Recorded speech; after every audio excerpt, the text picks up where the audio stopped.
Welcome into ProBox TV. We're in the city of brotherly love, but more than that, we are in a city of outstanding fighters, not just Super Bowl champion Eagles. We've been seeing that all week. We're talking about the legends of boxing, guys like Joe Frazier and B-Hop, Jersey Joe Walcott. We hope to add to that list tonight on ProBox TV in our Future Star Series and in our Contender Series main event.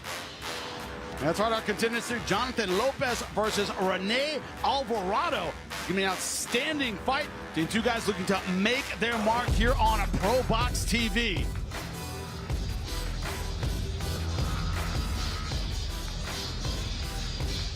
Mykquan Williams in our co-main event versus Antonio Moran. Mykquan Williams undefeated, looking to take a step up tonight to that world championship contender status, looking to blow his opponent out of the water. But Moran says, this is my opportunity.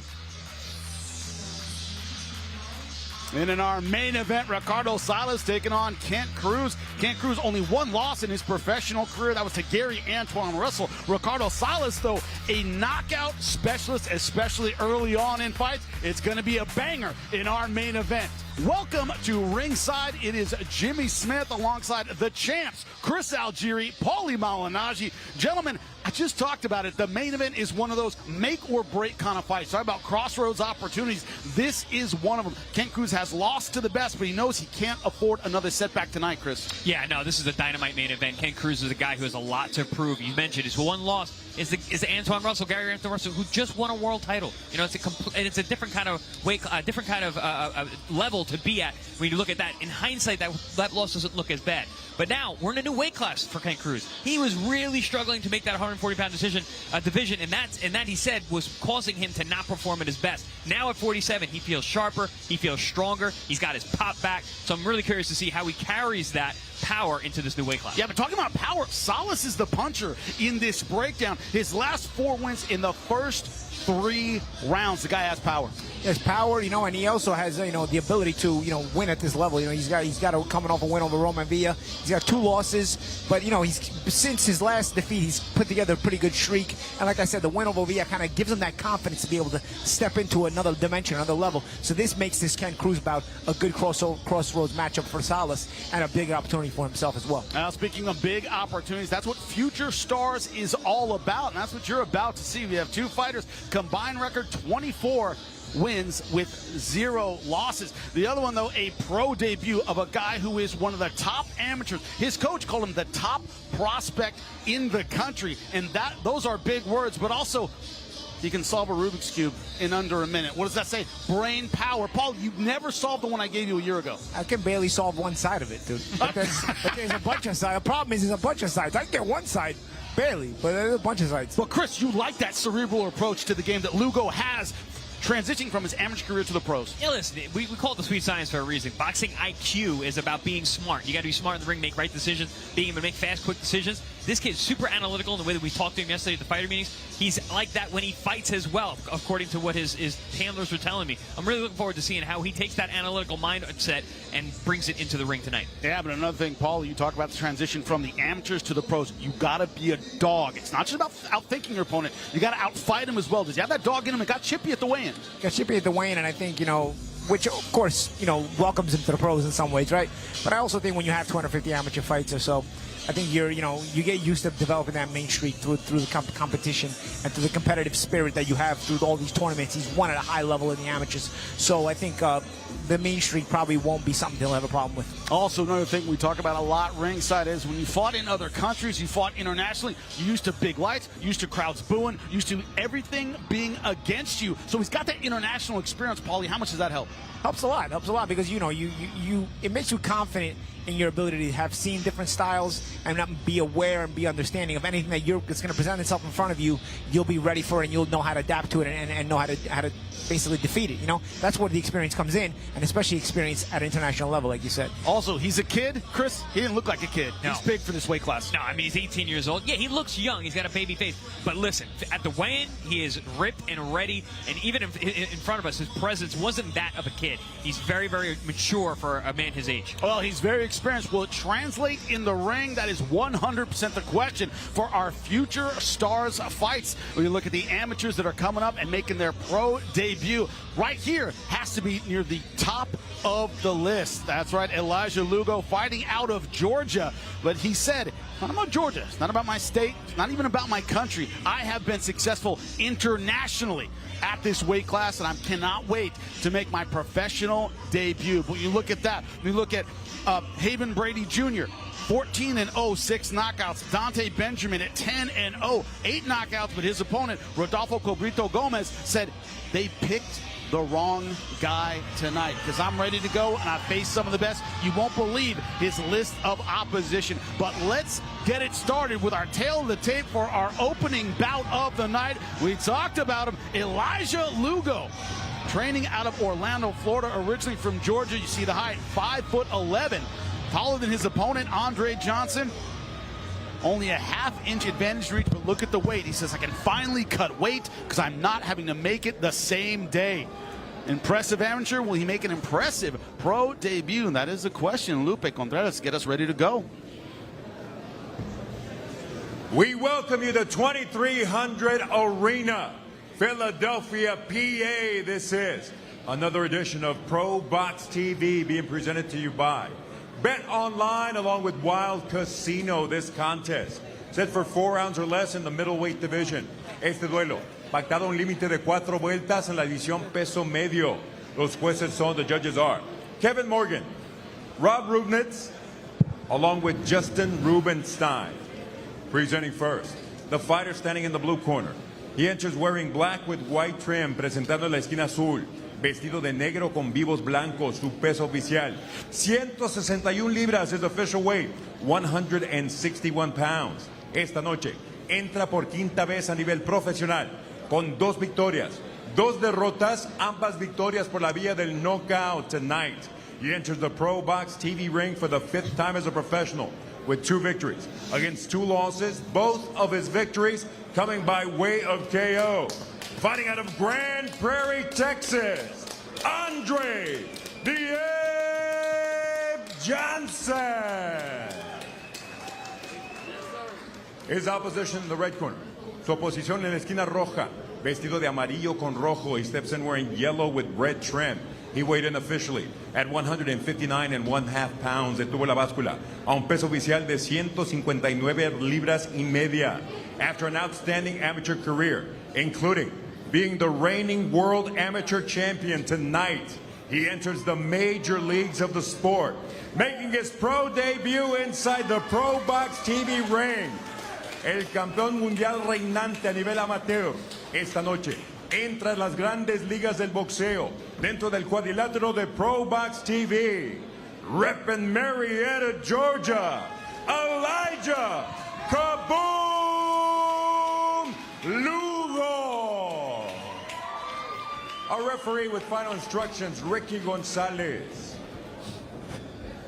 Gentlemen, you received your instructions in the dressing room. I expect a good, clean fight.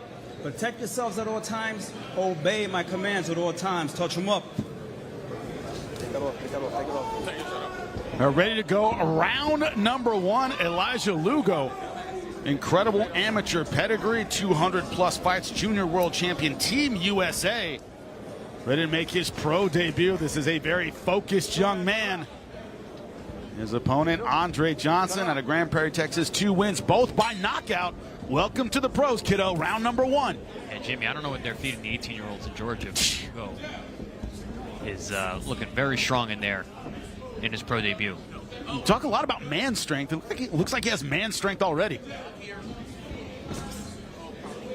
But he is thinking knockout from the outset. You can see it in his body language. But honestly, this is not an easy pro debut. Andre Johnson, he's 2-2. Yeah, he's been stopped twice, but he also has 2 KOs. So that speaks to the confidence that Lugo's team has in him to match him up with a somewhat dangerous opponent in his pro debut. Coming out a bit stiff, but throwing big punches. Yeah, Lugo, sense of positioning. You can see he's not taking a step back, even if Johnson puts something on him. He's committed to the position. He's committed to the attack. Is Lugo. And yeah, his punches just aren't stopping. And you see cut off the ring there as Johnson tried to escape. And you see Lugo, his anticipation, he reacts very well. He's taking some good right hands in return. Lugo's got to be careful. He's got his chin way up in the air throwing those right hands. Kind of got that tall amateur style a bit. A little bit high, a little bit stiff. Oh, good big right hand, though. Solid shot there. Johnson in the corner right in front of us has to find a way to get through this round. There's a bit of a rage to, you talk about mean streak, Jimmy, there's a bit of a rage to Lugo's style. Clearly. I mean, he's got the face of a stone cold killer. He has not changed his facial expression since the opening bell. Yeah, and he's not taking a step back either. No. I mean, only the referee's breaking made him step back, but otherwise, Holding position really well. Andre's not been able to make him take a step back at all. And he's landed some right hands. They haven't seemed to have affected Lugo. Ooh, I like the body work. Lugo has been consistent to the body for a pro debut and a guy with so much amateur experience where, you know, oftentimes body punches are not represented well. He's doing a great job staying focused with the body wonder in the shots. future if the no head movement and coming in the front door all the time is going to cost him getting hit clean or, you know, get him hurt. But, you know, there's time to work on that. Obviously, in the amateurs, he had a lot of success, so there is a baseline for him to keep working off of. Yeah, definitely things to work on for Lugo, but so far looking very strong. Yeah, there's a lot to work with, though. Good shot. Yes, that's a good way to put it. Johnson's corner is saying he's already tired. They're depending on Lugo wearing down a bit. Took a good left hand there. Nice uppercut. Beating big punches, but throwing them as well. It's a ratio right now that Johnson cannot trade with. Can't take 3 to give 1 against this guy. 10 seconds left to go in the round. Stop at the bell, gentlemen. Looks like Johnson will see a round 2.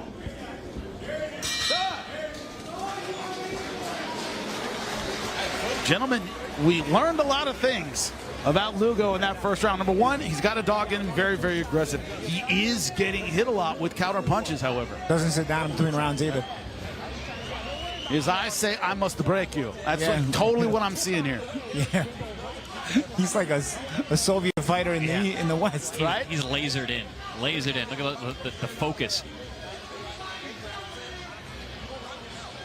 An action from that first round. Yeah, you see Lugo, where he spent the majority of the fight was with Johnson with his back against the rope, unloading combinations, and not breaking position. He never took a step back, as you said, champ, unless the ref came to break them. He was very good at keeping his balance right in front of his man, letting those power punches fly. But as you alluded to, Jimmy, there were openings, and he did get hit with some shots. He got touched with some right hands. He got hit with a couple body shots. Johnson will throw with you, so that's why you can see that he's a dangerous opponent. Laser focus Elijah Lugo beginning round number 2.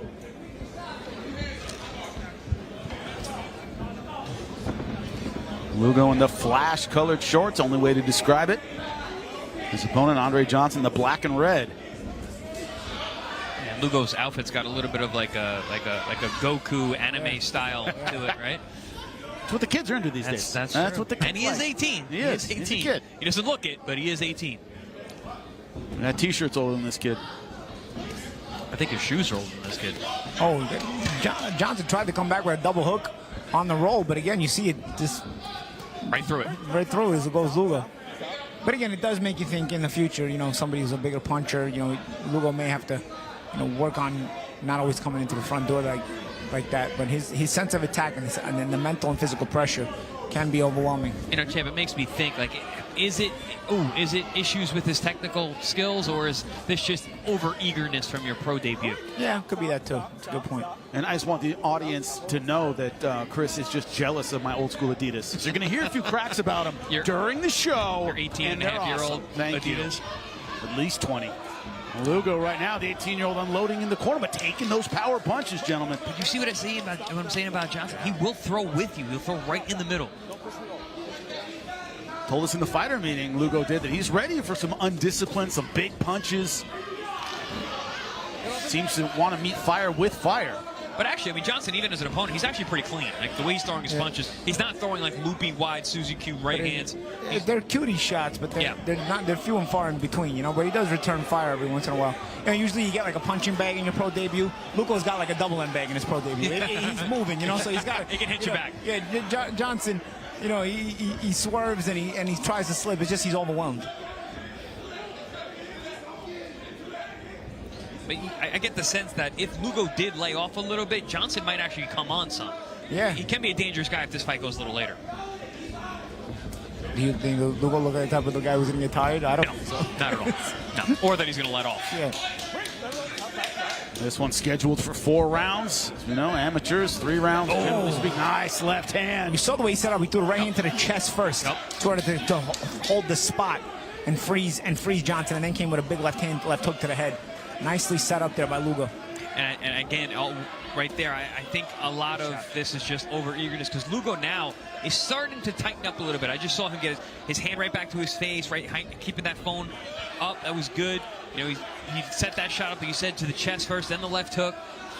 And Johnson is getting more and more tired, and he's being forced to fight Lugo off instead of trying to be. Round number 2 almost over. Nice combination. Can Johnson survive? Climbing the body, finishing up to the head. He will see round 3. Barely. ProBox TV ring hit the DMV Saturday, April 12th at Live Casino, Hanover, Maryland. In the main event, Jordan Short Dog White looks to take a bite out of his opponent, South American slugger Jose Matias Romero. The big boys of boxing look to settle the score as they square off in the co-feature. Steven Big Shot Shaw clashes with Rafael Akpik-Jori.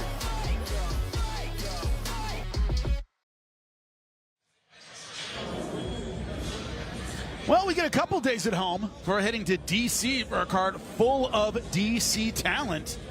That's right, that Lamont Roach Senior Gym actually full of studs. Talk about great amateurs. Well, we're seeing one now. In the ring, Elijah Lugo, so far 2 rounds up against Andre Johnson in his pro debut. Studs and future stars in that gym coming out of that Roach camp. No question. Elijah Lugo, of course, in the yellow and red standout. U.S. national champion. Junior Olympic champion, under 19 world champion. His accolades, he's won just about everything you can win at his age other than an Olympic medal. I mean, 18 years old, he's got over 250 amateur fights, and he's fought all over the world. If I'm in the corner of Lugo, I'm telling him, when you got Johnson against the ropes, just like you did at the end of that last round, start to the body and then finish upstairs. He was climbing the body beautifully and landed some really good straight right hands that have really affected Johnson toward the end of that round. How do you like his entries? Just tends to tends to walk in and you can close your eyes and hit him. Standing very tall. A little bit of bull in China shop. Yeah, I would like to be a little more deceptive on his way in, get behind that jab. Yeah, he both bull rushes in through the front. Oh, good right hand from Johnson. And Lugo got cracked with a good right hand. And this is the first time we've had him with his back against the ropes.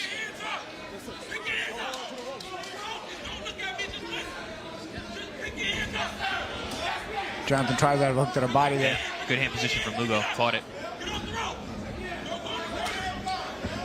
And you see Johnson looking very tired here. You see the physicality of Lugo too. You see when Johnson gets low, he leans on him, he kind of shoves him around. It's not just, you know, it's funny because in the amateurs you always think, okay, it's going to be less physical. Good shots there by Lugo again. Nice left hook. Lugo's very physical. And Johnson taking a ton of punishment in the corner. I think he lost a mouthpiece. Did he lose a mouthpiece? No, he's got it. And not much else. Johnson just looks fatigued and broken down. Because again, it's the punches, but it's also the physicality of Lugo. It's like a wall coming at you. Now Johnson's looking all around when he gets up. He's taking his time getting him back up the campus. Oh, good body shot. You could hear the wind leave Johnson's body out there. Referee's not going to let this go much longer. Johnson can't show something offensive. You see Johnson trying to hold on, though. Yeah, just under a minute left in round number 3, scheduled for 4. Mouth of Johnson is wide open, guys. Lugo's mugging him here. You see what Lugo does too. Sometimes he whips that right hand and try to cock a left hook. You know, set his hips for a big left hook as well. So various ways he sets up offensively.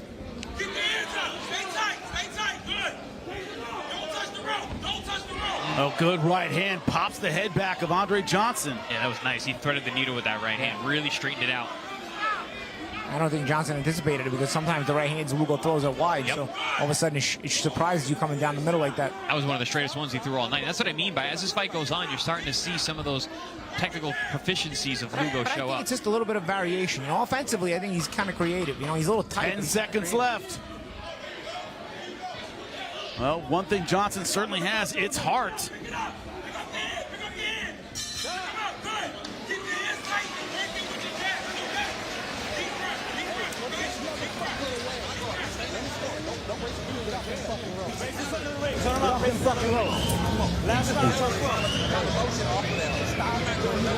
Ladies and gentlemen, here at 2300 Arena, one more to go. This is the fourth and final round.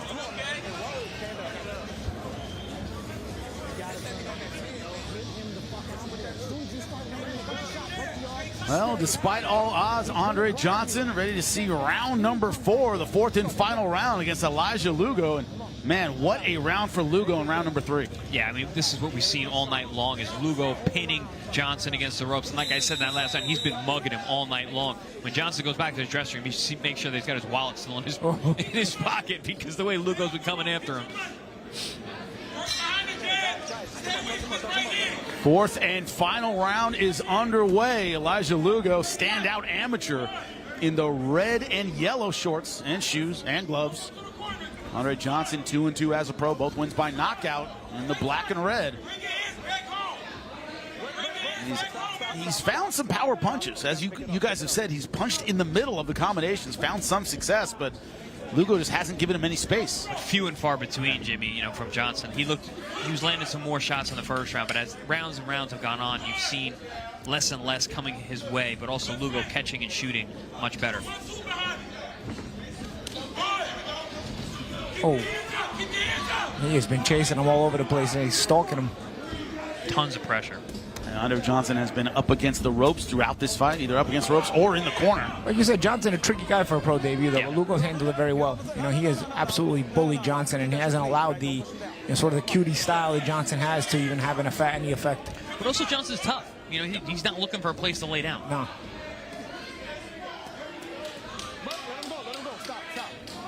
And it comes to the old debate. I mean, do you want to blow somebody away in your pro debut, or do you want to get those rounds and see what you have? You know, you get him either way, whether you're getting a pro debut or other rounds, right? I think for an 18-year-old, I think it's better to get the rounds. And especially, you know, the maturity starts coming up. You start to develop that man strength that you always talk about, Jimmy. You know, you get those knockouts later. Oh, on the break. That was pretty late. Halfway through round number 4. Oof. You have said pro debut for the national champion, junior Olympian.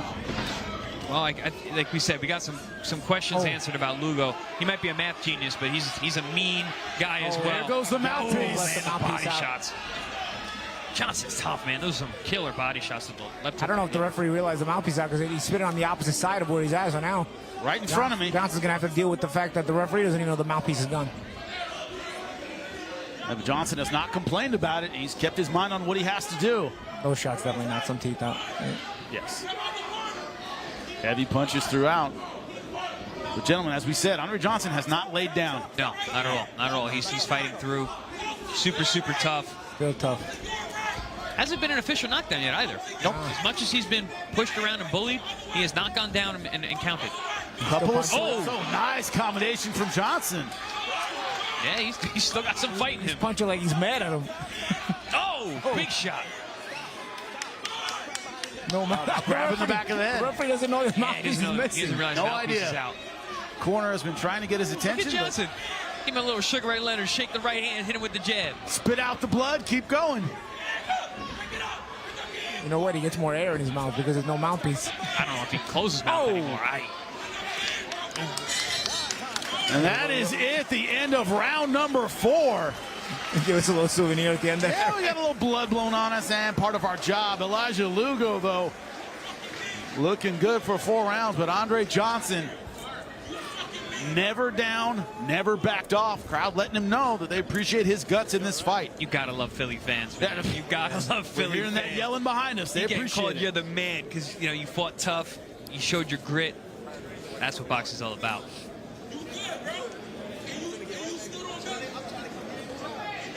Lugo's combinations throughout this fight were spectacular. You see the pedigree here, gentlemen. And you know what? Johnson also, you see the pedigree of Lugo, and then for that reason, Johnson also earned his money tonight. He's not going to be a pro debut opponent for too many guys because, you know, he's tough and he's crafty. But you know what? Guys know that if they bring him in as the opponent, he's dependable in terms of giving your guy rounds. He might push you at the weigh-in, but he's going to fight. Yeah. Fight. We know how that goes. You don't want to give ground. And at the weigh-in, Lugo thought Johnson was too close, gave him a little pushback. Johnson didn't like that. But as you said, Paulie, welcome to the pros. Right? It happens all the time. The gamesmanship, got to be mentally ready. Got that right. And also, it's the pros, so we allow a little more of that. A little more of that dirty tactics is acceptable. And the amateurs, that stuff does not fly. The pros, you see it all the time. What do you call it, Paul? A little spice? You like a little spice in a fight, right? A little spice makes it nice. I will say that I was impressed with Lugo's conditioning. Yeah. Pro debut, amateur guy, 4 rounds, pushing all 4 rounds hard. Threw a lot of punches. Lupe Contreras, make it official. Great pro debut for the young man with great pedigree. More to come from him here on ProBox TV. After completing 4 action-packed rounds inside the ProBox TV ring, the official scorecard reads as follows. Damas y caballeros, después de completar 4 vueltas repletas de acción dentro del cuadrilátero de ProBox TV, esta es la decisión oficial. Los 3 jueces entregan tarjetas idénticas de 40 a 36, all 3 judges, turning identical scores of 40-36 in favor of the winner by way of unanimous decision a favor del vencedor por decisión unánime. In his pro debut, Elijah Kaboom Lugo. It wasn't always easy, but Elijah Lugo looking impressive in his pro debut. And what I mean by easy is his opponent didn't go down. His opponent was there to throw punches. He had to go a tough 4 rounds, had to throw a lot of punches, but good stuff in his pro debut. Yeah, he's feeling the moment now, you know? He's pro debut victory. I told him in the fighter meeting, man, you only get 1 pro debut, so you might as well enjoy it. And he certainly is here, soaking it all in after the win. You heard the yelling behind us. That was people supporting Andre Johnson, telling him that he is the man. He did not lay down, but this is a guy who's going to have an excellent future. Keeps boxing like this. Threw a lot of punches, physically big for an 18-year-old. And he says, I'm good now at cutting weight. I can get down and be strong. This one, of course, in the middleweight division. Yeah, Chip, what do you say? You fight amateurs? 176 was his weight class, Yeah. and now he's down at 160. Yeah. I mean, that's another thing. He's used to fighting these bigger guys, bigger, slower guys. Tonight he had a guy who's a little bit smaller, maybe a little bit quicker than he's used to, but he adjusted well. He's going to keep right on rolling here in the Future Stars. Haven Brady Jr. versus D'Angelo Reyes. Stay with us. ProBox TV hits one of America's boxing hotbeds, Philadelphia, PA. Saturday, April 5th, Mexico City native Ricardo Magic Man Salas puts his WBO top 10 world ranking on the line against 17-1 battle-tested Boricua Cruz in the co-feature. Undefeated marvelous Mykquan Williams against rugged Aztec warrior and always dangerous Toño Moran.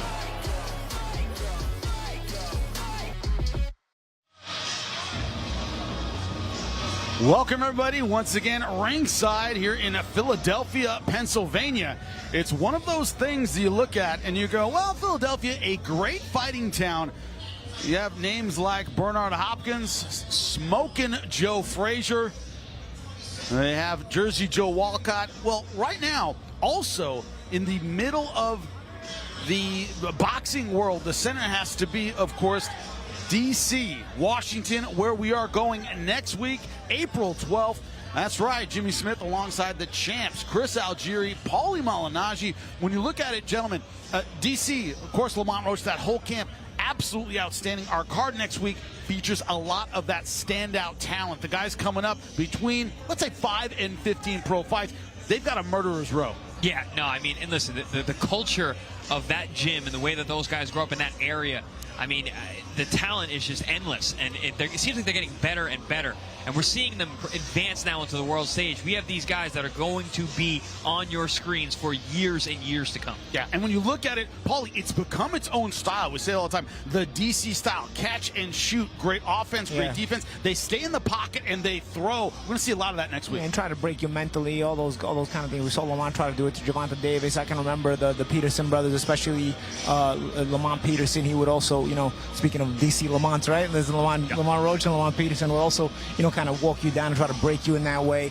And I can remember even that stable with Barry Hunter and the Headbangers had a lot of great young talent. And now we're seeing in Roach's gym, again, great young talent, young guys who are coming up the ladder and developing a very impressive stable. And when you look at it, it's the idea every time. I'm looking right now. Also, Ben Johnson sitting right across from us. They all talk about how they support one another. And one of the things that is missing a lot of times in boxing is that kind of team environment that we're all lifting one another up. Camaraderie, right? The camaraderie, and it's not just about their own individual success. We talk about the competition. I want to do better than the other guy. They go, no. I want the guys to do better than me. I want to lift the guys up. They really support one another. They always come out for one another's fights, Chris.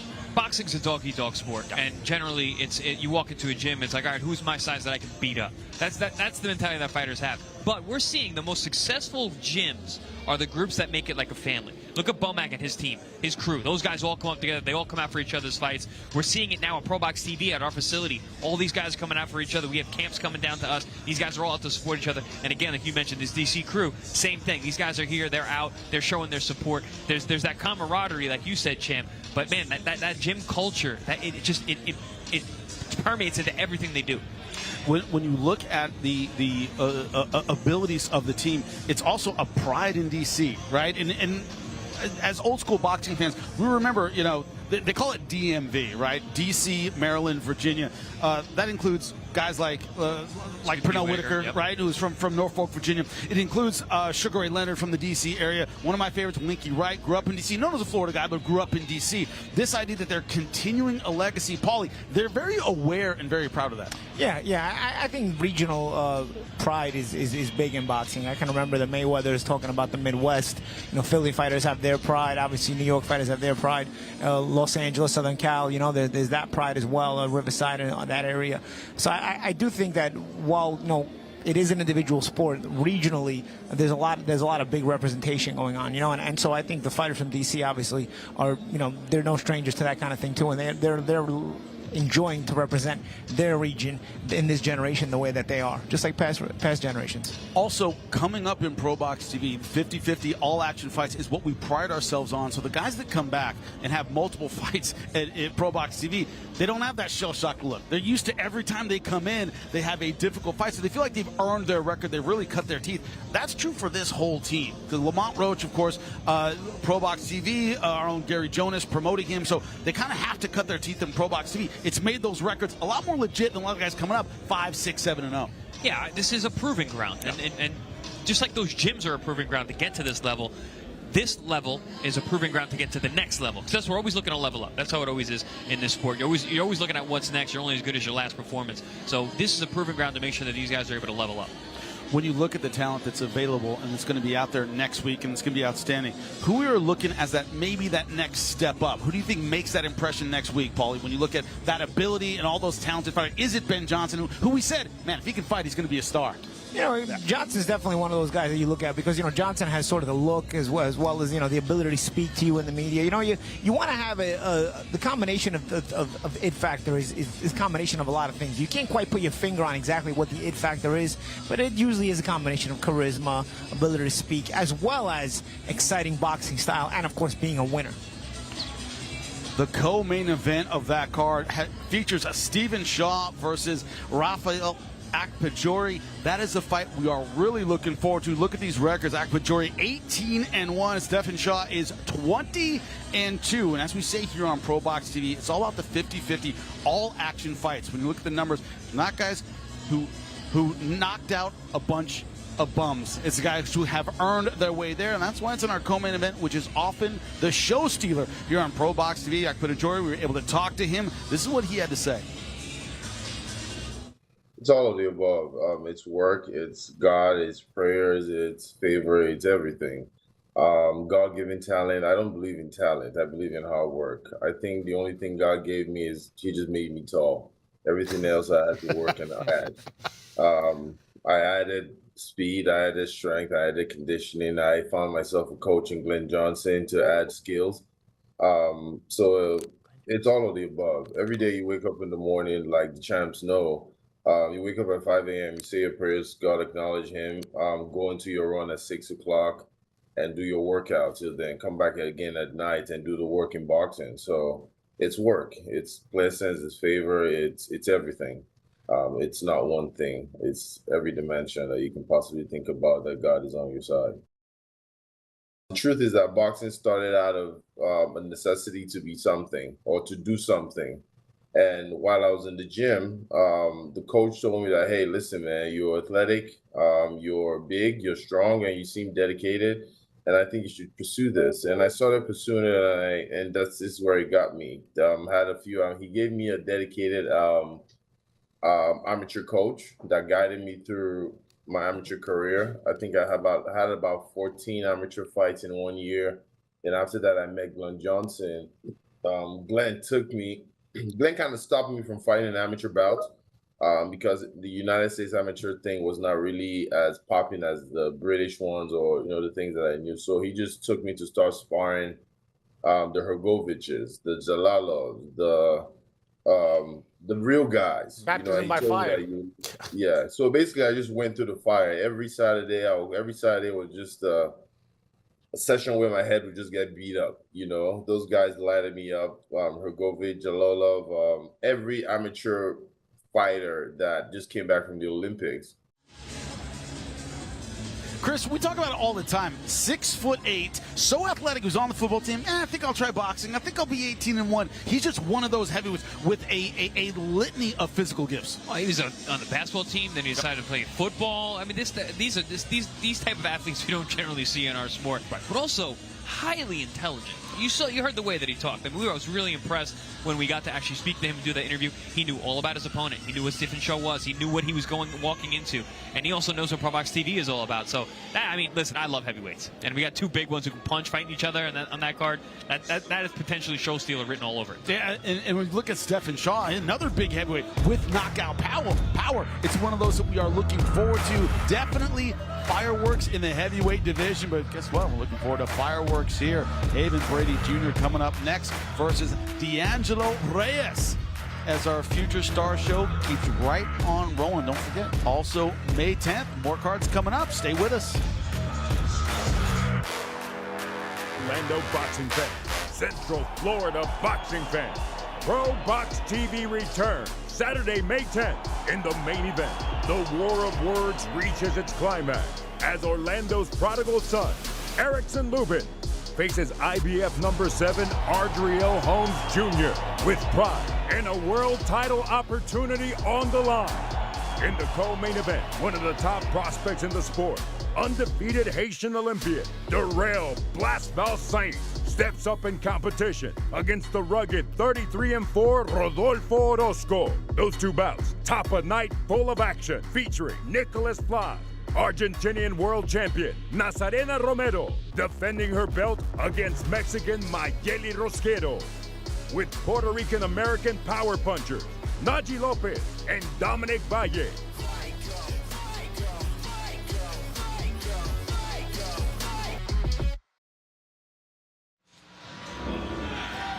It's going to be a great show May 10th in Kissimmee, Florida, but we have a great show right here in Philadelphia. Our Future Star Show keeps right on rolling. They are getting in the ring now. You see D'Angelo Keys 18-5. Right now entering is Haven Brady Jr. Albany, Georgia 14-0, 6 knockouts. Both these fighters brimming with confidence in our fighter meeting. They both believe that they should be the A-side tonight. Take a look at the tail of the tape. Let's get the numbers out of the way in this fight in the featherweight division. See Haven Brady Jr. only 23 years old, 2 inches shorter than his opponent. Reach exactly the same. They weighed in very, very similar. Lupe Contreras get us going in the super featherweight division. We continue with the action inside of 2300 Arena. It is another edition of ProBox TV being presented to you by Bet Online and Wild Casino. This contest, 8 rounds or less in the super featherweight division. Este duelo a una distancia de 8 vueltas en la división peso super pluma. Los jueces son, the judges are Kevin Morgan, Rob Rubnitz, and Lynn Carter. Presenting the blue corner, he enters wearing silver with white, presentando la esquina azul, vestido de plateado con vivos blancos, su peso oficial, 131 libras y media. He weighed in officially at 131 1/2 pounds. Esta noche sube al cuadrilátero en su 24º combate a nivel profesional, con un récord de 18 victorias, 5 derrotas, 11 de sus victorias por la vía del cloroformo. Tonight, he enters the ProBox TV ring for the 24th time as a professional with 18 victories against 5 losses, 11 of those victories ending by way of KO. Fighting out of H-Town, Houston, Texas, D'Angelo King Keys. In the red corner, wearing purple with blue en la esquina roja, vestido de morado con azul. Detuvo la báscula a un peso oficial de 132 libras y media. He tipped the scales at an official 132 1/2 pounds. Tonight, he enters professional boxing's newest proving ground and puts his undefeated record on the line, consisting of 14 victories, 6 of those victories coming by way of KO. Esta noche, entra a la zona de peligro, el cuadrilátero de ProBox TV, y pone en juego su récord invicto de 14 victorias, 6 de sus victorias por la vía del knockout. Fighting out of Albany, Georgia, the Hitman, Haven Brady Jr. Our referee, Harvey Dock. Okay, guys, you received your instructions earlier. As a reminder, obey my commands at all times. Protect yourself at all times. Touch him up. Good luck. Ready to go. Round number 1 about to get underway. Haven Brady Jr. Well, no way to say it. That's sparkly purple. Brady wanted nothing to do with the touching gloves either. None at all. A little bit of an edge to this fight. This is a sneaky good fight, guys. It is. I like this matchup. And once again, as the bell rings, round number 1. Both of these guys brimming with confidence at the fighter meeting. When you ask Haven Brady Jr. who he sparred with, you mentioned this guy, Boots Ennis. Maybe I've heard of him. Yeah, that's the only name he really had to say he sparred with to get ready for this fight. He's friends with a lot of guys in ProBox TV. Blast Val Saint, Dominic Weiss, these are friends of mine.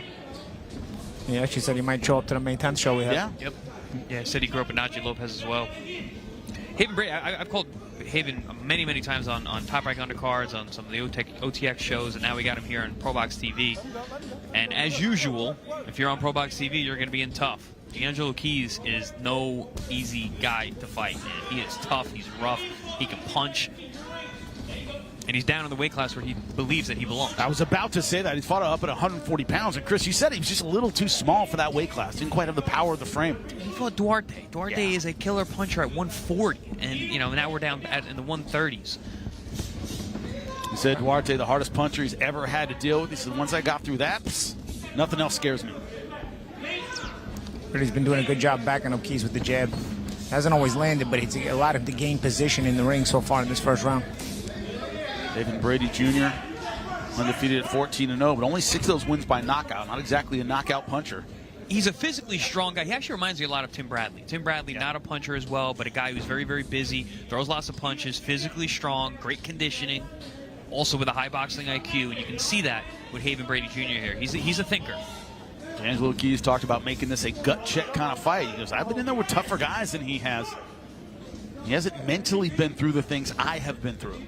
Yeah, and Keys is, working himself in the first round as well. He's being backed up a lot with that jab, but a lot of them haven't landed either. No big shots have landed yet for either guy. D'Angelo Keys over the top, that big right hand. Haven Brady throwing, he's a lot more controlled here in round 1. kind of analyzing, collecting data, keeping that guard high. Keys is letting some big shots fly, even though nothing's really landed yet.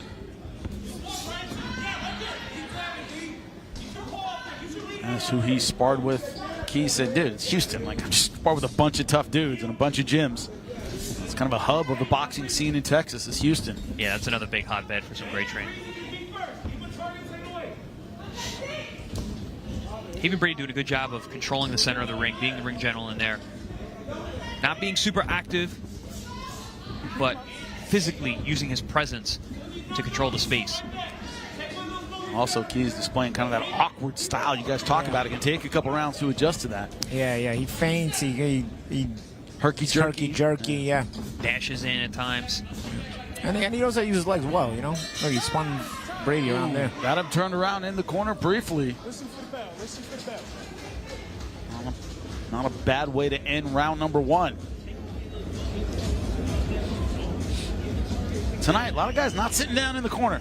Nah. Yeah, 2 fights in a row now. Yep, that can be a little intimidating looking across the corner and watching your guy not sitting down.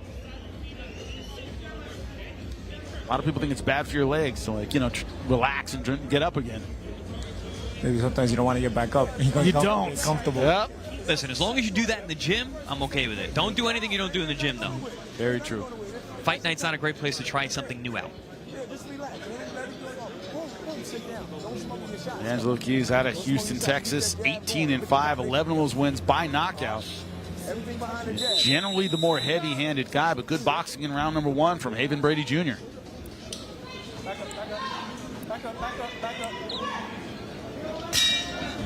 Round number 2 underway.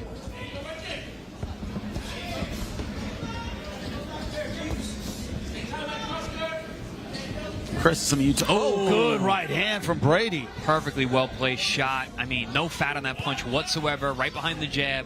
And Keys was looking to lead with a left uppercut, Yep. which again is one of those awkward shots. At that time, he paid for trying to be too awkward.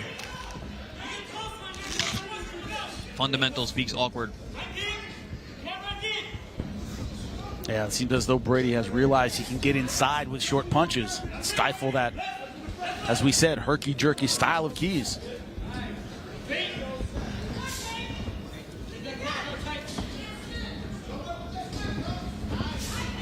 Nice short right hands again, doubled it up. And Brady trying to keep winning that position now, even on when he gets Keys back on the ropes. So again, Keys with these sneaky little uppercuts. Yeah. Weird shots you don't expect. Yeah, Keys said, he said, my opponent's pressure will make this an inside fight. I'm fine fighting on the inside, but I think that's where this fight's going to go. But Haven Brady's done a good job of landing his punches and getting out. Hasn't really stayed on the inside. Hasn't really made it much of a brawl.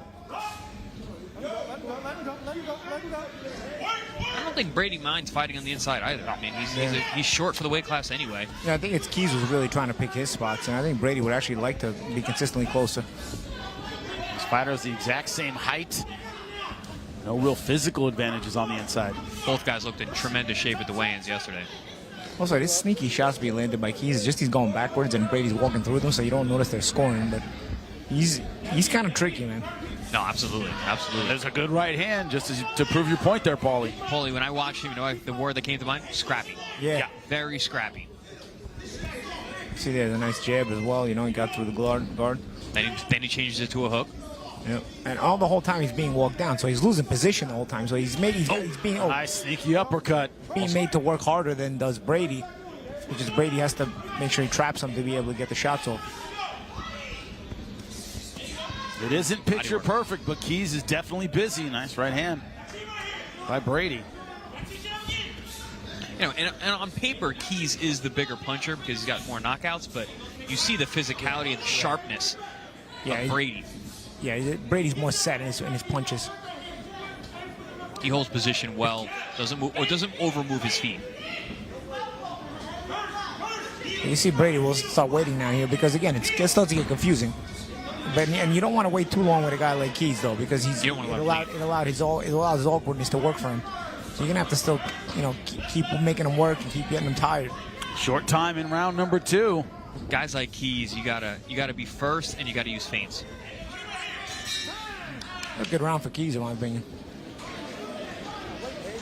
TV ring. Hit the DMV Saturday, April 12th at Live Casino, Hanover, Maryland. In the main event, Jordan Short Dog White looks to take a bite out of his opponent, South American slugger Jose Matias Romero. The big boys of boxing look to settle the score as they square off in the co-feature. Steven Big Shot Shaw clashes with Rafael Akbekjori.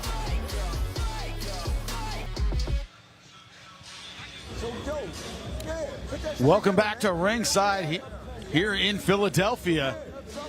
Haven Brady Jr. and D'Angelo Keys. It's Houston, Texas versus Albany, Georgia. What can you say? Haven Brady maybe the more technical fighter, but D'Angelo Keys getting his shots in, gentlemen. Oh, no question he's the more technical fighter. We just saw that replay of a beautiful 1-2. There you see a pull counter. You know, Brady looking very, very technical, very sharp, very fundamental, but Keys looking very scrappy and very tricky and landing some sneaky shots that you really got to pay attention that are landing. And that's the thing Brady has to do right here, which is how he's starting around in round 3 here. You got to make sure you're first. You know, I think if you keep Keys on the defensive, being first, you can take away the play from him. If you start to walk him down, but you're not getting your punches off, you start to allow Keys to, sort of take over the play, and it'll make his awkwardness work for himself. This one's also scheduled for 8 rounds, gentlemen. We're only in round number 3. One thing about Keys' style is, man, it takes a lot of gas to move that much. Being herky-jerky can be tough. But I asked him, this fight's 8. You've been 10 multiple times. Would you rather a 10-rounder? He cited the money fact. If it was more money, I would, but he was fine with 8. But the fact that he's been there, maybe that will show you that conditioning will still be there. Well, Brady kind of letting Keys lead the dance a little bit here. Nice Counter right set up counter. That's the thing when you're a guy like Brady and you're so fundamental and you have those punches with no fat on them. A lot of times you get that herky-jerky guy. He leads. You're able to counter with sharp shots that are very visible and eye-catching. Although Keys just landed some nice shots there. He's so slippery on the inside. I think sometimes if you're Brady, you may not want to load up on all your shots either, because this guy slides and slips. Yep. He's very hard to hit clean. Brady doesn't load up on shots much, though. He keeps them pretty tight.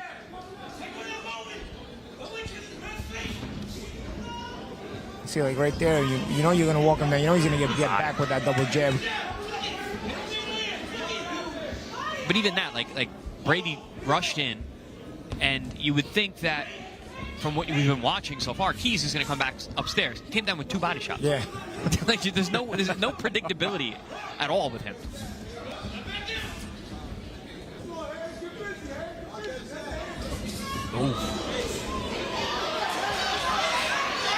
In our fighter meeting, all Brady talked about was the boxing, feints, moving, using his jab, controlling distance. He talked about fundamentals, not power. Yeah, I mean, we're seeing the fundamentals certainly on display. Haven't seen much feinting. I would like to see a little more feinting and some jab work from Brady, but his counters have been super sharp. Technically, his punches are coming out textbook. But I would like to see a little more creativity.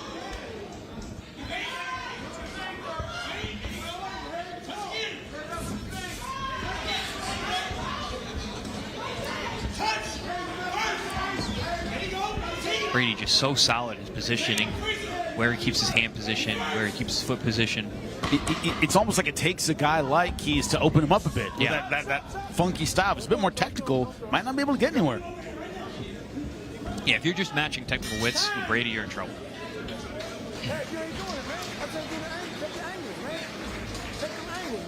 I told you to grab you every time, man. You gotta do it, man. When you in it. And don't smoke in your shots, man. Take away as much as you measure everything behind your jab. Once you get range and jab, get them combinations together, man. Go to the body. Go to the head. But you gotta hit it, man. You know what I mean? Work on the angles, man. Don't stay there, because you're gonna grab you every time. I keep on telling you. Let your hands go. The ready shots, boom, boom. Drop to the body, boom, boom. Then go this way, go that way. Because he's gonna grab you. He's coming in with his hand. Welcome back. Getting ready for round number 4. Haven Brady Jr. out of Albany, Georgia, taking on D'Angelo Keys from Houston, Texas. You're in the corner of D'Angelo Keys, 18-5, 11 knockouts. Difference here couldn't be more apparent in terms of style, Paulie. Telling Keys in the corner to feint. If he feints anymore, he's going Look, feints is a lot of what he does. Again, round number 4 scheduled for 8. He's already constant motion.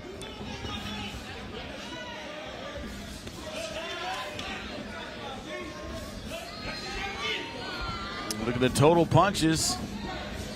Brady Jr. in terms of punches landed 30 to 22.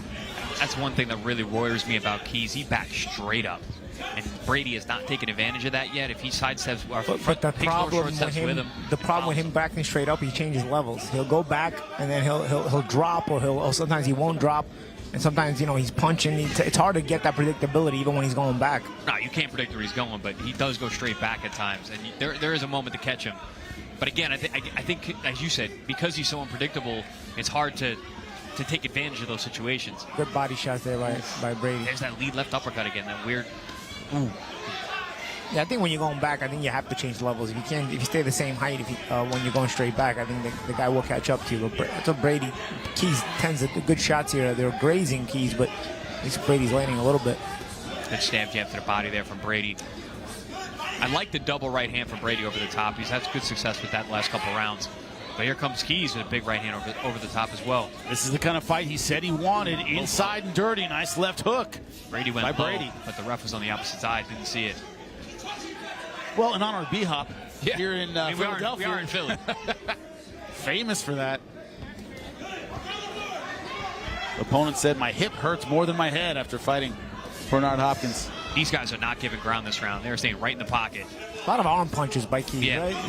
It also allows him to be awkward because he can change trajectory of the punch sort of halfway through because he doesn't have his weight committed to any of them. Yeah, like that. So that counter right. It was just arm. Body shot there by Brady. And it's interesting you say that, champ, because that's something that Brady has been called for in the past, is throwing arm punches. He's been somewhat of an arm puncher in past fights. Tonight he's using a lot more body. You see the rotation in his lower body there. He's rotating through with the right hand with the uppercut. But you see when he misses, though, he gets tired and then he backs off. You see, that's the problem with the guy like Keys. Is you missing some of these, or at least rolling with so many of them, that you can't really get his attention. And then you punch yourself out, turning into all those punches. Brady in the past, though, was also with the right hand there. That was a weird shot from. Yeah, you see off the turn. Yeah, off the turn. It was a nice little looping right hand. But Brady's a guy in the past who had trouble making weight with some of those top-ranked shows. So I'm wondering if there was an issue here where can't potentially show itself as these rounds wear on. About 10 seconds left to go in round number 4. There's a feint. So Brady. A little bit of posturing there to end the round. A little bit of it. But more of that inside fighting, gentlemen, that we thought this fight might turn into. We certainly saw that in round number 4. That was a fun round. Very fun. I like when those guys are fighting in a phone booth. They're staying right in the pocket, going back and forth. You got the smooth fundamentals and the catch and shooting from Brady. And then you got kind of that awkward scrappiness from Keys, but he makes it work. Paulie, it's the kind of fight, the punch that hits you in the gym and you piss at yourself. Some loopy overhand you just didn't see. Yeah. Those are the kind of punches Keys having success with. And he's having success with them because he can throw more of them because he's not turning with them. So he can kind of repeat them or double them up or in weird ways. You know, like throws like a double overhand a couple of times. You know, looks like he's smashing you on top of the head, you know?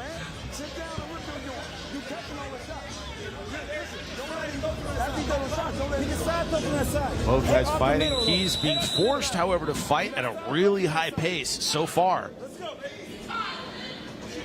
And he's giving us a smile, though. Seems ready to go as we're halfway through this 8-round fight. Still a lot of fight to go. Yep. Scheduled for 8, of course. And as we said, D'Angelo Keys has been through 10 rounders, had complete faith in his conditioning. Brady coming out, really asserting himself now, taking the center of the ring here in the round, letting those hands fly, landing a beautiful right hand there in the temple. And he does this, kind of backs off. I'm telling you, because he's turning onto all those shots. I think it tires him out. He goes back to get some rest. But then he gets back on that jab. Ooh, big nice lead right hand from Keys. Catches Brady standing up a little tall. Chris, you say it all the time, boxing's tiring. Yeah. You know, just moving your feet and your hips and your hands at the same time, it can be exhausting. Metabolically, it's the most difficult sport in the world. I mean, it's a long duration, the entire contest, and it's super explosive throughout. And you're using your whole body. Yeah. It's just all of it. And training, it's the original HIIT training, the high-intensity interval training. That's what boxing is all about.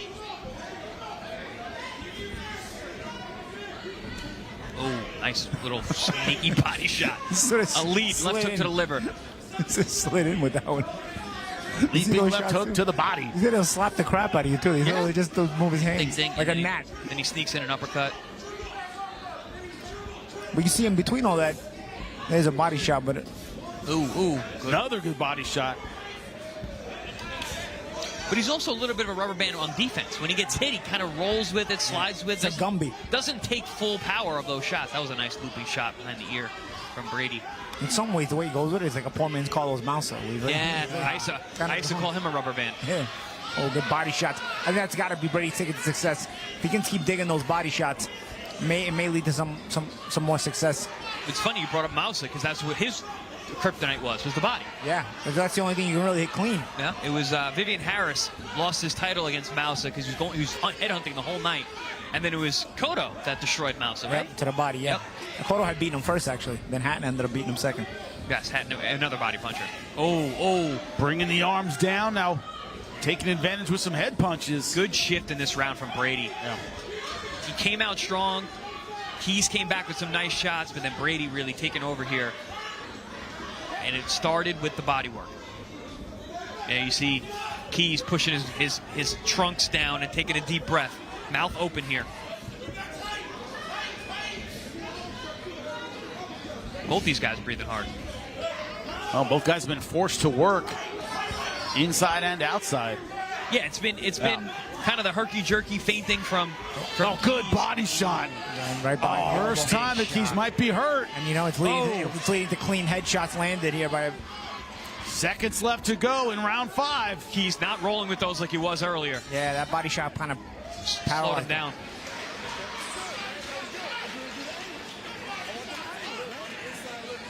A beautiful liver shot. Left to the body, just like they teach in the gym, gentlemen. Right behind the elbow. Yeah. Boom. That was a good right hand. That was that round by Keys.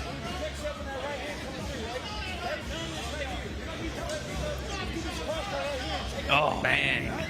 Nice shot. That was a little bit of a Mickey Ward setup, right? Yep. A touch up top. Tap boom. My friend and former world champion, Ronica Jeffrey, she calls that punch an act right. You better act right. Someone gets a little too aggressive and sparring. You touch him with the shot. Touch him with the better act right. Little left hook to the liver, put you in your place. My old coach used to call it, all right then. You heard him say, all right then. You knew you were in trouble. Oh, okay, you want to play? I mean, you're going to act right if you feel it, that's for sure. You're going to take a pause. We'll see how much of a pause as we begin round number 6, scheduled for 8. Sometimes you got to hit him with that better act right. And we'll see how Keys acts in the silver trunks. Brady Jr. in the purple and blue. The fighter from Houston, Texas, Angelo Keys. Man, and also a minute is no time at all, gentlemen, to recover from a bad body shot. Nah. Yeah, especially with those. Those are in the bank. Those are deposits. Those don't go away. They don't go away. And then, listen, there was a bunch of them that round. It wasn't just that one. That one was the one that was obvious, but there was a lot of other left hooks to the liver that were adding up. But I think Brady's Power been punches. sort of committing to that, right? Yeah, and power punches, a wipeout so far for Brady Jr. And they're also so visible, too, Yeah. Jimmy. Like, not only are those numbers there, but, like, we see them. They can't be like stats catching each and every shot, but they're very, very visible for the judges and the fans here. And also, Paulie, a lot of Keys' power punch are kind of slappy, right? Not necessarily the turned over clean shots of Brady. Yeah, I mean, they still should count as power shots on the stats. Yep. But, Nope. I mean, Yep. I don't know. I think a lot of them are hard to see, too, so they're maybe not getting scored. But nonetheless, I think the body shots are the tell here in the last few rounds for Brady. I think they've made a big difference. And I think it's also taken away some of the awkward effectiveness of Keys because he's actually being hurt to the body and he's feeling it. So it's making him, have to recover and also think about that. See, he's not punching back. See, when you miss it to the head, he sort of gets in a weird position and punches you back from an awkward position. At the body now, he's not really able to punch back as much when he gets hit to the body. Yeah, I mean, the body shots have taken the competitiveness out of this fight. These are nip-tuck competitive rounds, not so much anymore. Yep. Starting to pull away. Keys is trying to push him off now. Yeah, and I think Brady also nice uppercut, right hand. But you see, when Brady just sticks to the head, he can't catch him. He just stick to the body because at the head, the shots don't always land. Fighter from Albany, Georgia right now looking good. And And this bout, you know, round number 6, when that body work starts paying off, you start slowing down, start feeling everything. Keys is trying to be creative here, trying to make some openings, but every time he gets touched to the body, you see him bend over at the waist. I mean, he's been over, I mean, his whole body is just going down. Yep. And that's also been leaving open the head. Yeah. So those looping inside shots from Brady. Brady's got a tricky right hand, man. That thing comes off with no tell. As we say, no fat on his punches. There's no fat. He's making Keys eat them. I like this version of Haven Brady Jr., man. I've been watching for years. I called a bunch of his fights. This is the most complete version of Brady I've seen. That sneaky right over the top. He gets him to bend to the right, and then right hand over the top to follow. Not everybody can throw a good overhand right from the inside position. Brady does it well. Starting to pull away. Starting to dominate as we end round number 6.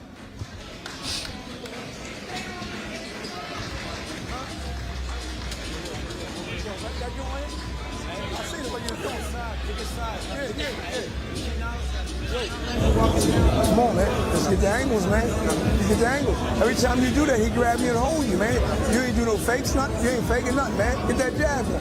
You know what I mean? How you feel, though? You wait. You feel good? All right, well, let them hands go, man. Stop waiting. Stop letting him throw, man. Catch him in between them shots, too, man. You got it. Give me some weight, Welcome back. Round number 7 about to get underway. And Chris, we saw the same thing as Keys was going to the corner, hands on his ribs. Just not looking comfortable in the corner. It's sore. At all. Deep breaths, pain face, not looking comfortable whatsoever. You can hide being rocked, gentlemen. It's hard to hide pain to the body. It's a different kind of thing. Yeah, it also has an effect on your energy level and, and your confidence. And again, round number 7, 2 rounds left to go. This one's scheduled for 8. Brady goes right back with a stab jab to the body. We saw Keys. Look where his right hand is. That elbow is really Glued. tight to the body. He's not moving that. He's protecting that liver. He said, "I'd rather take the jab to the head than the hook to the body." One thing about Keys, he wasn't joking about his conditioning. He's taking a lot of shots to the body, and he's still in this fight. Yeah. If he weren't conditioned, he'd be out of here. No, I mean, he's still being active, too. He's still very, very busy. You just can't get Brady off him now. You see, Brady just has committed to the pressure, and Keys just can't get him off him. Brady's coming on, too. He's feeling it. That slick right hand over the top. Been a good adjustment from Brady. I'm sure the corner's telling him, come out strong each round. Assert yourself early. A little squinting from Brady there. I don't know if it was the right hand. Might be a little wrong here. Could he have hurt his right hand? Yeah, he's that right arm, he's kind of hanging it out a little bit.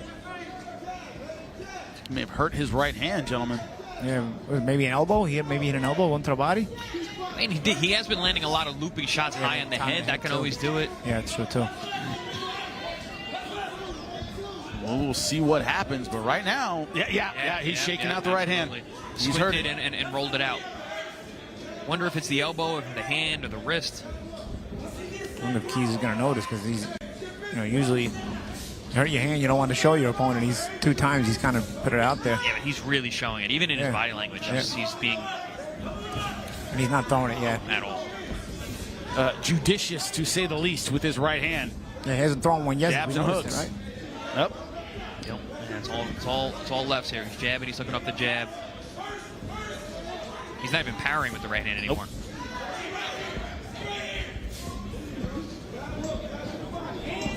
Fortunately, one thing about Brady, he's pretty effective with just that left hand. And also, if Keys doesn't figure it out, he's still going to behave as if Brady's attacking him with 2 hands. Because Brady's behaving like he's got 2 hands. He's attacking, he's coming forward. He's just not using the right hand. So it's up to Keys now to figure it out. But also, Keys has had a lot of energy beaten out of him in the last couple rounds. Might not have the gas to take advantage of a compromised fighter. That was a pretty decent right hand there, partially landed.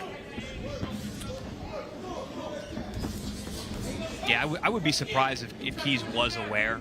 Because, I mean, he's been fighting for his life the last couple of rounds, dealing with body shots that he's been carrying. It's also late in the fight of a high output fight as well. Yeah, Brady exclusively using the left hand in this 7th round. Yeah, sometimes he's turned into hooks and stuff too. Ooh, big swing there. And if Brady doesn't land that jab, he probably gets hit with that overhand right. So that was a very, very, very well-timed jab there. Gentlemen, I think he has won round 7 with a single hand. Yeah.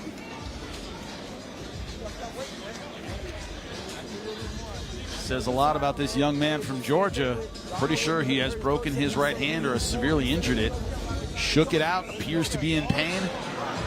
And yet he used the jab. Ladies and gentlemen, here inside of 2300 Arena, they have one more to go. This is the 8th and final round.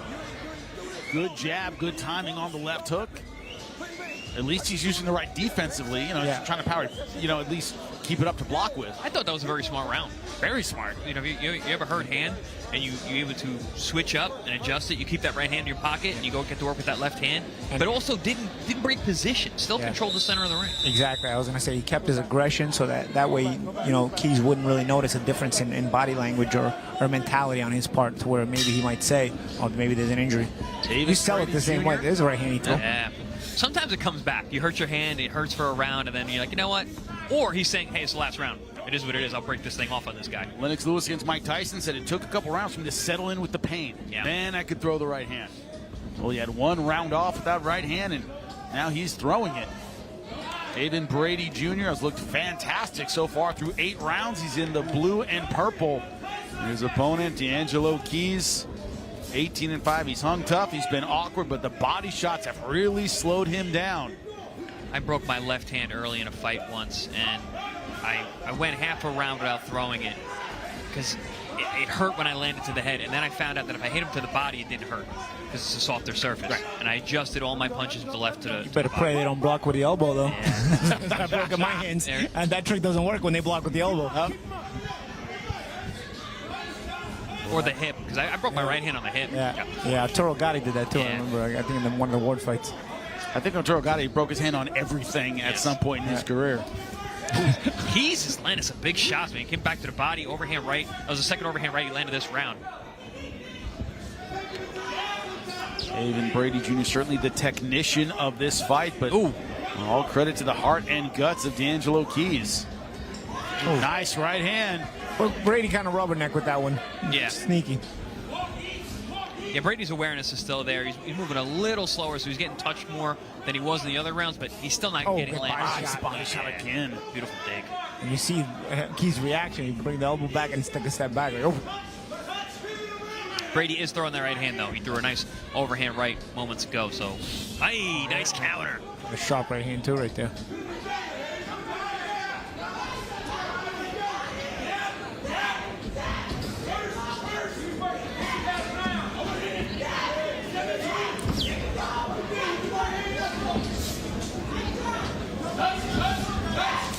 Seeing the fatigue here in Keys. Punch is not coming off quite as crisp or as sharp.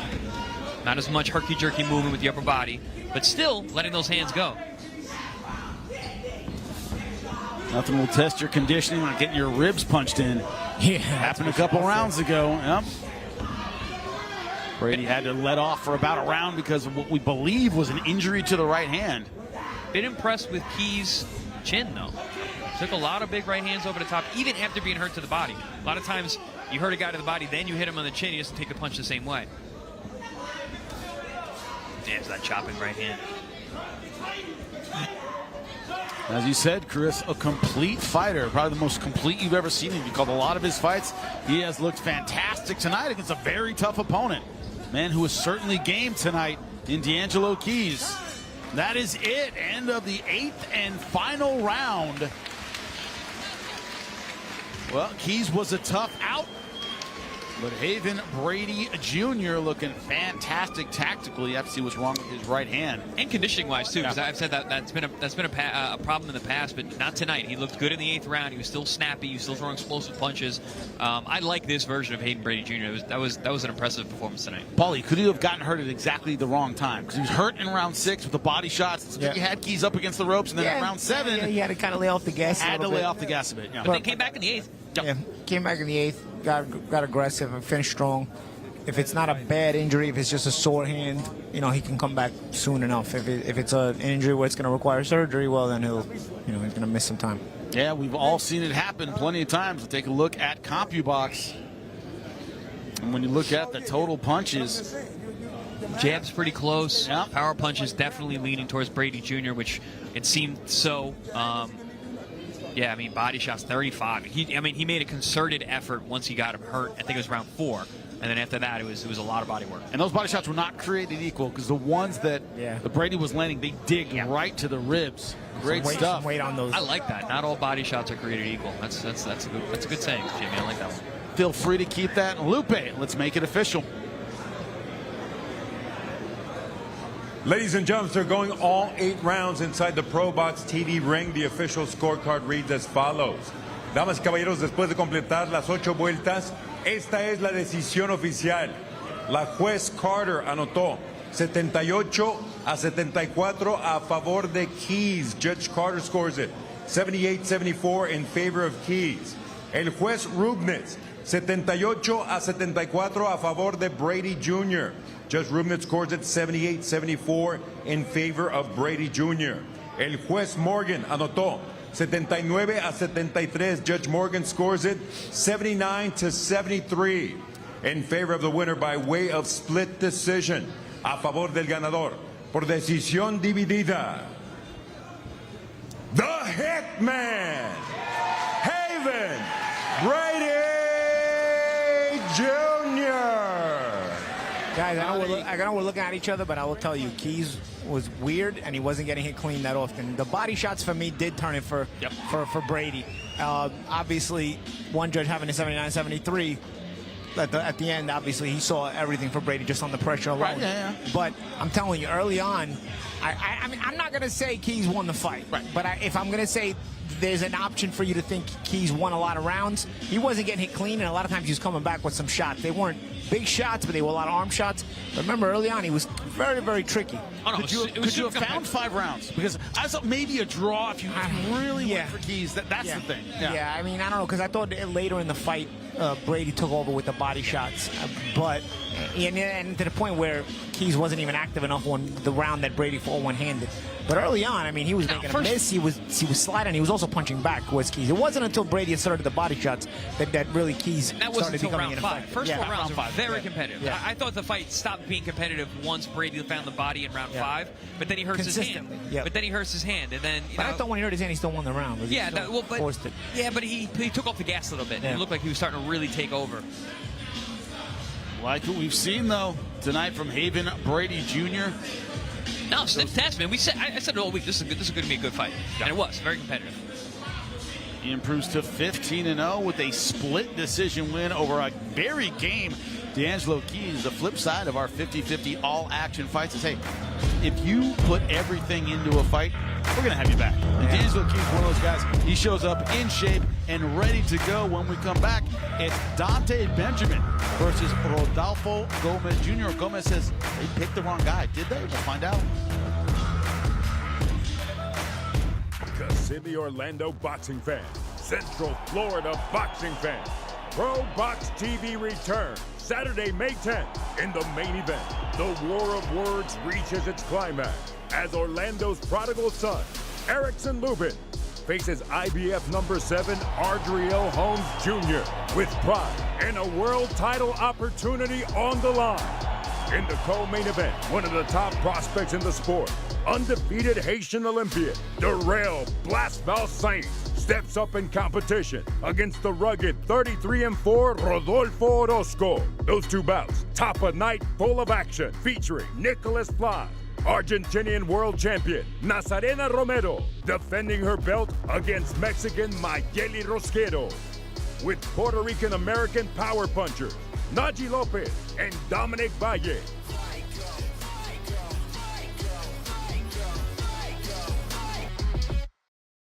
Holmes Jr.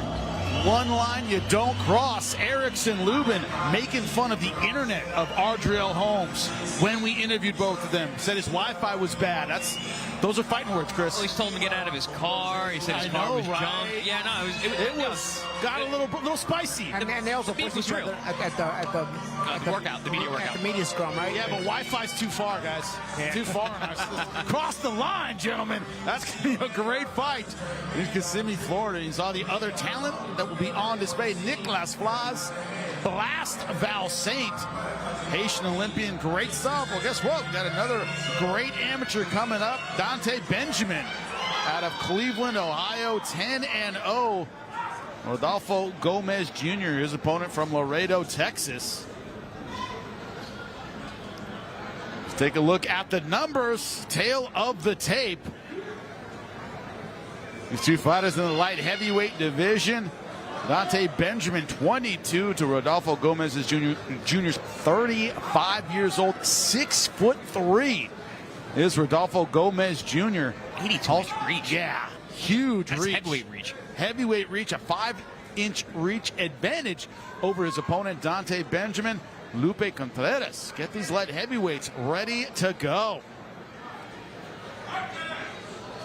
We continue with the action inside of 2300 Arena, Philadelphia, PA. This is ProBox TV being presented to you by Bet Online, along with Wild Casino. This contest, 8 rounds or less in the light heavyweight division. Este duelo, pactado a 8 vueltas en la división peso semi-completo. Los jueces, the judges, Rob Rubnitz, Justin Rubenstein, and Bernard Bruni. Presenting the blue corner, he enters the ring wearing black with white trim, presentando la esquina azul, vestido de negro con vivos blancos y dorados. Su peso oficial, 177 libras. His official weight, 177 pounds. In 25 bouts as a pro, he maintains a record of 14 victories against 8 losses, 3 bouts even, 10 of those victories coming by way of KO. En 25 combates a nivel profesional, mantiene un récord de 14 victorias, 8 derrotas, 3 empates, 10 de sus victorias por la vía del cloroformo. Repping the RGV, Laredo, Texas, Rodolfo Cobrita Gomez.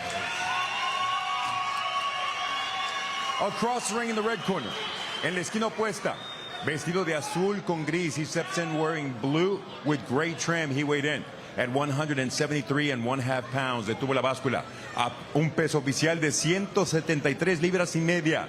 Esta noche pone en juego su récord invicto de 10 victorias, un empate, 8 de las victorias por la vía del knockout. Tonight, he puts his undefeated record on the line, consisting of 10 victories, 1 bout even, 8 of those victories ending by way of KO. From Cleveland, Ohio, Dante Freesmoke Benjamin. Our referee, Ricky Gonzalez. Gentlemen, you received instructions in the dressing room. I expect a good, clean fight. Protect yourselves at all times. Obey my commands at all times. Touch him up. One thing that Dante Benjamin is not used to is looking across the ring at someone taller than him. 6'1", taking on 6'3" tonight. The quote that stands out to me from Rodolfo Gomez Jr. is, they picked the wrong guy. I'm going to take this guy's We'll see. That's the start of round number 1. Yeah. It is Gomez in the black, Dante Benjamin in the blue and gray. Gomez is that prototypical guy on ProBox TV that you have to look past the numbers. You got to look what the opponents are that he's lost to. This man has gone the distance with both Lester Martinez and Diego Pacheco, 2 monstrous punchers at 168. Yeah, you earn your keep going to distance with those guys. Yeah. Earn your paycheck. Lester Martinez starching Joshawn James and San Bernardino on our ProBox card. Monstrous puncher, great amateur out of Guatemala. Dante Benjamin, though, one of those guys, came up, an incredible athlete, standout basketball player in Ohio. Great athlete. A lot expected from him. His nickname, Freesmoke, comes from a friend of his who passed away, and he said, I took that nickname, I honor him every time I fight. Chris, you asked him, I thought it was because you want the smoke. He said, well, that too. Well, I was saying, I thought he was giving out the smoke. Yeah, you want the smoke? I got smoke for you. But he said, yeah, but he also said, yes, there's a double entendre to it. I was very impressed with that vocabulary. Like that double entendre. Comes out of a great team, DNA Boxing Club. One time they had 5 national champions at the same time in the amateurs. A double jab on that entrance there by Benjamin. Benjamin's the guy we had on our air. Yeah. his last fight actually, but he was fighting a nondescript opponent to open one of our cards. This is much different. We'll get to see more of him tonight. Yeah. Gomez. Oof. Good body shot on the inside there from Dante. Gomez was in camp with Jaime Munguia. If that rings any bells, also Beterbiev. Talked about sparring him and how much he learned being in camp with him. And he said he did 4 camps with Munguia and 2 with Beterbiev. When they call you back, that means, you're durable. Yep. And of course, the fact that he's gone to distance with the big punches shows that he's durable. So this is one of those fights where I think Benjamin's team probably expected to get some rounds and maybe have their prospect tested a little bit. Nice right hand followed by that left hook. Hey, Benjamin closed the gap very nicely, very smoothly, very quickly with that double jab. A sharp jab, and his legs closed the gap very quickly when he used it. Oh, he's a superb athlete, and you got a guy who's coming from high-level basketball. He can move. It's another explosive sport. A lot of good transitions can be made from basketball to boxing. And anytime you're a standout anything and then you become a standout boxer, you're just a great athlete. Like, you're used to competing at the elite level. It also shows a certain kind of mettle to go from another sport to this sport, which is so physically demanding and damaging. Oh, good right hand. And a good hook followed it as well. Love the combinations from Benjamin. He's very creative. Not punching when he doesn't have to in round number 1, but when he does, it is with authority.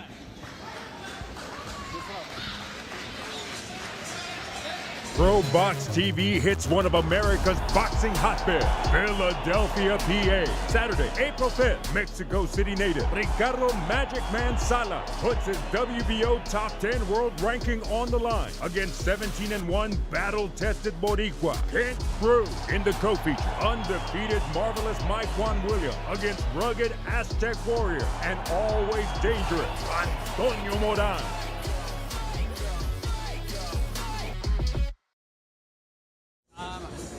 Our main event ready to go later tonight as our Future Stars series rolls on. Dante Freesmoke Benjamin looking good in round number 1. Seems like everything he threw had authority on it. Yeah, he throws with bad intentions. But Gomez is one of those guys, man. He's a seasoned pro, stays super calm. Even that punch, you saw he had the rubberneck with it a little bit. And when he walked back to the corner, Gomez, he shook his head no, like the power's not there for this guy, but we'll see about that. We begin round number 2. This one's scheduled for 8 in the light heavyweight division. Benjamin has 10 wins, 8 knockouts. He has real power. Ooh, another good right hand. Heavy overhand right there. But it's hard to find more power than Lester Martinez, and Gomez Jr. somehow went the distance with him. And another guy who's super explosive, heavy hands.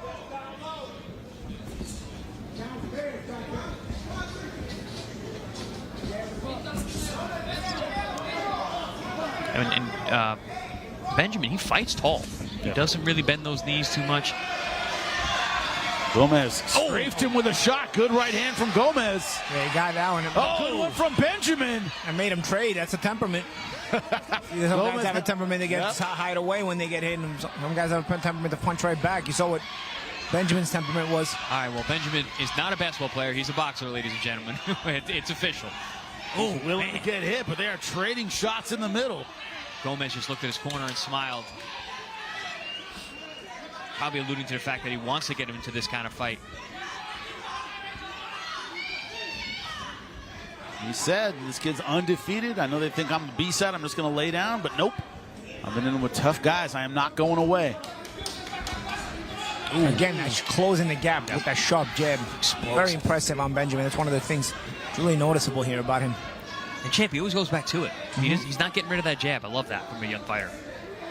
So he changes speeds. As you see there, he kind of uses it out, sticks it out there to touch. But sometimes when he sharpens it up, man, it's out there. Got into range with those straight punches, but I think Gomez may have earned his respect. Those sharp counters. It's probably the cleanest and hardest that Benjamin's ever been hit. And Gomez, no slouch in the power department. He's got 10 KOs in his 14 wins.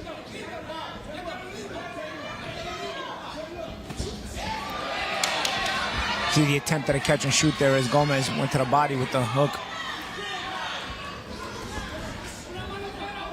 Benjamin's thinking. He's got a veteran in front of him, but he's thinking. He's trying to use his natural athleticism. trying to beat him on ability, but Gomez, again, what we said, is very, very durable. So, and both these guys so far in this fight, there to be hit.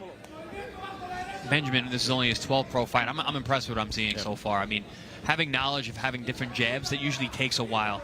He's showing that here. He's got a battering ram jab. He's got a sneaky jab. He's got a feel out jab. Good right hand. Good right counter. Good timing on that. Head off line. Gomez, good chin. Yeah. Certainly an entertaining fight as he gives us a smile. Well, he told us, he said, I'm not the guy to lay down here. Nah, Gomez is comfortable Right? in that ring, man. He just walked over here, smiled at us, stuck his tongue out. He's having fun. There's that big overhand right. He lands more of those. He's going to have a lot of fun tonight.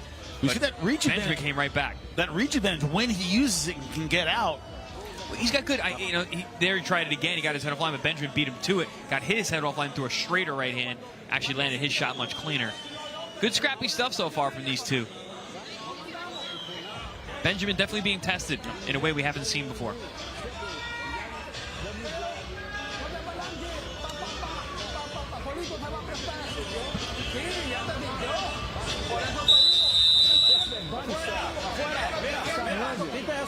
And I think in every fight we've had so far tonight, there's been someone who doesn't want to sit down. Right now, it's Gomez. 3 fights in a row tonight. One in every fight. We're setting records for guys not sitting in corners. We're ready to go. Round number 3 scheduled for 8. Benjamin comes out with a nice double jab, snappy, to set the tone for the round. Is that a chant of Mexico? Yeah, Mexico in the crowd. Chant of Mexico. Wow. Come on. They're everywhere. Loyal fans. Where boxing is, Mexicans go. All right. I don't love Philadelphia, man. We got smart fans here in Philly. We got to come back. Yeah, so far it's been absolutely outstanding tonight. You can tell Benjamin having a little bit of trouble with the length. Yeah. You know, like you said, Jimmy, he's not used to looking eye to eye with a guy. He's not used to being able to have to defend at the ranges that he's at right now. Nice 1-1-2 right down the middle. Not the kind of guy so far in this fight to over pursue. Tends to reset. Yep. Hey, what do you do with a guy with a good chin? Blast his body. That was a nice adjustment there. Also, Feinted the uppercut there. Benjamin's not greedy. He realizes he's got a sturdy guy in front of him. He's not trying to throw too many punches. Let me sharpen up, hit him with 2s and 3s, and just make sure I'm putting the rounds in the bank if he's going to last. And he's got that approach to sort of navigate his way through these longer fights. Constant resets, right? 1, 2, 3, reset, go back to the center. Understanding that you're the better athlete, so you nice catch and shoot. Short there. uppercut. Off the catch and shoot as Gomez went for a nice body shot, but Benjamin caught it nicely with the right elbow and then came up with the right uppercut. And why you catch and shoot with the same side that the punch came from? Because if that punch is out throwing, that means it's not able to defend itself on that. Your body's not able to defend itself on that side. And when you got tall guys, it takes longer to get home. Oh, nice body shot there from Gomez. No catch and shoot there. That one he felt. Another good body shot. That froze Benjamin. Benjamin now dropping his hands. Gomez wisely going back to the body. Hey, Jimmy, a Mexican throwing left hooks to the liver? What's going on here? What is happening here? Our man Juan Manuel Marquez. He's ringside. Great stuff from Benjamin. And he comes right back to the body as well. Again, change of speed. Remember those change of speeds. Benjamin has the gears. Gomez got a little greedy there, and Benjamin made him pay for it. That neither one of these guys knows that they can go on offense and their opponent's not going to throw back. That hasn't been the case. Ooh, good setup there. Double uppercut from Gomez. Digs that left hook back to the liver. And we're seeing Benjamin stuck here against the ropes. Gentlemen, we have a fight on our hands in round 3. Sure as hell do. Gomez was right in terms of I'm not the guy to lay down for an undefeated guy. I'm no easy out for anyone. I don't like Benjamin covering up in front the way he is there. Get a guy who actually knows how to set up a left hook to the liver. You don't want to go earmuffs on that kind of guy.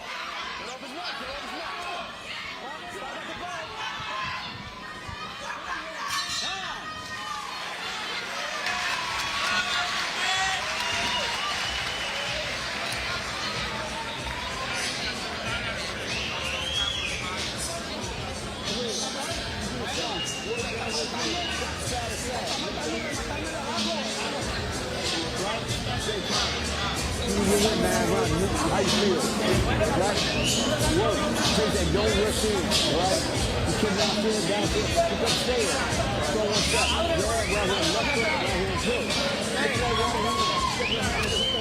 Welcome back. Getting ready for round number 4. That round number 3, man. Show what both these fighters have. Yeah, fight broke out in that round. You see Benjamin double right hands. Athleticism, but off the counter. You see the double right hand, but the first one was on a counter over the top of the jab, and then what he does, he doubles back up with it. And then you see later in the round the catch and shoot off the catching of the elbow and coming up with the uppercut. But what we didn't see in the replays later on after that, Gomez does land a hook to the body. There is no catch and shoot because Benjamin felt that one. Yeah, he got frozen. And both guys working the body very, very well in round number 3. We're now in 4, scheduled for 8. Good tactical fight between these two. I like what I'm seeing. Gomez brimming with confidence. He's been so all week, but we've seen him every round come back to his corner, shaking his head.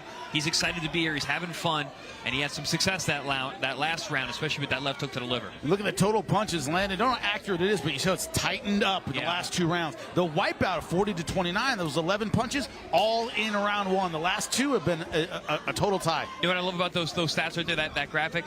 Benjamin, very consistent each round. You know, he's landed 12, 13, 14 punches. And then you got Gomez starting very, very slow, but then picking up round by round. Really tells you the trajectory of how this fight's going. You know the older guys do. They got to take some around or two to get the old Cadillac. The older guys, the that's old right. Cadillac, you got to warm it up first. He's getting in the engine. Got to get in the gear. For us, it takes about a half day at our age. But these guys, round and a half. And once again, chance of Mexico here in Philadelphia. I don't like Benjamin being flat-footed in front of this guy with his hands up. Because it gives Gomez a chance to go to the body a lot. You know, Gomez isn't going to chase your head. He's gonna go to the body if you give him a torso in front of him. And with that, out goes the mouth guard. Gomez is creative though. He caught it though. He's got it in his hand. He's holding his mouthpiece. Or did he get it back in? Oh no, he's holding it in his right glove. That's crazy. I've never seen that. No, it's in his mouth. No, I'm telling you, bro. No, okay, maybe it's in his mouth. No, it's in his mouth. I can see it in his mouth. He was able to push it back in. That was pretty athletic. Still pretty athletic. Nice right hand. Stumbles Benjamin all over him. And he cracked him with a shot he didn't see while he was turned. Protect yourself at all times, gentlemen. I don't care how good your chin is. You don't see the punch. It's going to hurt. Yeah. Benjamin did the right thing all over him with those short punches. Gomez shaking his head in his corner like, I'm okay. Terrible guy. And that was great by the ref. You know, he saw a guy unloading. He wasn't looking to stop that fight. He's watching. Good body shot. Comes back with Gomez. Because, now you're recovering. Because now if you're Benjamin, you threw all those punches, you're recovering air. And then you got touched to the liver. Yeah, Gomez recognizes it. He's going to attack you now. He's holding on. One thing, gentlemen, about being athletic, you're usually able to overwhelm guys with your athleticism. Benjamin hasn't been able to overwhelm Gomez with his athleticism yet. He's still been there to punch back. Benjamin, mouth wide open, still feeling that body shot. Gomez missing an opportunity here. Gomez face bleeding under 30 seconds in round number 4. See, this is when the sparring partner mentality comes into play. Yeah. Is Gomez missing a huge opportunity here? He's not jumping on his man. Yeah, good point, man. Look at this. Look how much time. A lot of waiting. A lot of waiting. Good body shot there. You spend too many time. Oh, left hook right at the end. Good God, the chin of this guy, man. Gomez is smiling. Give more. Gomez, an absolute warrior. Wow.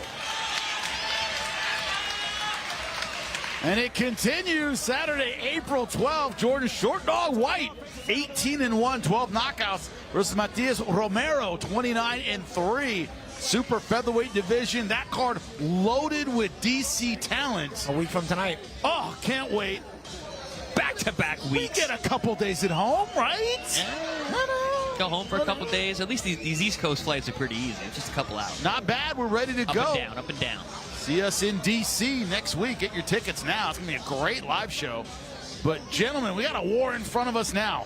This is a really good fight. Back and forth. You know, you got a guy, you look at his record, and you're like, he's going to blow him out. Nope. You got a guy who's not here for our paycheck. He's here to win. But you said it, and you say it all the time, Chris. Look past the numbers. Look at the names. This guy's fought real names, and he's durable. We were in the fighter meeting yesterday, and I'm going through it when I had him right in front of me, and I'm like, oh, man, I have seen you with these guys. I mean, these are real names. Benjamin now undefeated, 10-0, but certainly being tested. You can see the wear on the face of Rodolfo Gomez Jr. Yeah, I mean, he got hit with some bombs last round. Punches he didn't see either that would normally flatten a guy. Gomez took him. Definitely got rocked a little bit, but came right back.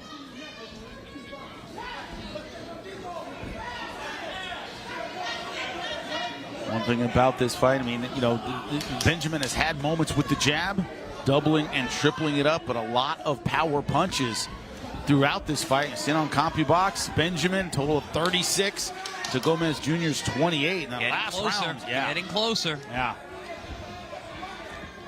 Well, the last round was almost all power punches against the ropes. Trying to take Gomez out, and about to tell you gentlemen how much that takes out of you going for the finish like that. You know, boxing is a skill sport, right? We work on things. It's a lot of practice, it's a lot of training, it's a lot of technical stuff. But there are a couple things that are God-given. One, power, right? God, we always say that. Power is a funny thing. You either got it or you don't. Another thing is chin. It's a God-given thing. Some people just have chins. Yes. Gomez is one of those guys. Our all-time favorite fighter, Tommy Hearns, I always say if he could take a punch like he could give one, he would have been the best of all time. Good shot there on the inside by Benjamin. Right now, Benjamin staying behind the jab again. The pace of this fight has slowed substantially. And as the pace slows, your jab has to take over. You know, first of all, it's harder to slip a jab when you're tired, so you got to take advantage of your opponent's fatigue. And it's hard to get your head out of the way. And second of all, you can kill those dead spots with a jab, which is not a big energy running punch. So you'd like to see the young Benjamin get busy with the jab. Right now, Gomez using it to get in. When Benjamin is at range behind that jab and he's able to fire double jabs and right hands from the outside and he's not freezing in front of Gomez, it's his fight to win. But when he stops and freezes, Gomez is just so creative with his offense, and especially finding that liver shot consistently. Very, very dangerous to the young Benjamin. He's gonna learn a lesson tonight. Win, lose, or draw. Also, when you fight a guy who is 6'3", those liver punches can come from a mile away. You just don't see them. And they just wrap around your elbow. Like that. Yeah, they just come right around. And guys are still able to generate power because they're able to get the leverage with that long, switch right upstairs. hand found its way in. See, he's tricky and creative, is Gomez.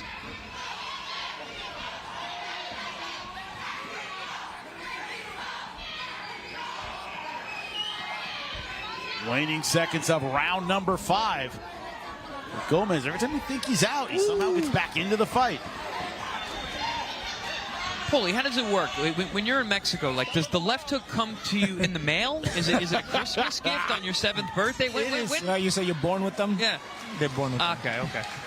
Another God-given thing? Yeah.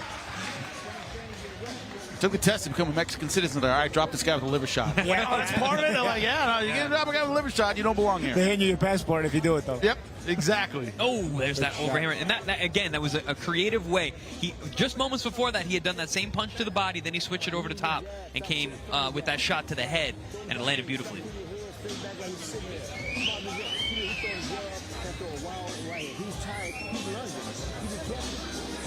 Benjamin breathing deep. This has been an all-action fight as we enter round number 6. This one's scheduled for 8. 3 more to go.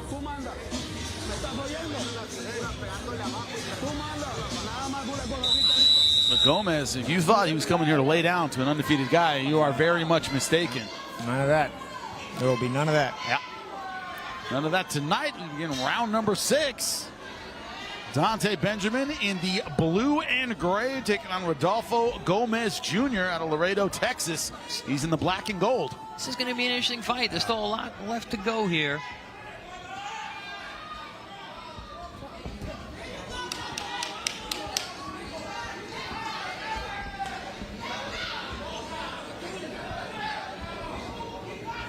For Benjamin, this is his first time. Well, I'm sorry, he's gone 6 rounds before, but only once. That is the downside of having 10 wins, 8 knockouts. That's 1 draw on his record as well. Yeah, he's been 4 rounds twice. He's been 6 rounds once. And that 6-rounder was a draw. And another thing is, I'm sure he's not used to landing these kind of power punches. The guy's still in front of him. That's for sure. When you're in control of a fight, it's easy to go. Jimmy, I'm not used to seeing guys get hit with punches this clean and walking through them. Good work on the inside from Benjamin. This is one of those fights for a guy like Benjamin, man. I mean, you're going to soak up so much experience. Yeah, I mean, you're getting the rounds with a really crafty guy. Now, he's not just durable, because Gomez is crafty, too, and he knows how to put you in certain positions. He makes it a little bit rough. Those body shots like you were talking about. You got an educated lead hand there. He turned that uppercut into a left hook to the head. But hasn't really been able to get back to the body. Oh, nice left hook. You know, Gomez hasn't been able to attack the body consistently in the last couple rounds. No, he got away from it a little bit. Like it seemed like he had an opportunity, and he just got away from. Oh man! Catch and shoot there from Benjamin. Could be he didn't want to take those counter punches. Blood from the nose of Gomez too. Some of those left hooks got that nose busted up. Again, Benjamin goes up the gears. Close look at it. Benjamin going up the gears again, though. You see, turns up the gears. First time I've seen Gomez actually try to initiate the clinch. Youth energy. Well, you talk about craftiness, pushing down on the head, clinching at the right time. He knows how to survive a tough spot. Listen, Gomez is not a young man. He's 35 years old. You know, he's been in there with some really tough guys over the years. He's in there with a young, athletic prospect right now. Chris, you know the Russian tie. Yeah, I mean, trying to isolate that arm. Little rustling there from Benjamin. A warning here, maybe for the keep the head up, forearm or for the frame.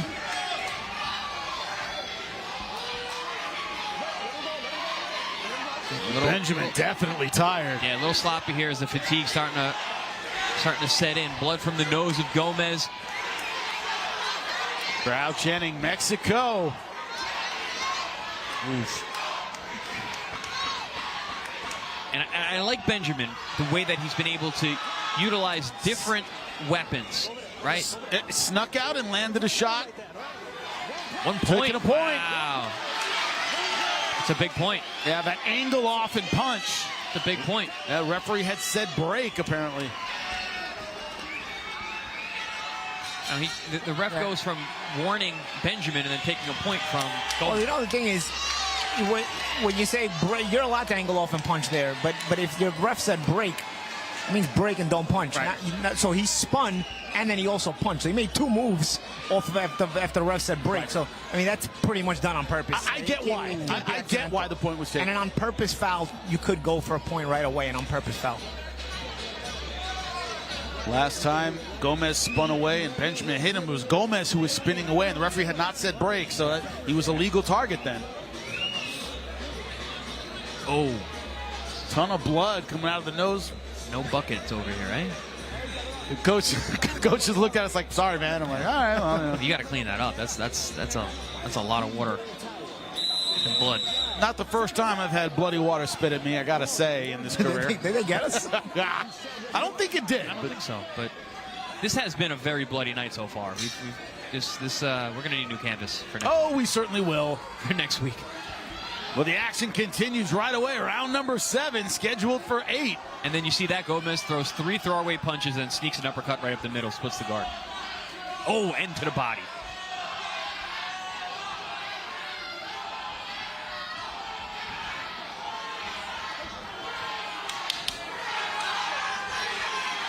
Freesmoke Benjamin. Oh, good counter right hand. That's another sneaky shot.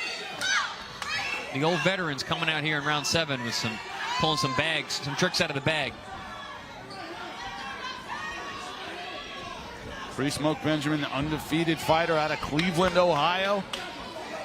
Great athlete, standout basketball player, now a standout boxer. In tough tonight, though. Definitely a learning experience. Good combinations.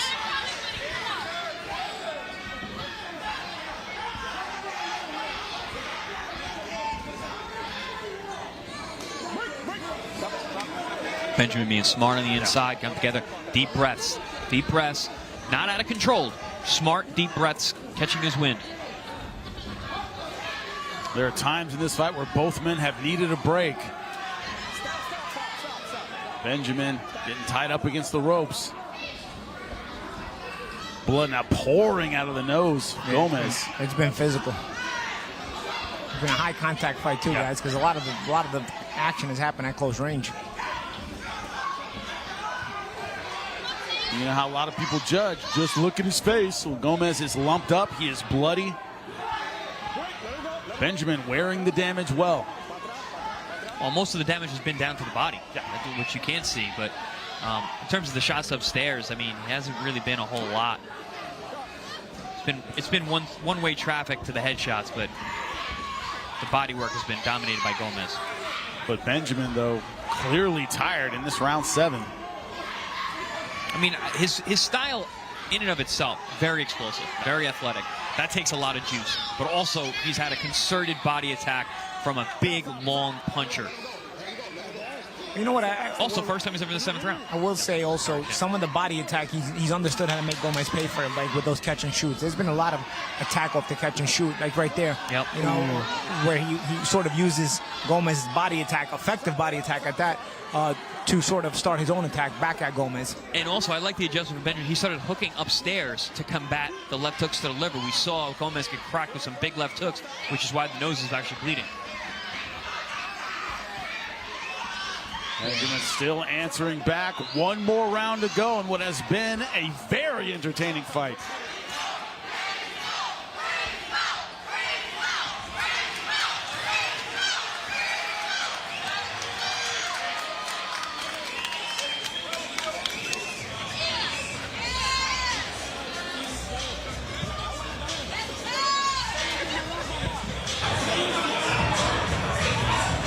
Ladies and gentlemen, here inside of 2300 Arena, one more to go. This is the 8th and final round.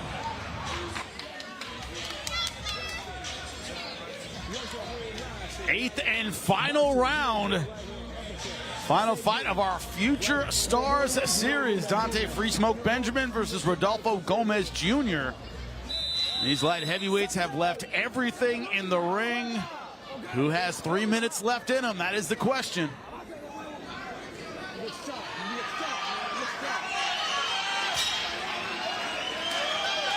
They touch gloves in the center. It has been a war.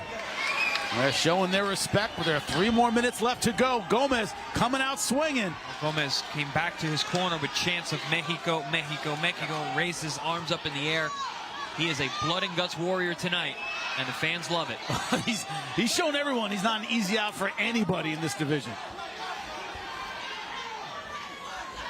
But he's probably facing a severe points deficit at this point. Yeah, I mean, Benjamin came out so fast. You got the point deduction as well. And Gomez in a position where he probably needs a knockout to win in this 8th round.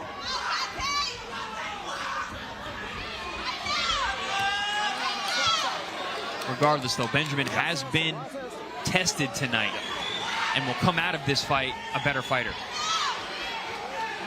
Nice sneaky right hand.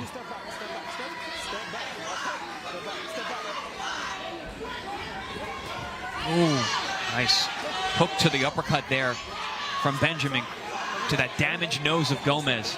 Yeah, but not the combinations we saw earlier in the fight. No, not those free-flowing, explosive combos like we saw before, closing the gap quickly behind the jab, landing big right hands. And we do see concern on the side of Team Benjamin. They're up screaming. Yeah, but you know what you guys said a couple of rounds ago, you know, this is going to be an experience that Benjamin takes something from. You know, you go 8 solid rounds with a vet like Gomez who's, you know, making you work on a lot of your craft. You know, it's not a guy who's going to beat you, but it's a guy who's going to, you know, sort of you know, make you work on things that you need to work on in order to keep advancing up the levels. And Gomez fighting hard in this 8th round. But also, I mean, you know, Benjamin's not a guy who has a lot of rounds under his belt. Yeah. So this is something that they can look back and study and critique. Not a lot of critique when you blow guys out in 1 or 2 rounds. That's probably why they got this kind of opponent for him too, right? You got to see where you're at. Tension. Right in front of us, Gomez putting on the pressure. So far winning this 8th round, but will that be enough, especially with the point deduction? Yeah, Gomez just running out of time. Doing a good job of making it very uncomfortable for Benjamin, but not being extremely efficient or effective here in round 8.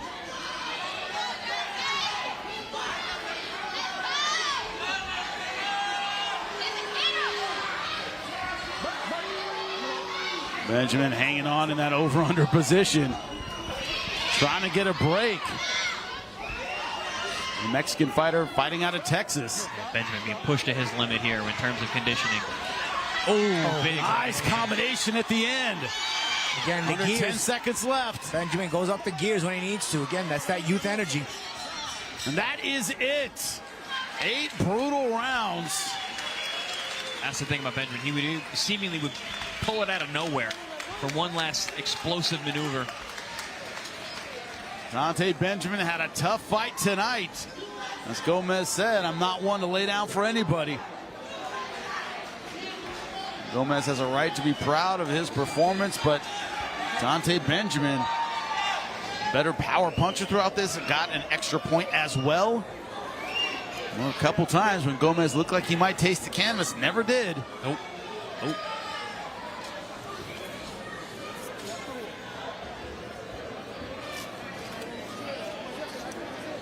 Take a look at some of the numbers here. It was a very busy fight from both fighters. We'll slow down a bit in round number 8. Total punches, Benjamin 110 out of 458. Gomez Jr. 97 out of 405.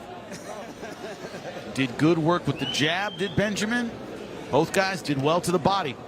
Combined for almost 900 punches in an 8-rounder, excuse me. But you look at Gomez Jr., you know, those body punches real effective early, but after he got stung and hurt, a lot less of that. Yeah, once the left hook damaged the nose, it really changed the flow. The effectiveness of the body shots stopped after that. He was not as aggressive with the left hook downstairs.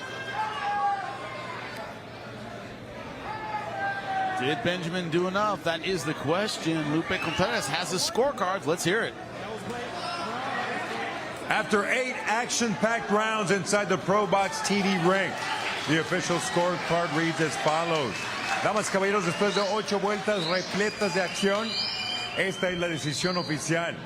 Los jueces Bruni y Rubnitz entregan tarjetas idénticas de 80 a 71.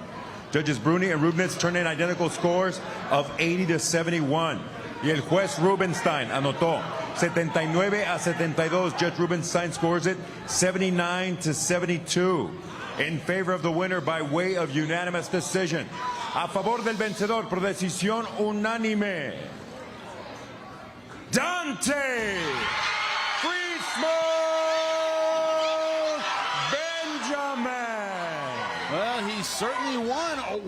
A wide margin on the scorecards doesn't indicate how challenging this fight really was. Yeah, you know, he had to work for all those rounds. Yes. You know, Gomez made him work. Gomez sort of earned his keep. That's why he is the kind of opponent he is. I know Gomez is disappointed. Maybe he wanted to get more credit for some of the rounds.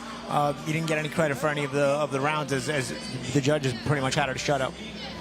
Yeah, I mean, this is one of those fights. Again, you got to look past the numbers. So you can look at the scorecard and be like, oh, easy win for Benjamin, but it was certainly not an easy win. Gomez earned his keep, earned his paycheck tonight. And like you said, he needed rounds. He doesn't go rounds, Benjamin. Well, going rounds with a guy like this, who's crafty, who's been in the ring with a lot of good fighters, you know, has gone the distance with guys like Lester Martinez and Diego Pacheco, constantly in training camps, you know, with guys like Jaime Munguia and Artur Beterbiev. You knew already. You brought this guy for your prospect. If you're managing Benjamin, you brought this guy for your prospect to get him rounds. You specifically wanted rounds, and that's exactly what you got for your money tonight. You got the rounds that your prospect needed. And also the good thing about Gomez, the kind of guy, that chin that he's got has not been wasted in sparring because he's still got it. Yeah, no, exactly. It certainly does, and that says a lot when you're training with Artur Beterbiev. Yep. Guys like that, monster punchers like Jaime Munguia, still has a chin, but they will go back to the gym and have a lot to work on. For Dante Benjamin, it's one of those fights where you ask yourself, do you want to be a fighter? Got to clean up certain things. Your athleticism is not going to get you through everything. A virtual wipeout on the judges' scorecards, but that does not tell the tale of a fight in which, Paulie, to your words, he had to earn every round. I completely agree with that. We see the physical talent of Dante Benjamin. Well, that is the main event, of course, of our Future Stars card, but stay tuned. There is so much more to come. That's right, our Contender series rolls on. We have 3 more to go, including this main event. Ricardo Magic Man Salas versus Kent Cruz. Salas, a devastating puncher known for his early knockouts. Kent Cruz, a technician who's been in there with some of the best in the world. That's going to be a great welterweight main event. That's right, it's a main event of our Contender series. We roll on. I hope you've enjoyed Future Stars. More to come right here on ProBox TV. Don't forget, stay tuned in. Contender Series will continue to roll on. Don't miss our main event. It starts right now.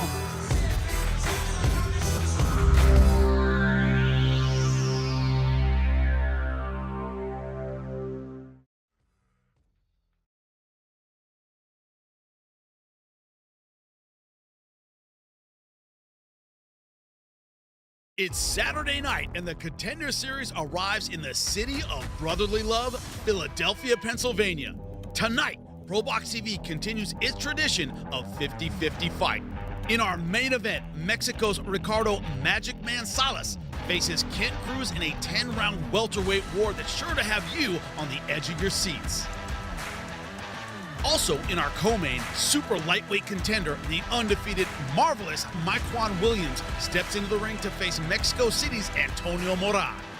Stay tuned for a night of action-packed fights from the 2300 Arena in Philadelphia, the historic city of champions. It's the Contender Series on ProBox TV. Find out why millions of people are watching. The Contender Series starts now.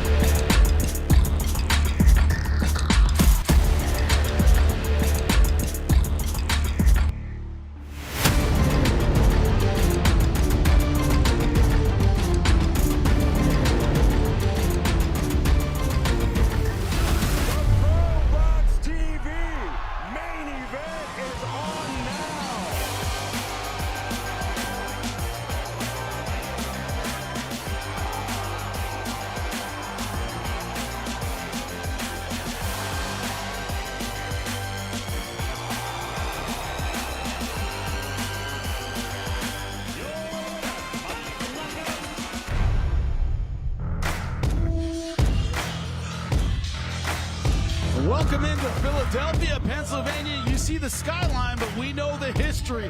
Not just about football and the other Super Bowl champions. We're talking about the great list of outstanding boxing champions from Philadelphia. B-Hop, Jersey Joe Walcott, Smokin' Joe Frazier, my personal favorite, Meldrick Taylor. We all have one, but it's a city of great fighters and great fights. We continue that tonight on ProBox TV. Jonathan Lopez versus Rene Alvarado. Anytime Chris Algieri says, watch this kid, I'm keeping my eye on him. That's exactly what he said about Gio Lopez taking on the very tough Rene Alvarado in our co-main event.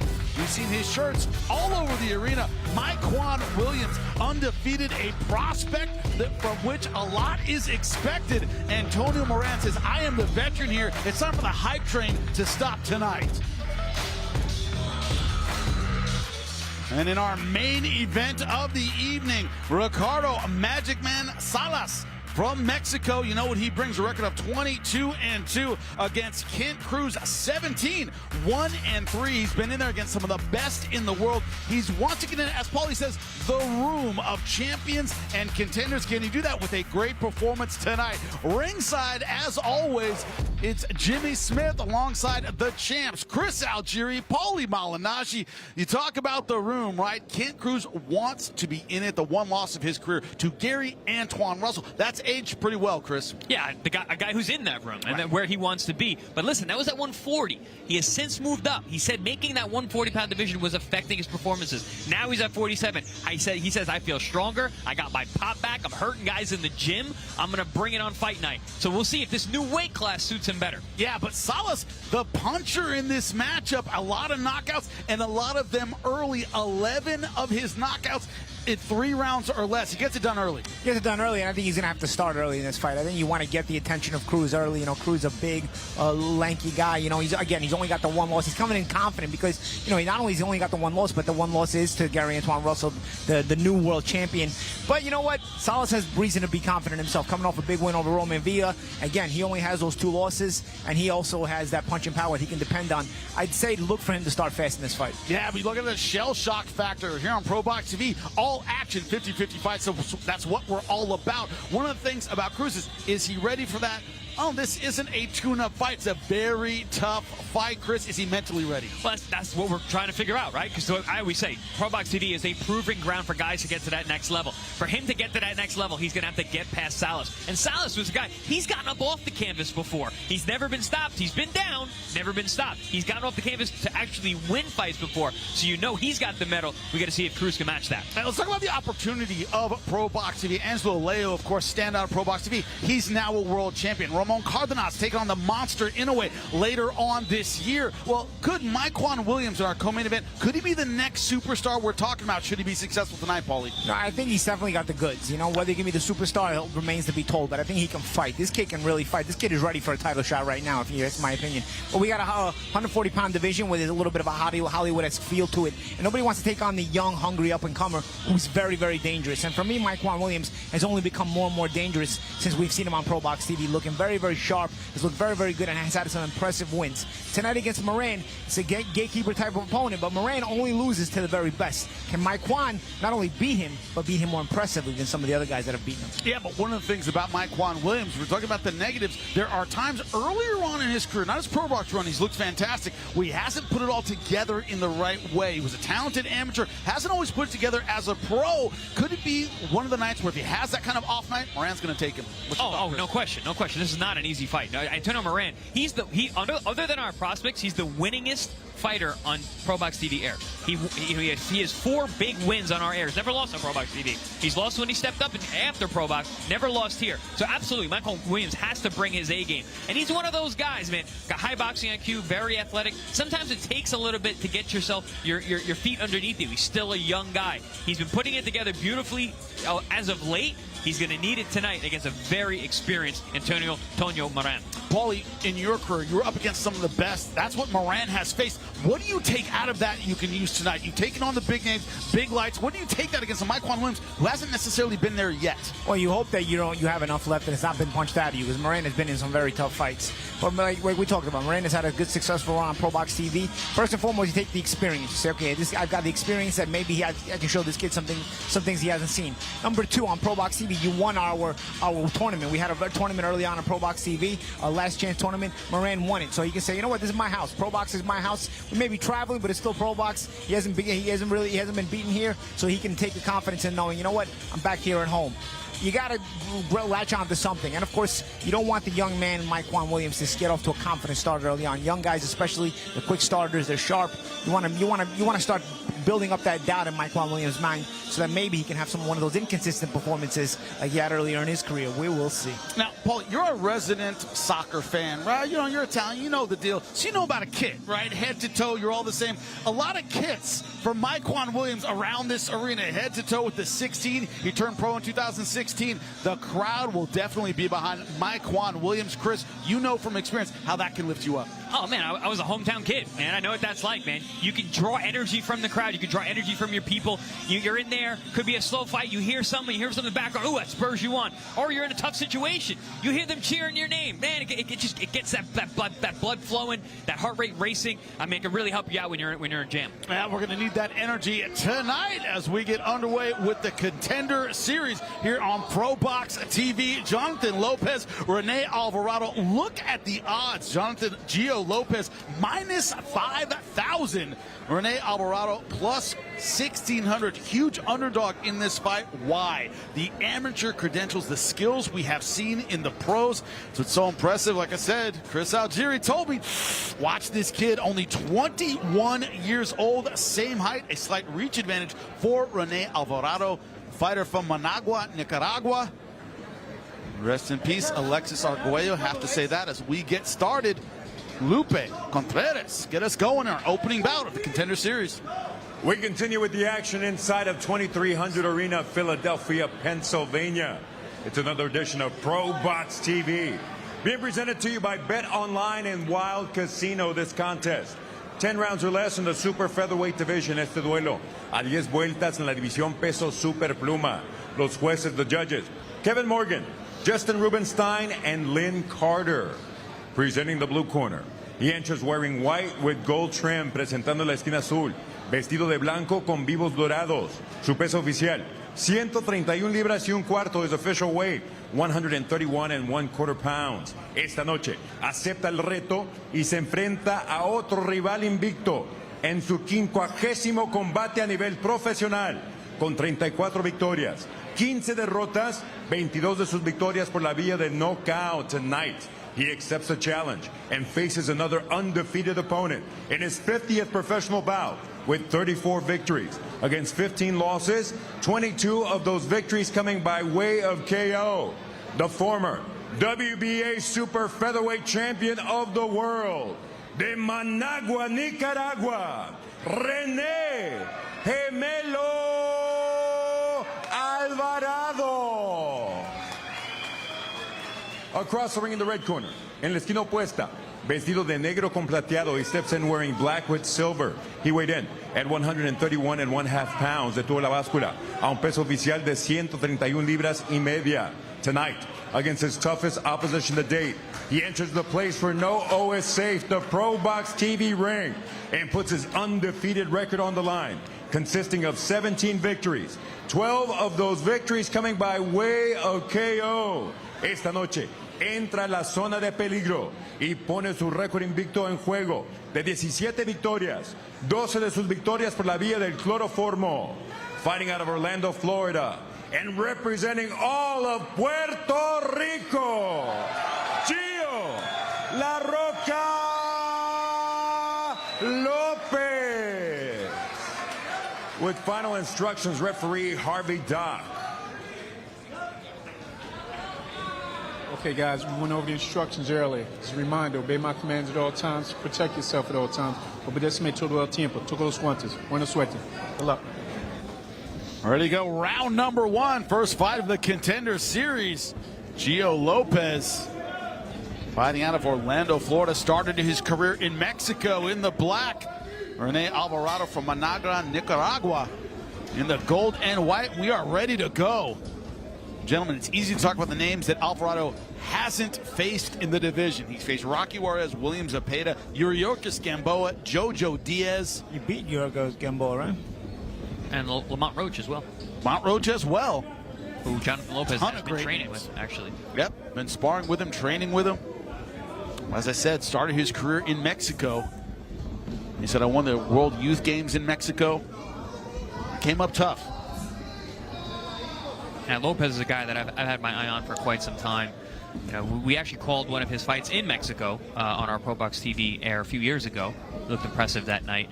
But one of those young men who's been fast-tracked because of the talent and the potential. You know, so poise and maturity in a prospect. You know, sometimes talent and potential, a prospect has it, but do they have the poise and maturity to go up the ladder? You know, Lopez, he's a very mature young man, and that's why I think people, you know, starting to believe in him more and more. And you see him with a guy like Alvarado, who's always been a headache. Whether he wins or loses, it's been a headache for a lot of people. Well, another guy that he fought a few fights ago, Eduardo Baez, another guy who's been on our air, gave Angel Leo trouble. Yeah. You know, he fought him in his 10th pro fight, which is mind-blowing to me. But also, Lopez is one of those road warrior guys who travels around from camp to camp. He was in camp with Reynoso. He's been in camp with Lamont Roach. You know, he travels all around the country and sometimes out of the country to get the best training possible. Gio Lopez, it's easy to forget he's 21 years old. Does not carry himself like a 21-year-old. Not at all. Not at all. I was working out in the gym the night before the weigh-in, and I'm sorry, the morning of the weigh-in. He was getting his last little sweat on. And just handling it like a pro should. What did Tony Sirico say in the Gotti movie when they found John Gotti not guilty? That's what I've been telling you. I'm telling you right there. He's mature. He's been mature. He's just like I've been saying. Poised for his age. That's what I've been telling you. Never hear you talking subversive. Never, Paulie. Never. Good stuff from Gio so far. Talk about that poise and maturity. You ever hear DB talk subversive? Yeah, never heard him talk subversive. Never. We will keep going, by the way, if someone doesn't stop us. We will do it all night.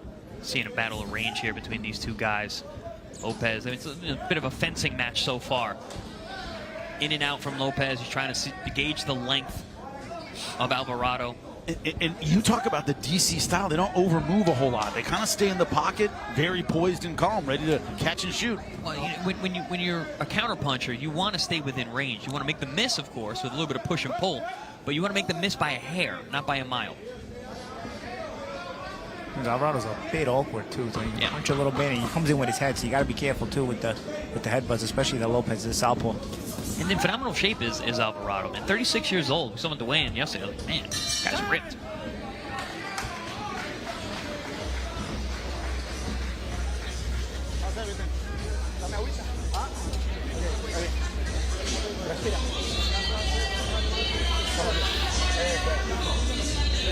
Respira, entonces recuperame ahorita. Ahorita recuperame.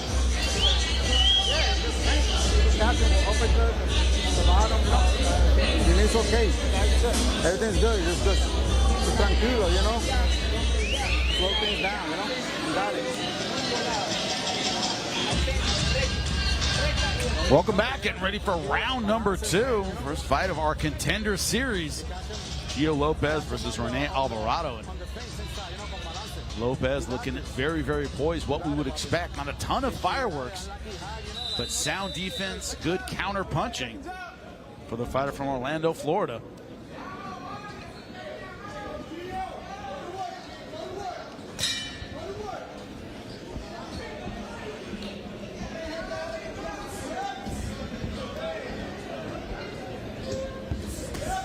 Good fighters like to read you in the first couple rounds, and then they start reacting.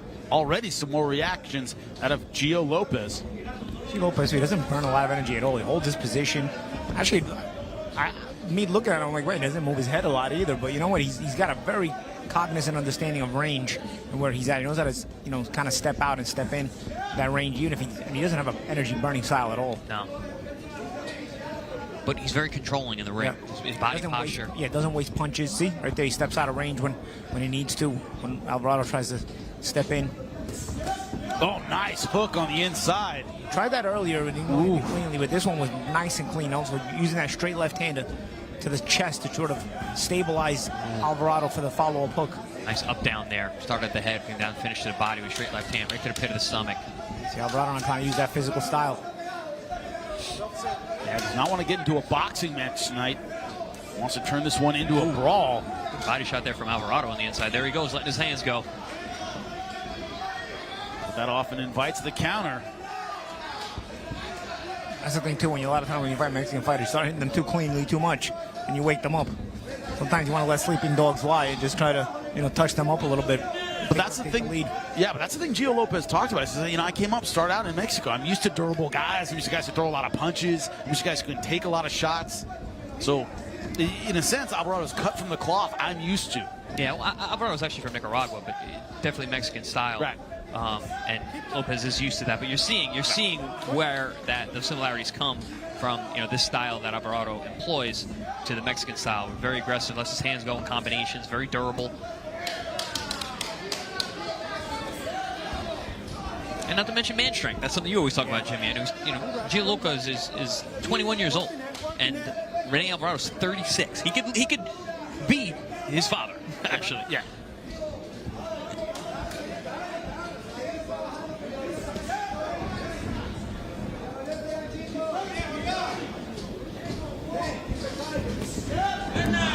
Looking for that straight counter from the southpaw stance. Oh, got it again. Beautiful head off line, right down the middle with the straight left hand. Alvarado clearly with the I'll fight that accuracy with volume. Yep. Or I'm going to walk through the shots and get to you. He can't match you for speed, so he's going to have to take some in order to get there. But once he gets there, he's going to let those hands fly.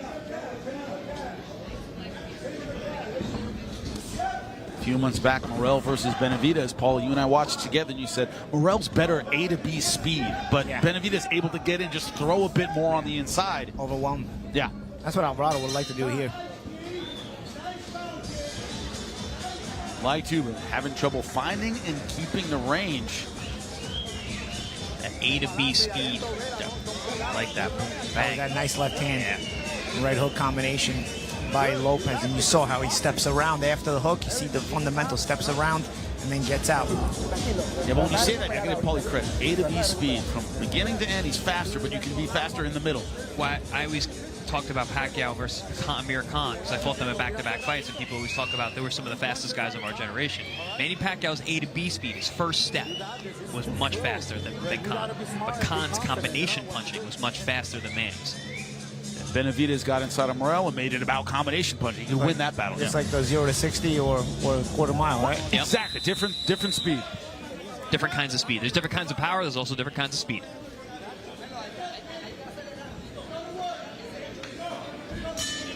See what changes are made in round number 3. Gio Lopez, no surprise, starting off straight with the power shot. If you notice, he does that each and every round. Even in the first round, he came out with a hard 1-2 right down the middle. Sets the tone early.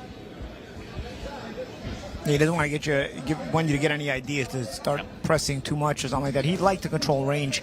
That's the kind of style, you know, Gio Lopez wants to have. He wants to have that middle range style here, where he controls you at this particular distance. That's what he wants to hold it at. If you see Alvarado stepping in, and then you see Lopez stepping back out, but it doesn't step out too far. It steps out just enough to keep it at middle range. He sets and controls that critical distance line beautifully, and you can tell that's something that they work on throughout camp, because he holds his ground, holds his position, and puts you in your place. Yeah. And people would say, "Oh, why wouldn't he just get all the way out of time?" Well, here I'll tell you what. At middle range, nice shot there. You can do stuff just like that. At middle range, you have the option to punch back, and your opponent starts to realize if you hold your position at middle range, you always have the option to punch back. So your opponent has to be careful with their own aggression. Lopez looks like he's found his range. He's opening up with his offense quite a bit here in round 3.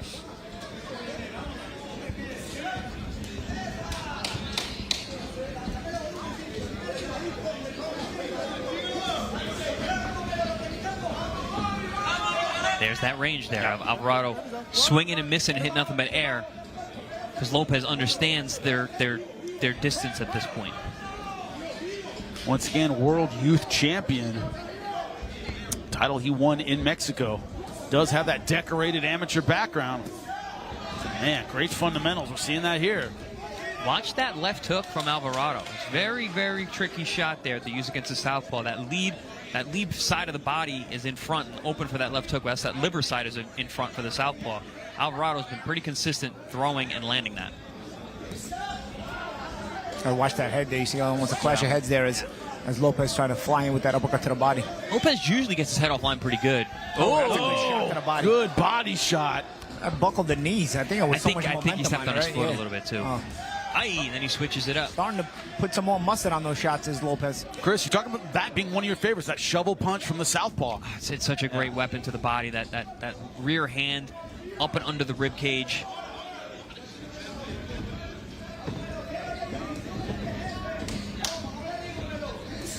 Oh, wow, love that.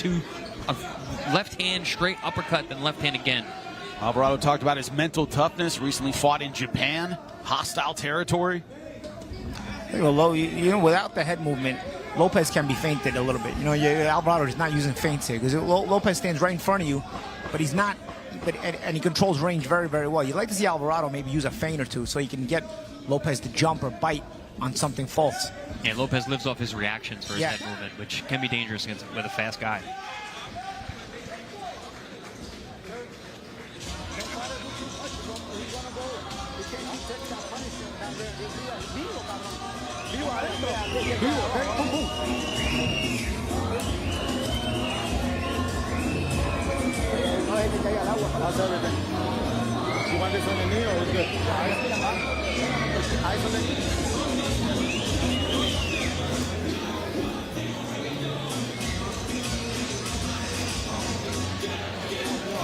See Gio Lopez in his corner. Good round, landing power punches from the southpaw stance. Let's take a look at it, gentlemen. Yeah, changing levels. That's where you saw that little trip up, but I think it was actually the foot got tied up. There's a nice combination, 3-punch combo. And that was nice getting the uppercut in between the guard like that. Splitting the guard, then threading the needle with the left hand. But then also, as you mentioned earlier, Chad, cuts an angle, gets out. Goes to the weak side and gets out. Stays invisible. Gio Lopez, not the kind of guy so far to, as we say, admire his work. Circling out very well. Round number 4 scheduled for 10. Also winning the lead foot battle. If you guys can't see it at home, but we're looking at the feet of Lopez. He consistently keeps his lead foot outside the toes of Alvarado, and when he steps in for the strikes, gets outside that foot.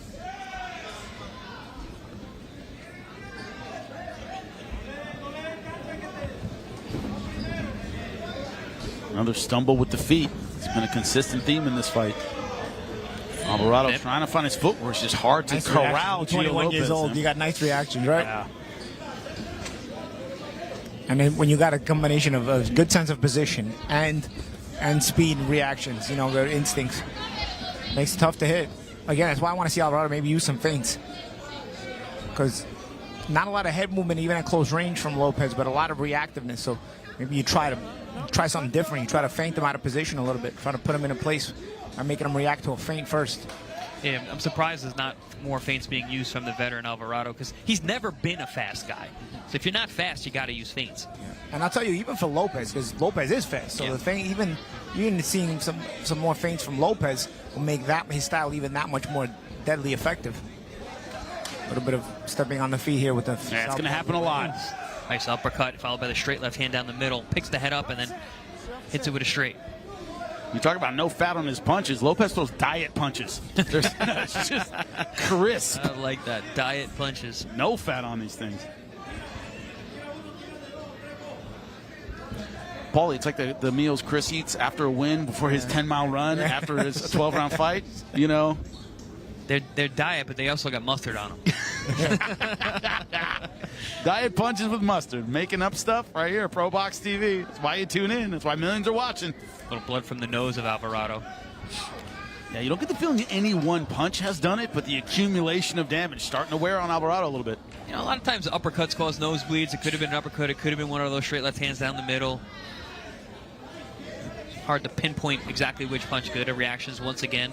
Lopez goes out from the weak side. Right now, it just looks like it's very difficult for Alvarado to perturb Lopez in any way. Yeah, good strategic clinch there by Lopez as well. He got trapped on the ropes. Also smart.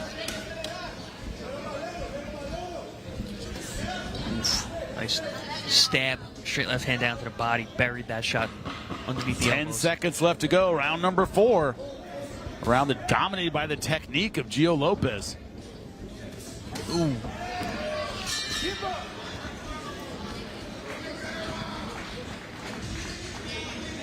Could be one of those things where frustration starting to set in. Looking for this style. We're going to see a lot of it next week. That's right. Jordan Short Dog White, 18-1 versus Matias Romero, 29-3.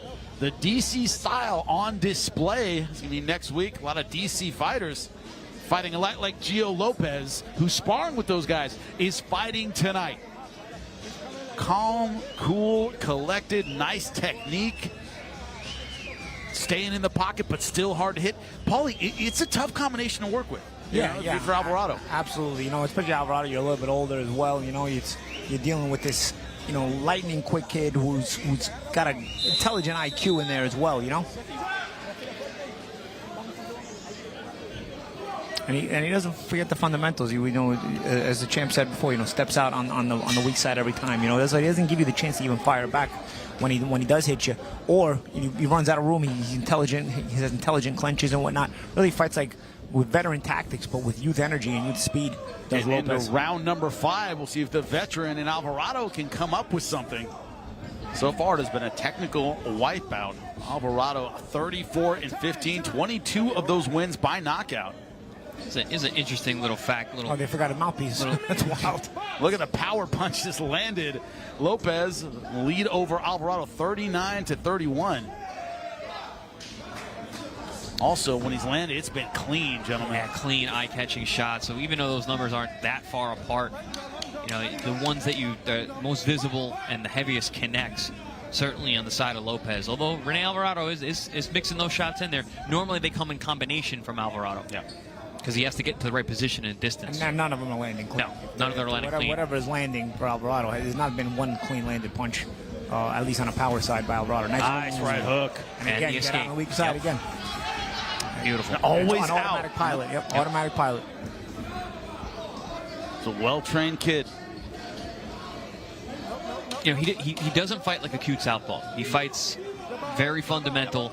He fights the way I would fight a southpaw. You know, you land and you go out the weak side.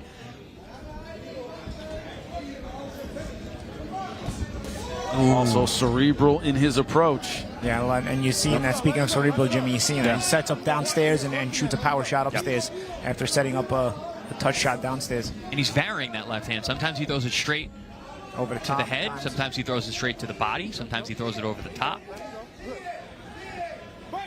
Very smart tie-ups. Keeps his head out of position, out of harm's way from accidental clashes. Well schooled. And Alvarado has not been able to bait Gio Lopez into a brawl yet. Alvarado just walked Lopez into a little shot there. Little clash of heads being complained about by Alvarado. I was going to say a little historical tidbit of information. 10 years ago, Rene Alvarado fought Eric Hunter, a Philadelphia fighter, right in this room. Really? Yeah. Whose son fought on our undercard tonight. Yeah, exactly. Exactly. It all comes around, ladies and gentlemen. 10 years ago. If you stay in this sport long enough. Told myself I wouldn't cry tonight because I'm old. But, yeah, stuff like that makes you feel pretty ancient. Eric Hunter, very, very talented Philadelphia fighter. One of those guys, just short of winning a world title, but world class in every way. His son looked fantastic tonight.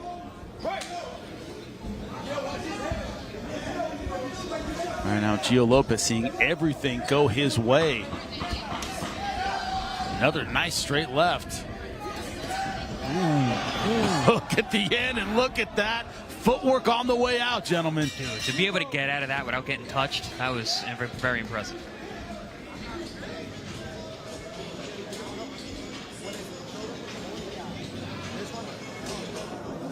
Just keep it tight. You shoot the other hand, get close to him. Fighting an ex-world champion. We're gonna go on, you know?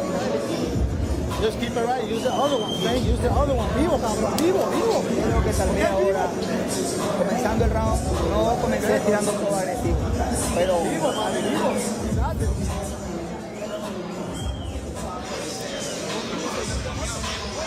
Ready to begin round number 6. And if there's a way to deal with that man, Gio Lopez, and his technique, tight, accurate southpaw, so far Rene Alvarado has not found a way to do it. The veteran has tried. He's been mentally and physically in this fight so far, but tactically, it's been a wipeout for Gio Lopez as we begin round number 6. We're halfway through this fight, scheduled for 10. Question at this point might be, will Gio Lopez try to step it up and get the finish? 17 wins, 12 of them by knockout. I saw Lopez roll his right arm out a little bit before he went to the corner, and he came out beginning this round kind of punching at the air with that lead arm. That's stretching it again. It's more like the shoulder. Could be a shoulder problem. I believe that's the same side that there is a scar, or it looks like a surgical scar on his right shoulder. Still a lot of fight to go. Still have 15 minutes of fight to go. So. Against a veteran guy.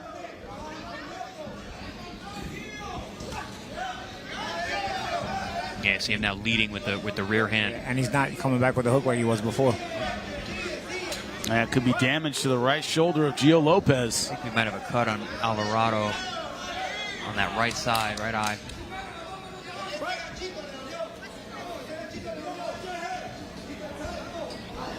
Don't see any blood right now. Might be an abrasion.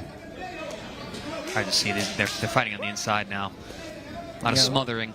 Yeah, Lopez trying to land that left hand and smother, take away the play from Alvarado to be able to return fire. He's not able to step around because he's not using the hook after the left hand. Yeah, he's not using that lead arm anymore, that lead hand.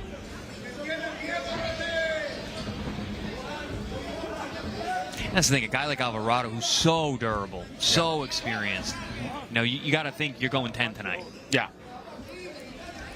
And shaking it out again, and certainly a problem with the right shoulder of Gio Lopez. Yeah, not having a lead hand for half the fight. Ooh. Nice left. Pretty good with the straight left, however. I wonder if he can at least use it as a blur, and a lead hand, sort of the frame it or post it out.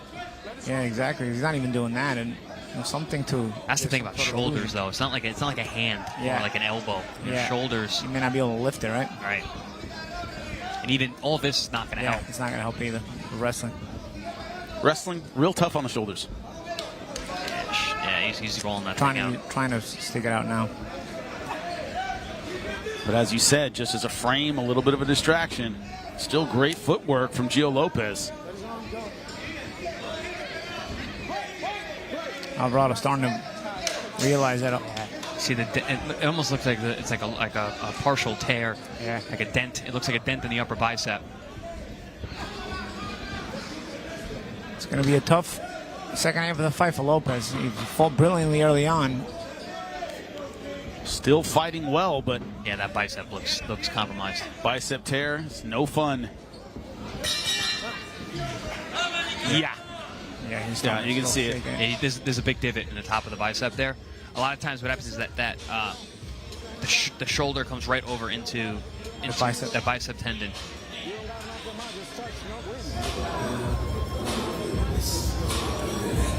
We gotta say, gentlemen, fighting one-handed, he's done pretty well. Well, it's only been one round. Yeah. And like the champ was saying, I wonder if this gets a little better, that he can start using it as a distraction or a frame that he can land some of those big shots. But he landed some good, nice left hands in that round anyway, and also didn't take any damage.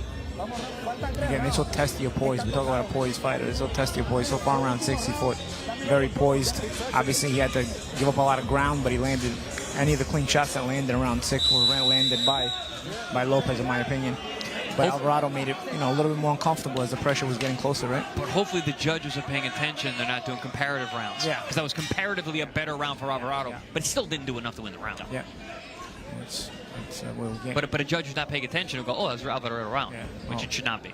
Well, if we as analysts catch these things of injuries, I mean, judges sit ringside for way more fights than even us, right? So you would think that they'd be at least have some of the intelligence to see that there might be an injury and maybe there's not to do with the comparison rounds. But even if there is an injury, I don't think they can. That shouldn't really play. It's not, if you don't throw, you don't throw. But you notice the adjustment. Yeah. You have to notice the adjustment, though. There's an adjustment. It's not like he's fighting worse. He's just he's using the adjustment. Right. So in terms of comparison, I understand what you're saying. And Alvarado now trying to turn it on. Alvarado's starting to see it. Yeah, he's got a compromised fighter in front of him. The problem with tears is they don't get better. No. They get worse, and that just is what it is. You have to wonder, did Lopez bank all 7 rounds leading in? 6 rounds leading into this. I don't know if he can lose the rest of these rounds. Right. Think he can win a decision. Yeah. I'll tell you what, you gotta have balls to make Alvarado minus 5,000 on the dog. I don't care. Very true. These you know what happened with these odds makers? They got confident again because it was a couple. We started traveling with ProBox and some of the underdogs got robbed. So they're like, all right, the underdogs aren't winning anymore. Back to normal. We can go back to normal now because they just get robbed now. I don't know, bro. Now minus 5,000. Alvarado's starting to look pretty live with this injury that Lopez is showing. That's the thing, man. It's boxing. We ain't playing patty cakes in there. People get hurt. Still using great footwork. Still trying to set things up with that power left hand. One thing about Gio Lopez's power is he's been landing effectively, but there hasn't been that get off me kind of power where Alvarado won't feel good coming in. Yeah, he's eating some shots, but he's worn them well. Yeah, but especially as a one-handed fighter. Yes. It's very, very And different. Alvarado, there is no get off me. He's going to be that guy no matter how hard you hit. Yeah, he's got world-class chin and durability. And, Lopez's ability to keep Rene off him, Alvarado off him, was being frustrating and making him miss and being invisible like that. Yeah. Yeah, and Lopez is going to have to work a lot harder these next couple rounds. He's going to have to do this and move and box, but he still has that repertoire in his bag that he can pull it out. He's just got to make that decision that this is how I'm going to have to win this fight. You see Alvarado cutting the ring off again. This is a vet, man. See. He's not going to make it easy. He's got footwork again. But a guy like this, he's got slow feet anyway, Alvarado. You just got to keep turning him. But it's a lot. It's a very energetic style. Yep. Oh, nice overhand left and out again. Alvarado walks right through it though. They say that don't get hit. Yeah. The Lopez, right? But how much are the judges making comparison rounds like we're talking about?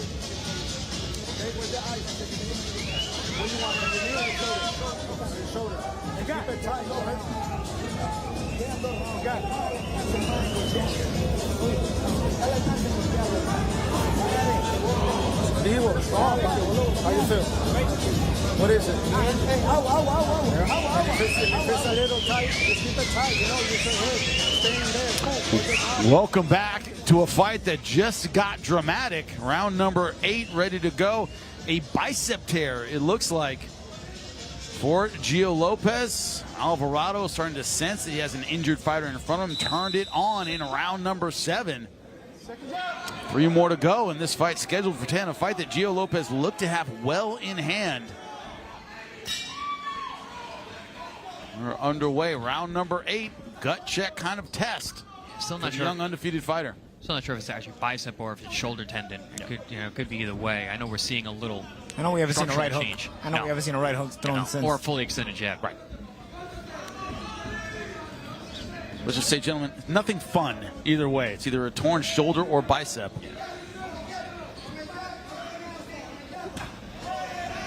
Yeah, look at the last round. Total punches landed. Alvarado doubling Lopez's total in round 7. But you can also see Lopez, whether it was him or his corner, has made the decision, all right, this is how we have to win this fight now. You got to be mobile. You got to be lateral. You got to stay invisible. Counter when you can.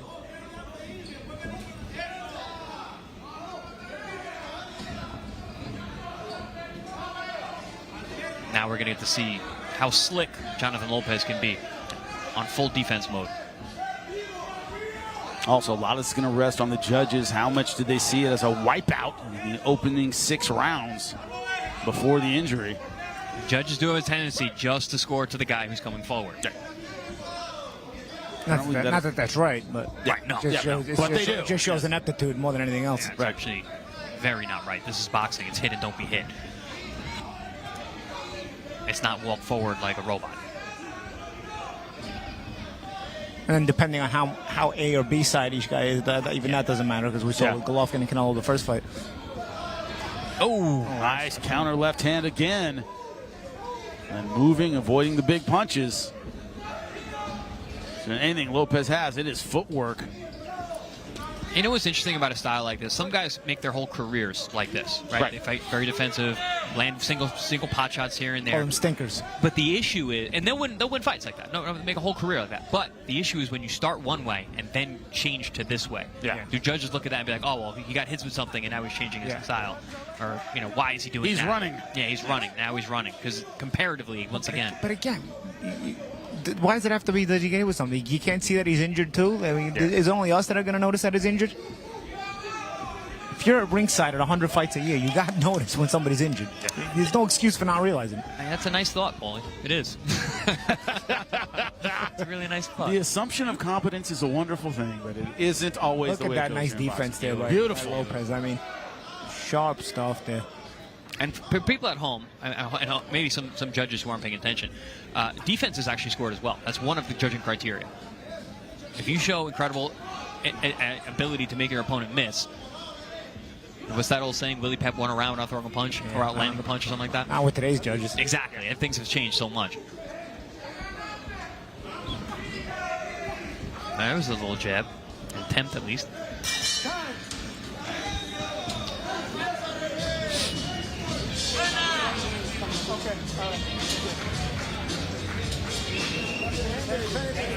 How's your shoulder? How's the knee? Huh? My body's great. Looks great here. I got it.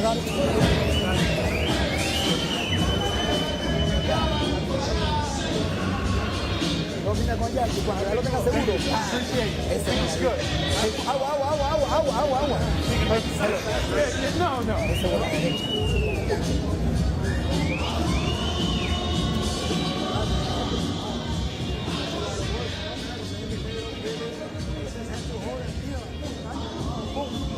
Sometimes get close enough feint and do, right? You don't have to try to knock him out. Hey, quedan dos.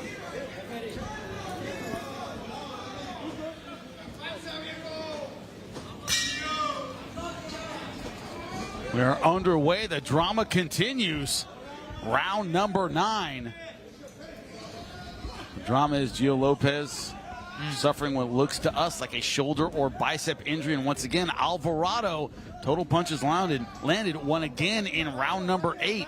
I'm telling you right now, guys, I was trying to really count those. I don't know where the 8 came from. I'm telling you right now. This guy did not land any punches last round. Well, there is absolutely no way Alvarado landed more punches than the Lopez last round. I'm just throwing that out there. Just throwing it out there. I was trying to see because I was really looking at Lopez like, wow, I was like, he's really slick. It's hard to hit him clean. And Lopez, you know, that's a more eye-catching shot than anything Alvarado lands. Also, the more damaging. I mean, it looks like there's. I said it earlier. There's mustard on the shots. Alvarado was literally just trying to touch because he's basically been punching at a ghost all night. Sometimes Alvarado's so frustrated, he just pushes his hands out just to try to touch something. 2 more rounds to go. This one's scheduled for 10. That's what I'm saying. It's hard. It's not getting hit. Yep. And the Puerto Rican fighter came up in Mexico, bank enough rounds to win. No real intention of knocking Alvarado out. Hasn't hit him with a lot of meaningful punches. Alvarado landed a shot or 2. With the injuries, unable to use his lead hand. But also Alvarado has taken some of the steam off the shots because he's so accustomed to missing at this point. Early on, he was throwing some hard shots, especially to the body. Now he's just putting the punches out there. Also, he's not getting countered like he was earlier, so we can throw him a little slower.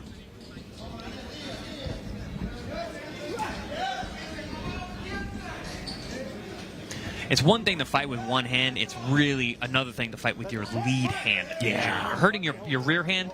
Listen, you got a good lead hand. You can jab and hook your way through a whole fight, let alone a couple rounds. But when it's just your rear hand, that takes a lot of IQ. And that's why it's been impressive with Lopez. He still forces Alvarado to kind of respect him. Yes, Alvarado's increased the pressure, but it's not been he's gone gung-ho. Like, he still has to respect the attack of Lopez. But Alvarado cuts off the ring so well. You see that? Great pressure, great side steps. He understands it.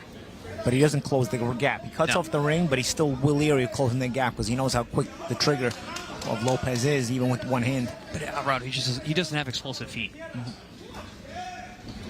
One of the most impressive lead hand injured performances I've ever seen was Sergey Derevchenko versus Mbili. Yeah. He tore his bicep really bad in that fight and went on to, fight tooth and nail with just his rear hand. All the way to the end. Yep.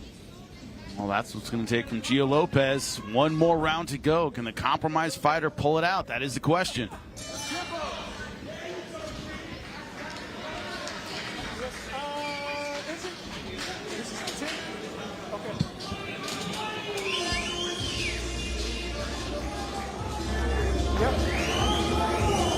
Last round, we got touch gloves.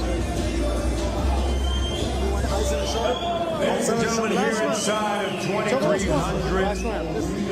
One more to go. This is the 10th and final round. Último round, get it. Bang, boom. Hit whenever you want to hit. It's easy. Make him miss. Touch him. Boom. You got him out the mouth. Gio Lopez in his corner, getting ready for round number 10. Bicep or shoulder injury has plagued him since, I believe it was round number 7. I thought it was earlier than that. Yeah, it could have been. I think it was round 6. 5 or 6, yeah. Nah, it was at the end of round 5. Yeah. End of round 5. I remember it was round 6 is when he really came out. 6, he used one hand, and we were like, right, he's got past 50% of the fight, right? So did he bank enough? Can he bank enough? That is the question. Fighting one-handed and expect Alvarado to come at him with everything. Good hand fighting in here on the inside. Yep. What an upset this would be if the fighter from Nicaragua able to give the fighter from Puerto Rico his first loss. And Lopez a huge favorite in this fight. You can see Lopez. He's definitely spent time in Mexico. The way he's able to tie guys' hands up on the inside without taking any damage.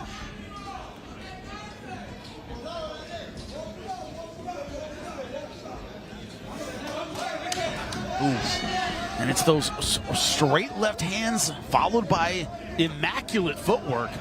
That have been the story of this fight so far for Lopez. They've been just enough. He's had to use level changes to land that rear hand now. It was devastating when he had both hands. Yeah. And now he's surviving with one. Yeah, Alvarado really putting on the pressure here now. Yeah. This is by far the best round for Alvarado thus far. Yeah, fighting like he has nothing to lose, which he doesn't. Lopez doubling up. Yeah. The rear hand on the inside there. Kid's got guts for days. Hasn't been able to throw a jab from that right side, as we said, since about round 6. There's one. Yeah, but he's kind of placing his aim in it. But that's okay, because you can blind a guy. The old 1-2. Yeah. You just blind him a little bit. Just put it in his field of vision and then drop that left hand behind it. Which I would like to see Lopez do that more. But he's done a great job, changing levels, punching from different levels, aiming into different places. Super creative. Changing distance.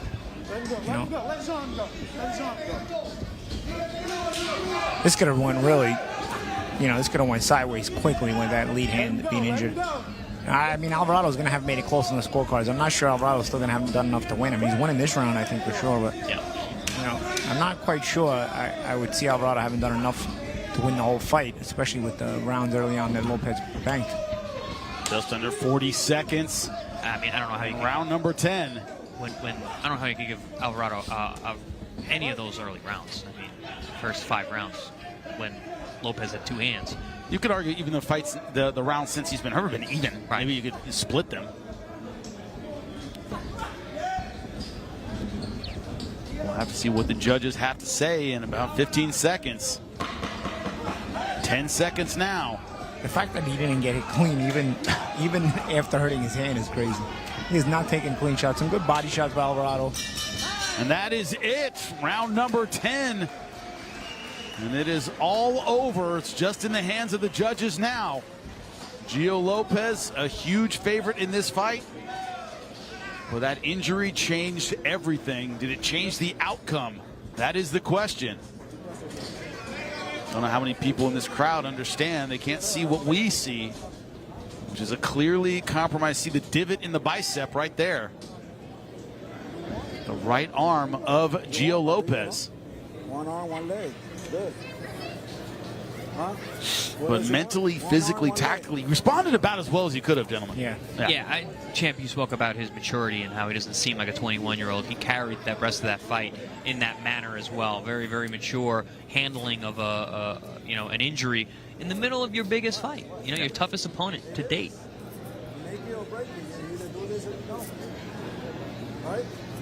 Big question, though. How did the judges see it? Win all 10 rounds? Smile on the face of Gio Lopez. He believes he did enough.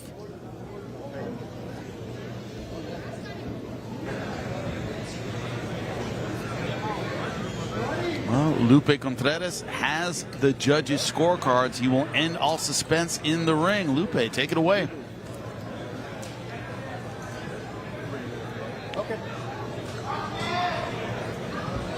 Ladies and gentlemen, after going 10 rounds, the official scorecard reads as follows. Damas y caballeros, después de completar las 10 vueltas, esta es la decisión oficial. El juez Morgan anotó 97-93. Judge Morgan scores it 97-93. El juez Rubenstein 100-90. Judge Rubenstein scores it 100-90. Y la juez Carter anotó 98-92. Judge Carter scores it 98-92. All in favor of the winner by way of unanimous decision. Los tres a favor del vencedor por decisión unánime. Bori, repping all of Puerto Rico. Gio La Roca Lopez. Gentlemen, one judge had 100-90 with a compromised arm. Well, that's the judge that even if Lopez would have went down 3 times in the fight and he would have still gave it to him. That's just an A-side judge. That sometimes those kind of guys are just standard. But 97, 93, even 98, 92. Second half of the fight, Alvarado did make it competitive. He gave him 2, maybe 3 rounds. I like 98, 92. I could see 97, 93 though. Yeah, but I don't think you can go without Alvarado winning any rounds after it was clear that Lopez hurt his arm and wasn't using one hand. I think it was he wasn't throwing enough. There were some rounds where Alvarado was very busy, so you gave him the round just on that. But nonetheless, a very impressive win. This is, to me, personally, this is more impressive than any of the impressive wins Lopez has, because this is when you had to really get stressed about. You got a really solid veteran in front of you who can make things miserable. You got the injury, and you got to really stay poised, pick your shots, and pick your moments very, very intelligently under the stress, under the rest. And he did it, and he proved why he's so poised and why he's so mature for his age. You got a great team if you win a playoff with a backup quarterback. And that's essentially what, of course, Gio Lopez did. He won it compromised, didn't have a lead hand, pretty much in the back, the half of the fight. The back half of the fight, right? That's what he had to deal with, but all action, 50-50 fights. That's what we pride ourselves on. Guy who puts those together. Of course, the owner, Gary Jonas, how he sees these fights, how he sees this main event. Very, very important. The reason he puts together, why he puts together, he can talk for himself in his own words. Gary Jonas, ProBox TV. Coming off a huge win over Roman Villa. Yeah. So now he's coming in and he's saying, well, look, we'll throw you in against Cruz, 17-1, 3 draws. And like you said, Cruz's only loss is to a guy who just won the belt. So this is a real good, one of those 50-50 or close to it, very close to it matchups that we've managed to pull off. And we work very hard to kind of get these fights done. So again, we're excited about this. Got a little, Ricardo Salas is Mexican. I think Cruz has got a Puerto Rican background to him. So there's a little Mexico-Puerto Rico going on here. Momentum matters in this sport. So when these guys are fighting is really important. I think that's another thing that makes it so interesting, how we're able to put these fights together and making sure that we're getting the best fight possible at each guy's at the time of their career.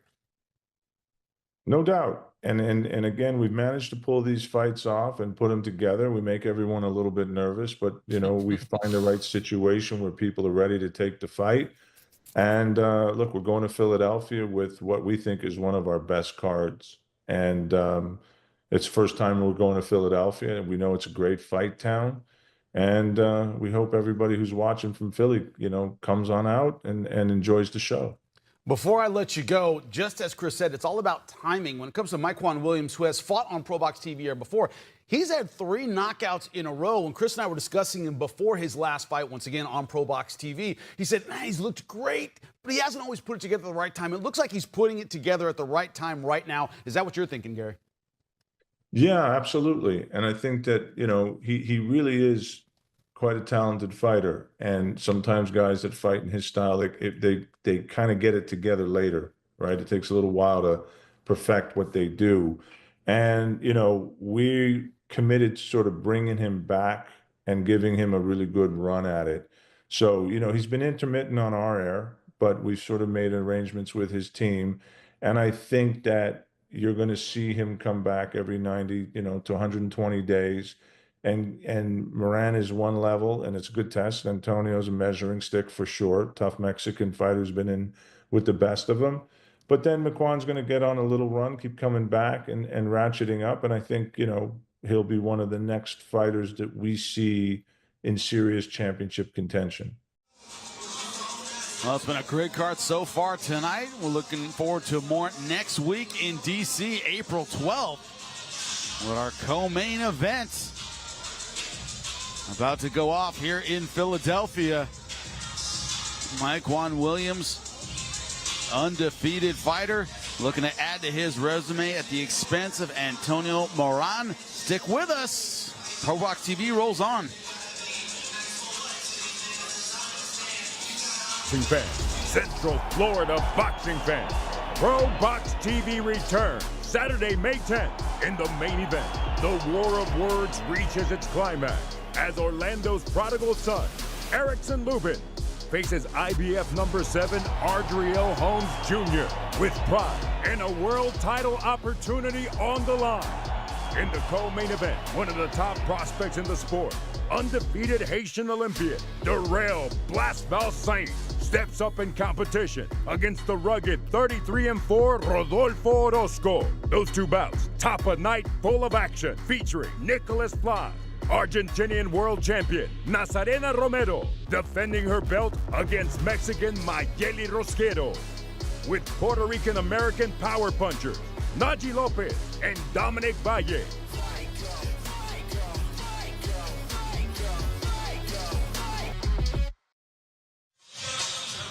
Lubin versus Holmes is going to be a great fight next week. But right now in the ring here in Philadelphia, we're ready for our co-main event. Paulie, I love hearing from you about odds. It is my favorite thing on earth. And we know Mykquan Williams, an absolutely huge favorite tonight in this co-main event. My big question to you, minus 500, 4-1 favorite. Antonio Moran plus 300. Paulie, your thoughts? Minus 400. You know what? Not bad. Not bad. Mykquan has been very, very impressive lately, you know? Very good, especially when he puts it all together, which he has done on our air multiple times. He has the resume. Can he add to it tonight? 26 years old, right in his physical prime. His opponent, 32 years old, does have a bit of a height disparity, giving him 4 inches in height. Also 2 inches of reach to Moran. Give me a great co-main event. Connecticut versus Mexico. And that's right, Lupe Contreras get our co-main event going. We continue with the action here inside of the 2300 Arena. Philadelphia, PA, it is ProBox TV. Being presented to you by Bet Online along with Wild Casino. This is our co-featured bout of the evening. 10 rounds. On the line, the vacant WBO International Super Lightweight title. Este es el duelo coestelar de esta noche. 10 vueltas por el título vacante internacional peso super ligero de la OMB. President Gustavo Olivieri. Our supervisor is Joe Hernandez. Our judges scoring the action. Lynn Carter, along with Bernard Bruni and Anthony Lundy. Presenting first, the fighter in the blue corner. He enters wearing gray with white trim, presentando la esquina azul. Vestido de gris con blanco. Detuvo la báscula a un peso oficial de 140 libras. He tipped the scales at an official 140 pounds. Esta noche, este azteca con pólvora en los puños entra en tu 39º combate a nivel profesional con 30 victorias, 7 derrotas, 1 empate y 21 victorias por la vía del knockout. Tonight, this Aztec power puncher enters the ring for the 39th time as a pro with 30 victories against 7 losses, 1 bout even, 21 of those victories coming by way of KO. De la Ciudad de México, Antonio Toño Moran. In the red corner, en la esquina roja, vestido de negro con verde neón. He steps in wearing black with neon green. He weighed in at 139.5 pounds. Su peso oficial, 139 libras y media. Tonight, he risks it all, including his undefeated record of 22 victories. 2 bouts even, 11 of those victories coming by way of KO. Esta noche pone en juego su récord invicto de 22 victorias, 2 empates, 11 de sus victorias por la vía del knockout. Repping East Hartford, Connecticut, marvelous Mykquan Williams. Our referee with final instructions, Ricky Gonzalez. Ya te di las reglas en el camerino. Protéjase todo el tiempo y obedece sus órdenes todo el tiempo. Gave you the instructions in the dressing room. I expect a good, clean fight. Protect yourselves at all times. Obey my commands at all times. Touch them up. You see the height disparity in the ring between these two men. Mykquan Williams. So much height behind him. So many people in the audience supporting him tonight. You heard the pop. You also heard a pop for his opponent, Antonio Moran. And we are underway round number 1. Mykquan Williams in the green and black. His opponent, Antonio Moran, in the gray. Moran talked about using the jab, using his range, getting in and out, staying away from the power of Mykquan Williams. And Moran basically, you know, he's he's been the kind of guy in boxing where if you're of the upper level, you're going to beat him. But if he'll kind of separate you from getting to that higher level, he's essentially a gatekeeper. You know? I know a lot of guys that word's a lot of times is overused, but really in reality, Moran is sort of a gatekeeper because he can't ever seem to get the win against those higher level opponents. But he's able to win here at these levels. And if you're the one who's able to beat him, you're able to get to the higher levels. And so far, and that's the respectful thing about Moran. The guys that have beaten him are all of the higher level caliber. Yeah, champ, and a lot of times that's used as a derogatory term, and I don't see that with Moran. Yes, he's a gatekeeper. He's a very high-level gatekeeper. He's basically keeping you from being in the world title picture. Yeah, well, he's a separation from it, right? Right. And he sees this as his opportunity. If I get the win, he goes, I'm in the world rankings. I get the big shot. I get the big fight. Yeah. And that's been denied me a little too long. That's how he sees it. If you look at the losses from Moran in recent years, Andy Cruz, Jermaine Ortiz, Arnold Barboza Jr., Devin Haney, guys that Jose Pedraza. They're either guys that were world champions or fought for world titles. The nice right hand. Yeah, or are expected to be world champions at some point, right? Like Andy Cruz and Barboza, guys like that. Even Jermaine Ortiz, who's, world title challenger twice. He fits to both Lomachenko and Teofimo Lopez. Yep. Mykquan doing a great job of controlling the center of the ring against a taller man. Has now put the taller man on his back foot. Man, Moran is big. I don't know how this guy from 135. He's fighting at 140, though, no? This is at 140, yes. Yeah, he fought Haney at 135, right? Yes, and Andy Cruz at 135. Fought Barboza at 140. Fought Pedraza at 135. Undefeated on our air at 140. Fought Ortiz at 140, right? I believe that fight. I think that was 135.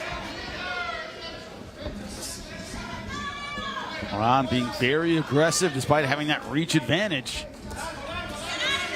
Good combination in the corner. Mykquan Williams better know he's in a fight now. Moran does have a good left hook to the body. We just saw that through a nice combination. Finishes downstairs. Oof. Oh! Explosive athleticism of Mykquan Williams on display there. His ability to change speeds makes him very difficult to deal with.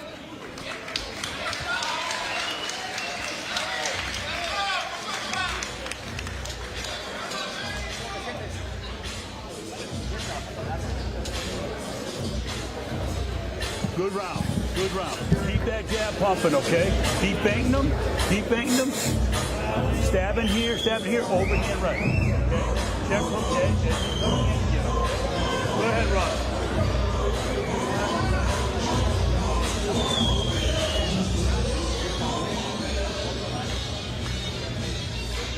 Certainly an interesting round number one. Mykquan Williams taking on the fighter with the range and height advantage in Antonio Moran.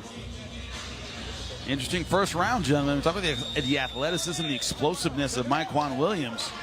Certainly on display, but he was forced to play on the outside a bit in that first round. Yeah, I mean, Moran stepped to it in the beginning of the round, tried to control the center, tried to push Mykquan back. Mykquan took it back with that explosiveness, but pretty good nip tuck back and forth round. Both these guys trying to establish themselves as the man in control. This fight scheduled for 10 rounds. Moran been there many times. And Moran trying to establish that long jab there, trying to break up Mykquan Williams' rhythm, because Williams is basically a rhythm fighter. That speed comes off that rhythm.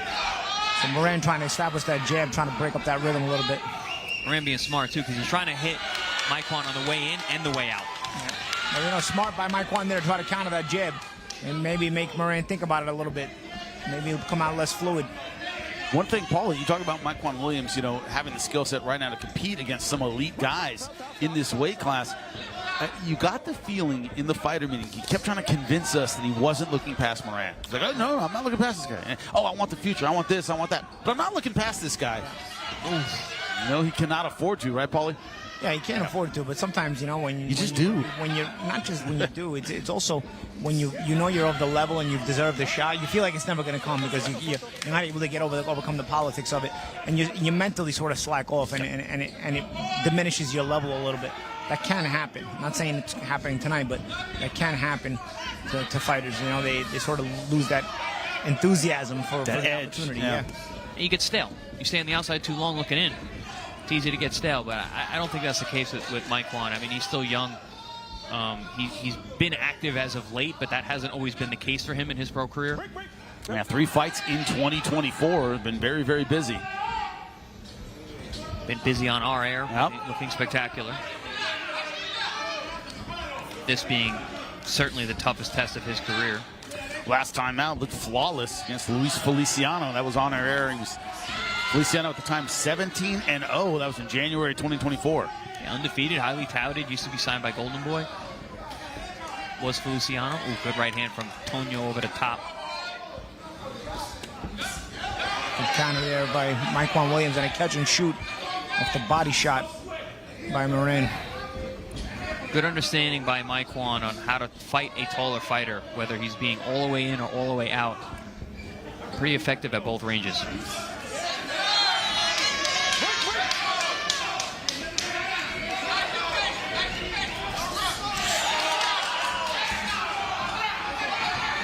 Moran feeling confident, chasing Mykquan Williams down. Yeah, trying to impose his physicality a little bit.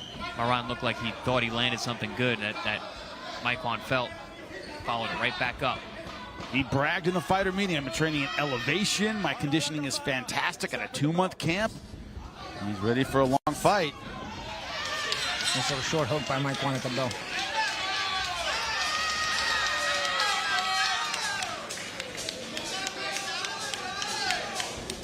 A lot of action so far in this fight. Here's some of it from that last round. Boom, beautiful combination there. Long right hand followed by a slappy left hook. Both shots landed well.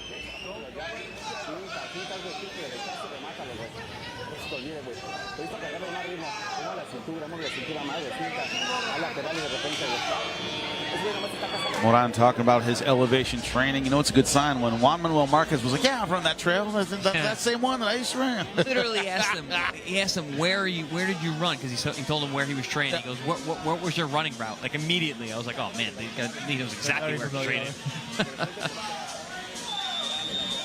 Like I said, when you're doing what Juan Manuel Marquez was doing, you're doing the right things.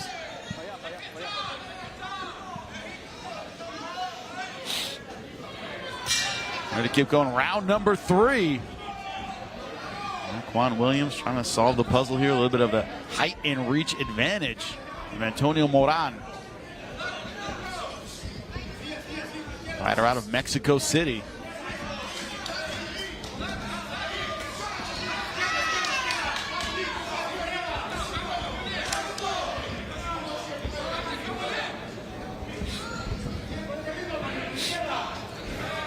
Mykquan Williams ranked 6th in the WBO. He says, I still have a lot to showcase.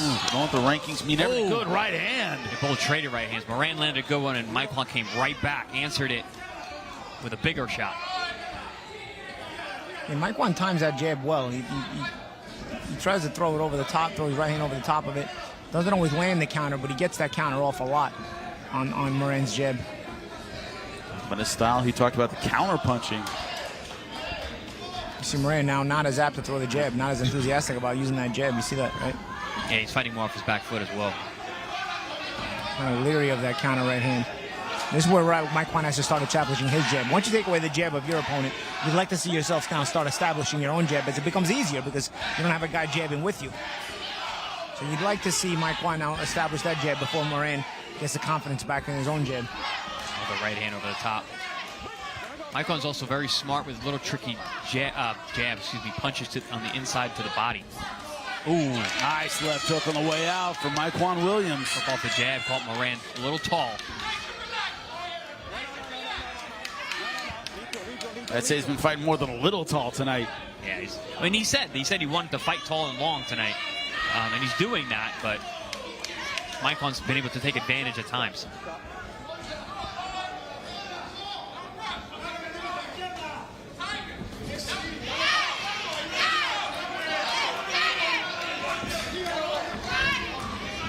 Stab jab there down low. You see a red spot over that lead rib cage of Moran. He's been taking those little stab jabs and right hands to the body. Nice step in left hook again from Moran. I'm sorry, from Mykquan Williams.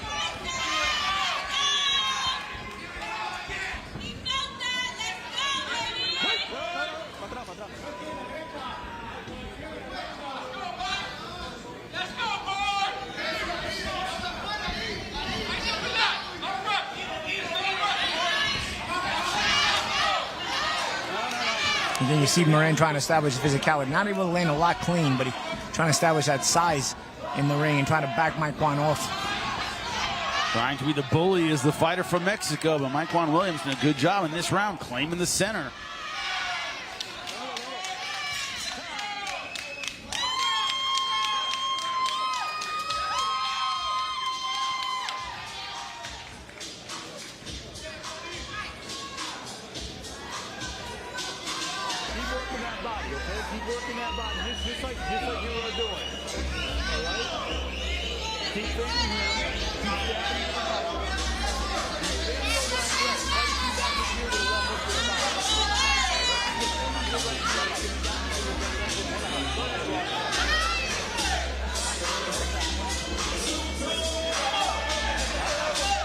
Welcome back. We're getting ready for round number 4. Mykquan Williams trying to stand his ground. He's a very tall fighter and doing well with those power punches, gentlemen. Like I said, doing a really good job of transitioning from outside to inside and fighting well from the outside. Staying out of range of the taller man, but then when he fires across that critical distance line, lands those big shots, ties this man up, spins, gets back out. Round number 4 scheduled for 10. Mykquan Williams, the 4-1 favorite, undefeated in his young career. 22-0, 11 knockouts. Look at the total punches landed. And it is razor thin, gentlemen. Moran 23, Williams 22. Round 3 was apparently a tie in terms of punches landed. Yeah, it's definitely been a very, very tight fight. These guys back and forth. Yeah, it's a moments fight. Where nobody's really taken the bull by the horns so far. It's sort of been up for grabs, and it's kind of still up for grabs. It's nobody's, as we're still waiting for somebody to take control of the fight. And it seems like every time somebody lands a good shot, the other guy comes right back. Oh, good right hand from Moran. Yeah, good body shots followed as well. Trying to get Mykquan Williams a little bit on his bike here. He's trying to put him in flight a little bit, so that's to take away some of the effectiveness of Williams if Williams goes into flight. That's one thing about Moran. He is a momentum fighter. Once he gets momentum behind him, he comes forward. He punches much harder when he's on his front foot than when he's on his back foot. Moran certainly believing in his conditioning because throwing a lot of punches in this 4th round. Yeah, completely different posture this round from Moran.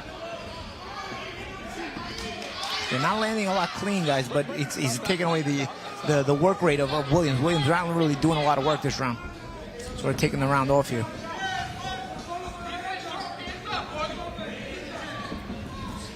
Another thing about his last few fights, good right hand. Mykquan Williams has been in control of those fights. He's been the bully. He's been the general. This one, to your point, gentlemen, back and forth. It hasn't all gone his way the whole time. Haven't seen him in that position in a while. That's how it's going to be when you step up in class. When you start, you're approaching, you're knocking on the door for that championship caliber position. You're going to fight guys that aren't just going to lay down. Oh, what a right hand!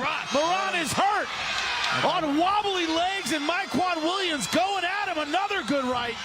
Oh, the fighter from Mexico trying to answer back. In a round where Moran had been having a very good round to that still point. rocked. His legs got are no legs under him. The only reason he's standing up is because of that mountain running. Talking about with Marquez. He's in fantastic shape. Under 30 seconds left in round number 4 for the first. Another good left hook. And Mykquan staying nice and relaxed. Picking his spots. Going down to the body as well. Moran is blinking. There's no legs under him. Closing seconds of round number 4. Oh, man. Moran's tough. Oh, another good right to punctuate the round. And he stays on his feet. Wobbling back to his corner is Antonio Moran. His legs are a mess. Done. Did you see the way he threw that last right hand? He threw it like a counter, but there was something that came at him. Yeah. Just like This this. is a counter. This is a counter. You know what he does? He pumps off his back leg so he gets more weight on it. Because the last right hand, then he's going to get the follow-up here. But then he lands a huge right hand at the bell. And he also pumps off his back leg. But there was nothing coming at him there. But he took the same approach like a counter. He threw that thing like he was throwing a football. That's the one.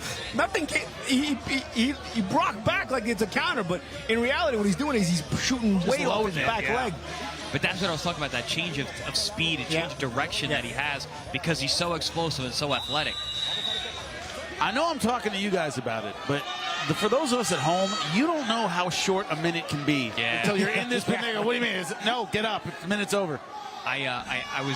When I was working at Stony Brook University, I remember asking the strength coach, what's the #1 attribute you look for in a basketball player? And they said, change of direction. Ability to change direction quickly. And you're seeing that here. Yeah, Williams has that. Yes. Incredible athleticism. The question is, how much will he test the chin of Antonio Moran early in round number 5? Plenty of fight to go, gentlemen. Maybe. But it wasn't just right hands. He was landing big left hooks as well. I mean, he's a two-fisted fighter. Dangerous with both hands. And look at the wipeout in terms of power punches landed in round 4, 17-7. Oh, and Moran was doing good at the beginning of the round. Yeah, he was. Yes, he was. I can't believe Moran's on his feet right now. I mean, the way he didn't go down last round. Yeah. Corner worked hard to bring him back, but physiologically, there's nothing you can really do. The guy either comes back or he doesn't. Yeah, that's amazing recuperative abilities. And that, again, like you said, Champ, that's from being in fantastic shape, training at altitude. Man, Williams is sharp.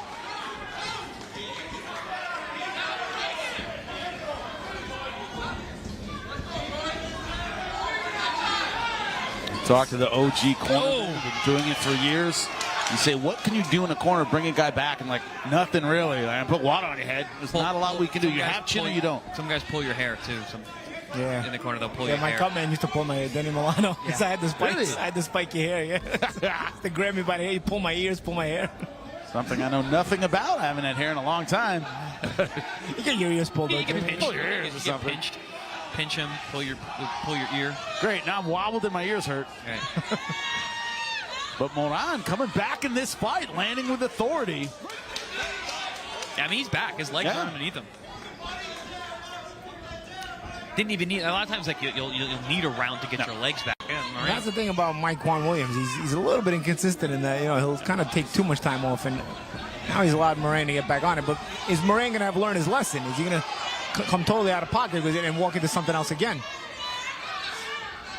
You get the feeling Mykquan's just looking for that opening again. But that's something we've seen in previous fights with previous fighters, Chris. They land the big shot. They look, again, instead of boxing into that big shot, they just look for it. No, Mykquan's not doing that, but he is changing up a little bit. He's going very defensive here. I got to say, I think Ruslan Provodnikov made that mistake against you, hurt you early, and then kept trying to hurt you, and you were out boxing him. Similar kind of situation. You hurt somebody, you want that feeling again. It's addictive. Mykquan is still landing big shots, but they're one and done. Yeah, few and far between. One thing, Antonio Moran certainly physically back into this fight that we didn't know would see this round.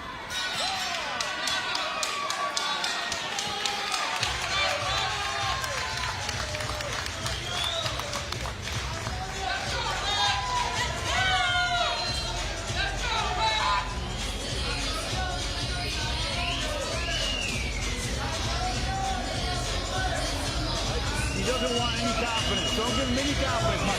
You're too fast, you're too slick, and you're a fucking hell of a counterpuncher. Que no le sigas. O sea, mueve tu cita para atrás, güey. Cuando sigues Can't wait till next week. That's right. We're giving the DC area Jordan Short Dog White in our main event versus Matias Romero. So many fighters from that talented DC camp. Lamont Roach Sr.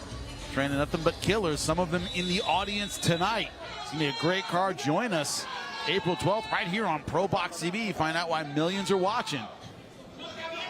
Mykquan Williams. Didn't know he'd see a round 6. Round number 4 looking devastating for Antonio Moran, but last round seemed to get back in it. He's looking back to form here. Is Moran.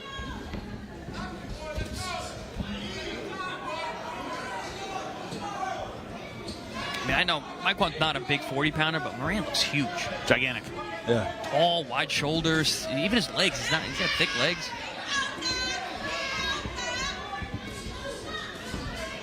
Effective with the jab. That's another thing about Moran. All of his stoppages came at 135. At 140, he's much more durable. What a difference that 5 pound makes between 35 and 40. Getting back Good on the right hand. I was just going to say he's getting back on the jab. Oh, he's got to be careful with the counter, right? And Williams was just setting him up for it. Williams able to land it again. Beautiful shot. Now Moran chasing down Mykquan Williams. I believe there's a cut over the eye of Moran now. That left eye. It's caused by that right hand. Beautiful counter shot from Mykquan Williams. Yeah, he's landed enough of them tonight. Moran's still coming though, man. Throwing with bad intentions too. He still got it. He still got it. Still got it. Tough as they come. Just past the halfway mark of this fight scheduled for 10. WBO international title on the line. Ooh, good body exchange. shot. Moran backs off Williams though. Yeah, Moran landed a good body shot there.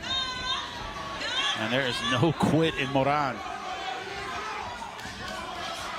Good body shot there from Mykquan, but then comes right back. Here's Moran with 2-3 shots.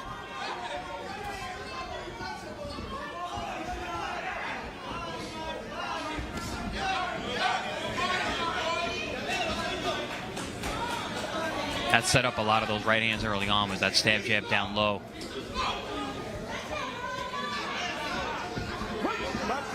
Still a lot of fight to go, guys. Yep. You know? Which is a great weapon against a taller opponent. I remember Floyd Mayweather using it against Diego Corrales. Constantly stabbing like a syringe, taking the life out of Corrales all night long. And finally opened up. Corrales just didn't have anything left. Knocked him down, what, 5 times in that fight. But this idea that Moran has faith in his conditioning. He kept talking about that, so he's looking to keep the pressure on despite the power of Mykquan Williams. That's when Moran, he gets you on the way out too.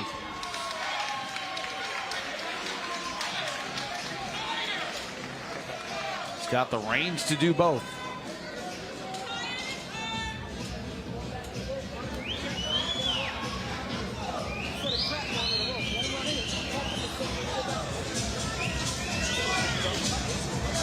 Man, the recuperative abilities of Antonio Moran, absolutely unbelievable.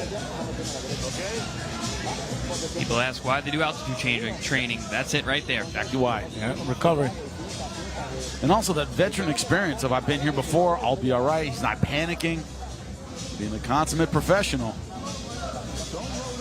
Still vulnerable to the power punches of Mykquan Williams.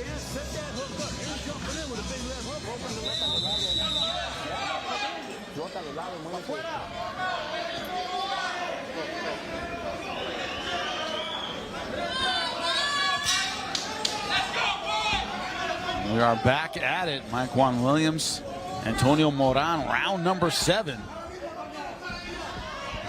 Watch your feet, watch your feet. Undefeated fighter out of Hartford, Connecticut is earning it tonight. You notice Mykquan Williams is much more effective on the counter, right? I mean, it's almost like he needs you to sort of help out and fall in or make that mistake on your own offense. He does land good shots on his own on offense, but for the most part, his best punches come off the counters.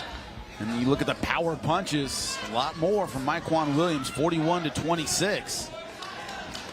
And it's not because Moran's not trying. Yeah, he certainly is unable to find the target. You know, Champ, you mentioned that he's a better counter puncher. It reminds me of like a Teofimo Lopez, another guy who's very athletic and needs you to lead. Needs you to lead in order to look good, yeah.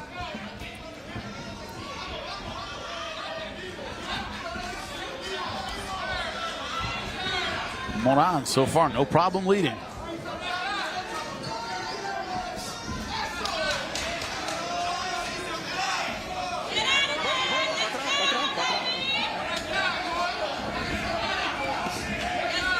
That quick left hook. It's been there all night for Mykquan Williams.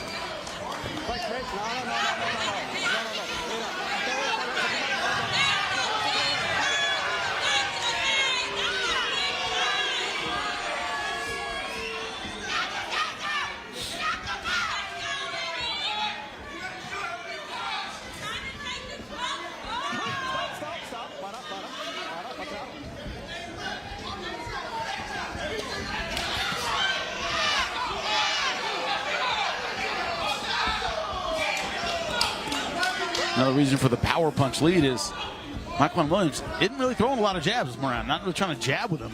No, he's basically using Moran's jab to counter. Just like that, lead hook, right hand. Yeah, he sort of lets Moran get confident with his jab, and then Moran, should always be varying the jab at this point because Williams made him pay for it. But Moran never brings it back home. Yeah. He throws the jab and drops it. Also does it at the same speed every time, which makes you start to be able to counter that and time that. Moran content to jab, and Mykquan Williams not trying to jab with the jabber. Every once in a while showing their lead right, though, well, at least throw that off a little bit in case Williams is looking to counter the jab. You see that the jab never comes home. Keeps it either out there fully extended or he drops it down to his hip. 10 seconds left to go. Round number 7 comes to a close.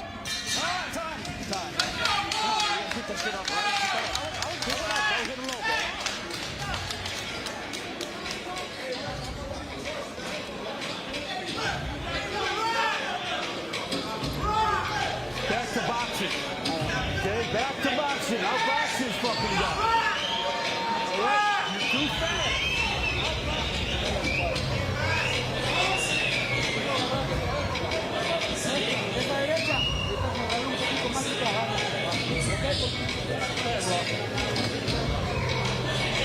We are back, ready to go. Round number 8. Mykquan Williams thought he was going to have an easy fight at 22-0-2. Toño Moran has been anything but easy. Veteran from Mexico City, Mexico, 37-1, 21 wins by knockout. Rocked in round number 4. It's kind of amazing we're seeing a round number 8 scheduled for 10. Moran has used his jab very effectively, and Mykquan Williams trying to get in it with power punches. And he's landed. They've been effective like that.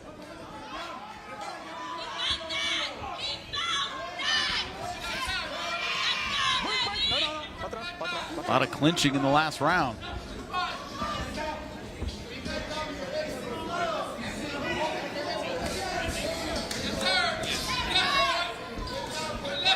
Look at the jabs landed. Moran, a huge lead over Mykquan Williams. Not a huge surprise. He's been the jabber in this fight.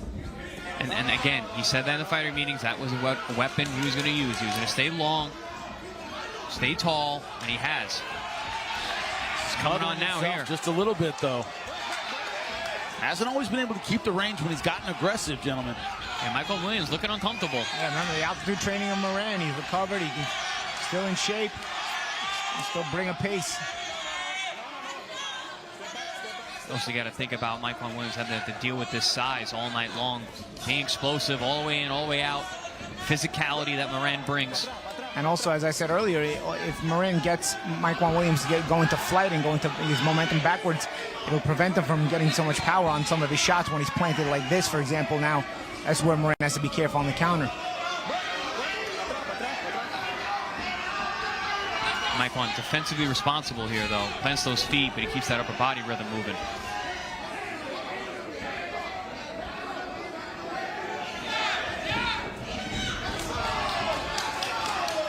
Not as effective with the counter power punching. Oh!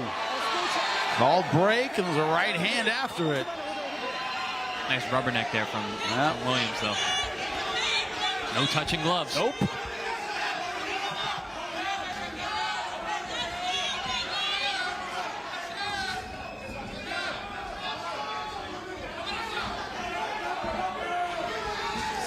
Oh, Moran up. Scraping uppercut there to the body. Paul, you talked about Moran being the gatekeeper here. Yeah. Mykquan Williams trying to force his way through the gate. Yeah, and Moran is making him work for it. Moran has brought a good pace, especially the way he's come back after being hurt a few rounds back. You know, he's been pretty consistent as far as, you know, forcing Mykquan Williams to think his way through this fight. Williams obviously having his moments too, but, you know, it's not been one-sided even since the when he got rocked. The round where he got rocked. Round number 4. And here we are with Moran still pushing forward. Cut on his left eye. Yeah, that thing is gushing here. Bleeding a lot. Placement doesn't look bad, though. No, it's outside the eye.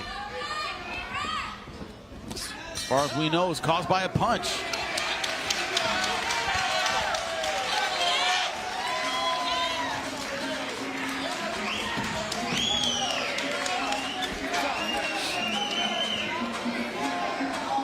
He's going to get desperate. He knows he keeps trying to cheat now. He keeps trying to cheat. He's hitting you after the break. He's trying to elbow you. Okay? Stay away from him and outbox this kid.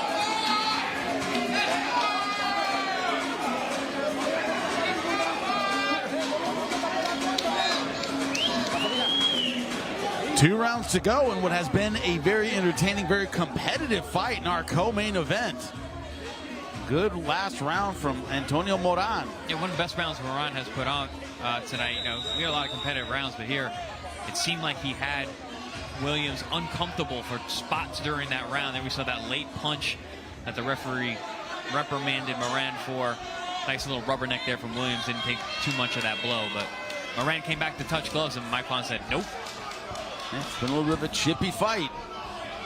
Yeah, no love lost between these two. No, none at all. Oh, big swing and a miss from Moran. Mykquan makes him pay for it. See, again, on the counter, gets off two good body shots. How often can Williams find the range when it's not on the counter? You ever notice? That's the question, doesn't do a lot when it's not on the counter. He doesn't have an active jab, and we saw that from the CompuBox stats, that it's not much of a jabber. Oh, good right hand there, chopping from Antonio Moran. That seems, Paul, he's not able to set up with the jab. He's kind of got to guess, you know, where the punch is on the fly. Tough thing to do. So he catches and shoots. He counters. He slips and counters. He does. The transfer from defense to offense, he's very, very fluid and even very, very dangerous. But you've got to have a part of your game that knows how to initiate offense as well and knows how to set up offense as well. Moran got tied up in the ropes there for a moment. Yeah, the conditioning of Antonio Moran is next level. Mykquan Williams able to sneak that right hand in. Trying to work the cut. It's opened up around the left eye of Antonio Moran. Amazing how rocked Moran was those rounds ago, and now is taking right hands no problem. It's crazy. The recovery is incredible. That altitude training. Yeah, man, he still got it, you know?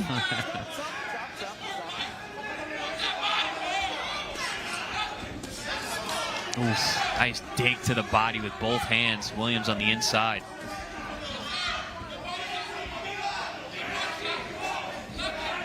Listen, I don't ever want to see Moran at 135 again. He's a different guy here. The 140 is a completely different animal. He's been knocked out bad twice at 135 by Devin Haney and Andy Cruz. And now he's walking down Mykquan Williams after getting rocked in the 4th round. What a turnaround. At 140, he's a Terminator. Good hard left hook. Caught on the glove there, but definitely felt some flack through the block. Yeah, and he's, again, taking control of the ring here in this round again. You know, forcing Williams back. And he made an effort the round after he got hurt to, like, sort of push back Williams and sort of take back control of the ring. Which we said was amazing that he got his legs back so soon. Triple, quadruple. 4 right hands in a row from Moran. Crafty round here being fought by Moran. Last couple rounds, he's looked good, gentlemen. Yeah, this is going to wind, I'm telling you, man, this is going to wind up being competitive, man. Yeah, the second half of this fight has been very, very different than the first. Seconds winding down in round number 9. Just one more to go in our co-main event.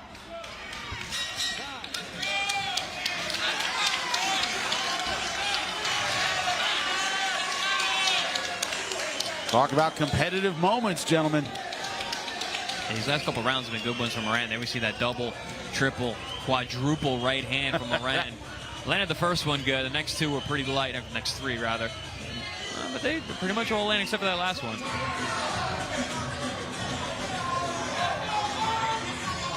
Definitely showing he's still. Ladies and gentlemen, here inside of 2300 Arena, this is the 10th and final round.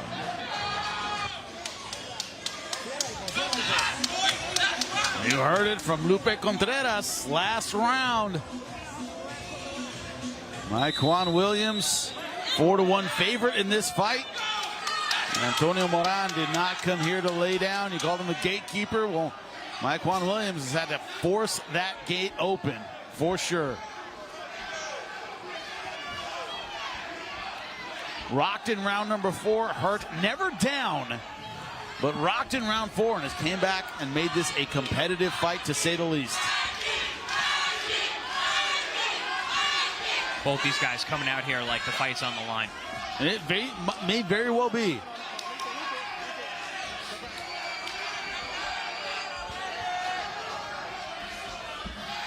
Good right hand. Good shot. Left Good hook on the left. inside, too.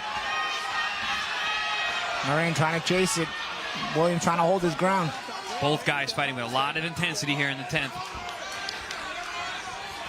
Woo. A lot of faith in his conditioning. Moran went over and over again.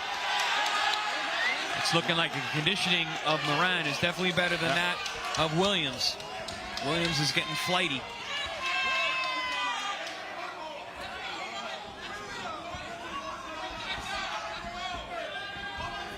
And apparently a lot of Mexicans in the audience tonight. Yeah, they've been behind their guys all night. It's been a good fight for the crowd, because Williams also has his crowd from Connecticut also came down. Yeah, it's been very, very loud in here during this contest, especially. Good straight right hand. Probably Williams in flight more and punching less. Yep.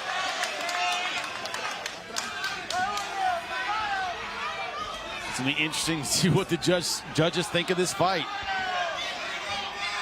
Because it is definitely Moran. And remember, fighting hard in round 10. As big of a round as Williams had when he hurt Moran, he didn't drop him. So it's Never knocked him down. It's not a 10-8 round. And now it's Mykquan Williams who is hurt, exhausted. And keep in mind, even that round was a round Moran was doing well until he got hurt. Yep. Moran now unloading. Mykquan Williams trying to get some breathing room here. Minute left. He's holding on for dear life. Moran's corner telling him to bring it. Mykquan's not looking good here. He is. Again, too flighty, like you said, champ. Too flighty. Usually he's good on the counter, but if you go into flight, there's just nothing on your counters either way. He doesn't seem very balanced on his feet either. Could be fatigue, could be exhaustion. Good right hand answered back from Moran. And one thing, when you're tired, you don't take punches as well. Coming up on 30 seconds left in the round. And he's holding and with the fight. He's holding with two hands, guys. Huge, huge round from Moran. Oh, definitely looks like Moran's round. Oh. Good one, too. But as you said, not enough juice on it, Paulie. Yeah, and he goes away too much. He didn't follow up. He went away to the other side of the ring. He's looking for rest more than following it up. Well, I got Moran to stay off him a little bit. Yep. Which will probably be enough. Yeah, now Moran's going backwards. Yeah. Moran felt that power. I think I've won this round. Let's just. Yeah, he's still dangerous. Let me just get the round. And that is it. 10 rounds in the books, ladies and gentlemen. Good fight. Yeah, but who won it? Only the judges know. It's going to be close, guys. It's going to be a lot closer than 4-1, gentlemen. So once again, Paulie, better than the bookmakers. Yeah. Don't brag. Go ahead. Take a little victory lap. It's true. We have trouble with us here at ProBox TV. Making the odds, because that was not a 4-1 fight. No. I mean, not saying Mykquan Williams didn't win it. He certainly could have. You know, it's close. A lot of people were judging this fight based off of Moran's last fight when he got stopped viciously by Andy Cruz. Yeah. But you got to take into account the weight class. At 135, he is a completely different guy. At 140, at 135, we saw him get destroyed by guys who aren't even really big punchers. Andy Cruz, not a big puncher. Devin Haney, not a big puncher. Got destroyed by those two guys. Yes, they're excellent, but still.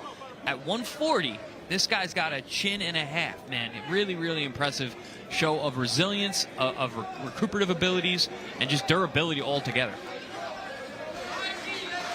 Might see some interesting scorecards. See some interesting copy box. Yeah, let's take a look at the numbers here. And total punches, Moran, Williams 97 out of 301. Moran 132 out of 608. Why that disparity in jabs? Also disparity in output. 600 by Moran, 300 by Williams. Double the output from Moran. That mountain training, guys. Yeah, altitude training. But it was once again Mykquan Williams landing the eye-catching, bigger punches, the power shots. Obviously, the more damaging ones as well. Lupe Contreras has the scorecards. He will end all suspense for our co-main event. Lupe, take it away. Ladies and gentlemen, after 10 rounds, Judge Carter scores the bout. 95-95, even a draw después de 10 vueltas. La juez Carter anotó 95-95, un empate. Overruled by judges Bruni and Lundy that scored the bout 97-93. Superada por los jueces Bruni y Lundy que anotaron 97-93. A favor del ganador por decisión mayoritaria, in favor of the winner by way of majority decision, and now WBO International Super Lightweight Champion de Mexico, Toño Moran. Finished strong and won it. Finished strong, but also was the more consistent fighter of the two. Williams, in spots, showed he was the better fighter. And spots, it was the moments Williams had showed that Moran could never reach those kind of spots. But the consistency of Moran in the spots that he had was more, and that ultimately that ends up being giving the decision. And again, you know what we got? Another upset on ProBox TV. Yep. But also, it was the tortoise and the hare. If the tortoise kept throwing jabs, just throwing jabs, throwing touches, he was constantly keeping punches. Williams let himself get out of position, and also Williams, like I said, really showed an inability to create offense on his own without the help of the opponent. And sometimes you got to know how to set up your own offense, especially off your jab. You got the speed and athleticism of a Mykquan Williams. You have a consistent jab and a good jab. Moran is now 5-0 on our air. Other than our prospects, he is the winningest fighter on ProBox TV. He's coming over to the tables. Of course, shook hands with Juan Manuel Marquez, get his props. But man, gentlemen, he earned that. There's no other way to say it. Hell of a performance. And even if he would have been knocked down, it would have still been a split decision. I was just doing the math in my head about that. Yep, same deal. I would like to see the scorecards per each round. Yeah. You know, again, I understand the consistency, but only giving Mykquan 3 rounds. I mean, even early on, Mykquan wasn't. He had moments, but he wouldn't dominate the first 5 rounds like you would think he would have. You know, Moran was trying to put him in flight in spots. You know, make him go backwards in spots. It wasn't super impressive, but Mykquan gave up a lot of moments. Gave up too many moments. The moments Mykquan did have, like I said, he exploded. He had the best moment, but he gave up too many of those moments over the course of the fight. Underrated consistency. Well, on to our main event. That's right. After the break, Ricardo Salas, Kent Cruz in the welterweight division. Stay tuned here on ProBox TV. It's coming up next. Sydney, Orlando boxing fans, Central Florida boxing fans, ProBox TV returns Saturday, May 10th. In the main event, the war of words reaches its climax as Orlando's prodigal son, Erickson Lubin, faces IBF number 7 Adriel Holmes Jr. with pride and a world title opportunity on the line. In the co-main event, one of the top prospects in the sport, undefeated Haitian Olympian, Darrell Blasval Saint, steps up in competition against the rugged 33-4 Rodolfo Orozco. Those two bouts top a night full of action featuring Nicholas Fly, Argentinian world champion Nazarena Romero, defending her belt against Mexican Mayeli Rosquero, with Puerto Rican American power punchers Naji Lopez and Dominic Valle.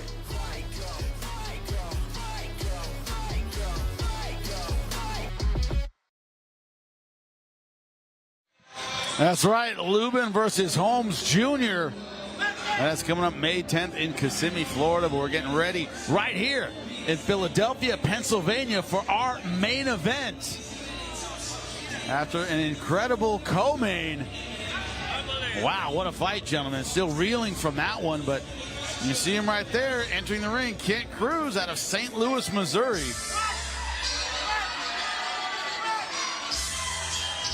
We love our 50-50 all-action fighs here on ProBox TV. And we get another one here in this main event. Kent Cruz, 17-1-3, 11 wins by knockout. He knows he's going to have a tough fight in front of him, sees this as a great opportunity. And look at that man, Ricardo Magic Man Salas. 22-2, 15 knockouts. See what the odds makers have to say. Ricardo Salas, minus 500. Huge favorite over Kent Cruz. Yeah, it's a pretty big favorite. Yeah, that's a huge favorite. Kent Cruz, plus 350. Let's see if the numbers back that up. Let's take a look at the tail of the tape. Ricardo Salas, 26 years old, 6 years younger than his opponent. Height advantage for Kent Cruz. Like weight advantage as well, and reach going to Kent Cruz. One thing we noticed in the fighter meetings, Kent Cruz big for this weight class. Main event ready to go. Lupe Contreras, take it away. We continue with the action inside of 2300 Arena. This is ProBox TV being presented to you by Bet Online along with Wild Casino, our officials at ringside. President of the IBF, Daryl Peoples. Our supervisor is Rob Scott. Our judges scoring the action, we have Kevin Morgan, along with Bernard Bruni and Anthony Lundy on the line. The vacant IBF North America welterweight title en juego. El título vacante, peso welter norteamericana de la FIB. And now, ladies and gentlemen, the best rivalry in sports, Mexico, Puerto Rico. We're gonna find out quién es el más macho. The ProBox main event is on now. Presenting first, fighting out of the blue corner. He enters wearing pink with silver. He weighed in at an official 150.5 pounds en la esquina azul. Vestido de rosa con plateado. Detuvo la báscula a un peso oficial de 150 libras y media. Tonight, this battle-tested Boricua enters the ring with 17 victories, 1 lone defeat, 3 draws, 11 of those victories coming by way of KO. Esta noche, este Boricua aguerrido entra al cuadrilátero con 17 victorias, solo una derrota, 3 empates, 11 de sus victorias por la vía del knockout. Fighting out of St. Louis, Missouri, y representando a Maunabo, Puerto Rico, Kent Cruz. En la esquina opuesta, vestido de negro con color dorado in the opposite corner. He steps in wearing black with gold trim. He weighed in at the welterweight limit of 147 pounds. Detuvo la báscula al límite peso welter de 147 libras. Esta noche, este peleador con golpe de grueso calibre entra al cuadrilátero con 20 victorias, 2 derrotas, 2 empates y 15 de sus victorias por la vía del knockout. Tonight, this high-caliber power puncher enters the ring with 20 victories against 2 losses, 2 draws, 15 of those victories by way of KO. De la capital azteca, la Ciudad de México, Ricardo Magic Man Salas. With final instructions, referee Harvey Dodd.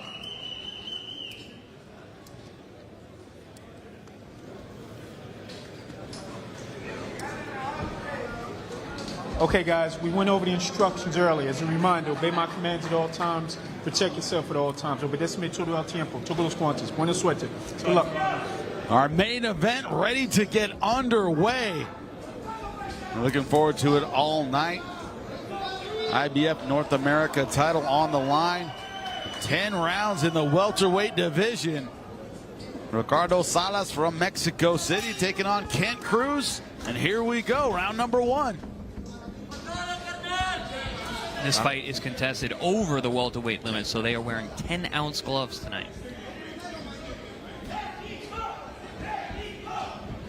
Salas in the tricolores, Mexican flag on his legs. And Cruz in the pink. And Cruz, man, big for this weight class. No other way to say it. Tall, long. It says he's been dropping sparring partners in the gym. Feels strong again. Making that 140-pound division was weakening him, affecting his performance. He'll be a whole new guy at welterweight, he says. And he talked about those physical advantages when we sat down with him. He says, I gotta be boxed, use my feet, I gotta be slick, because I've got the conditioning. I can go longer than this guy can. Once again, scheduled for 10 rounds. Salas is a guy, he's been down before. He's been down early in fights. Second round, he's been dropped a few times.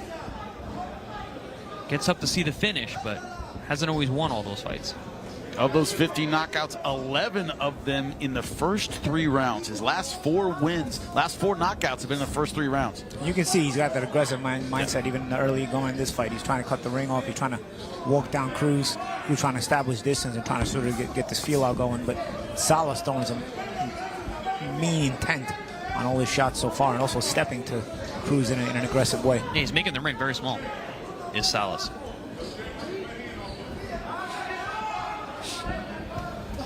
The big fighter isn't always the bigger puncher. Salas, a very hard hitter in this weight class. You see that? Not swinging a lot of jabs here, gentlemen. No, he's trying to walk his way right to the front door. Cruz moving.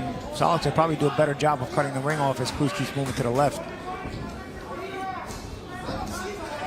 Oh, he's trying to, very good using looping shots that you want to use against taller opponents, especially guys who try to pull back and stay tall. Like you said, Jimmy, no jabs in the part of Salas. He's all gas. He is no explosive, breaks. though. He explodes with the power shots. We saw our co-main event. Mykquan Williams did that same thing. Wasn't busy enough. Wasn't using the lead hand enough. Having his first loss by decision. Cruz is allowing Salas to close that distance, though. He's letting him walk right in. He's not jabbing at the right range.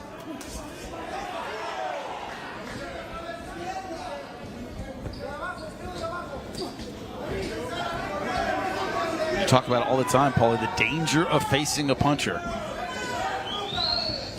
You can hit and miss. Yeah. Right? They hit one time and it's over. Yep. No matter what the deficit is. Right. Good body shots there by Salas.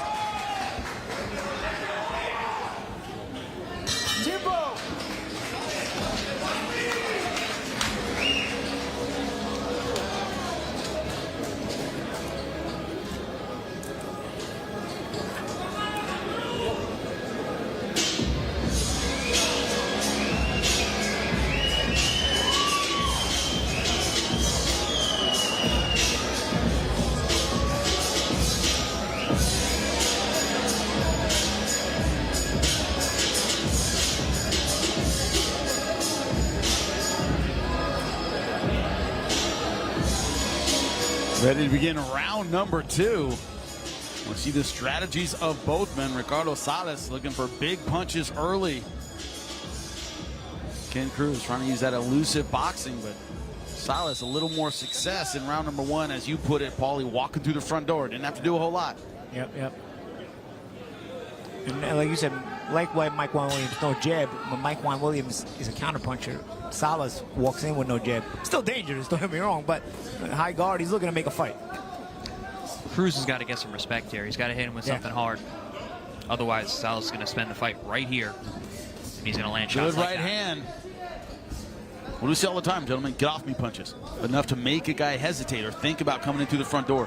Nah, he's got to sit down and let one rip. Like that. That was a good chopping right hand, but back Salas punches right through it. Also, there's different ways of stopping the forward momentum, right? For a guy like Salas, use your jab, you change the look, you change your level, you feint, you know, you do stuff where they'll take a pause, and then you can throw a hard shot at them. Oh, big body shot.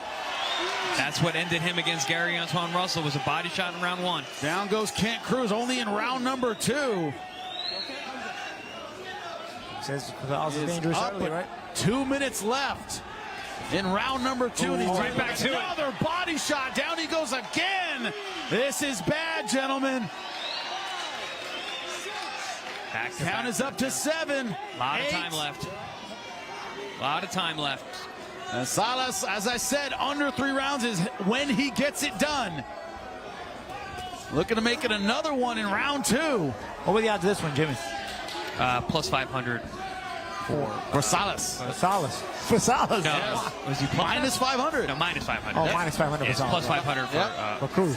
350. 350, right. Oh, okay. So Salas is the favorite. Salas a big favorite. We're seeing why now. Down he goes again. No 3 knockdown rule. Yep, there is a count.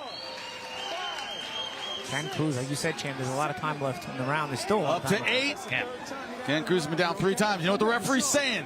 You go down again, this is over. Down 3 times and still more than a minute to go. The good thing for Cruz is while the referee was telling him that you go down again, this is over, another 5 seconds passed. Right. Got a little bit of a rest, but don't expect Salas to let up. He knows what he's capable of doing. That left hook to the body again. You can't miss that thing. Every time he throws it, it lands.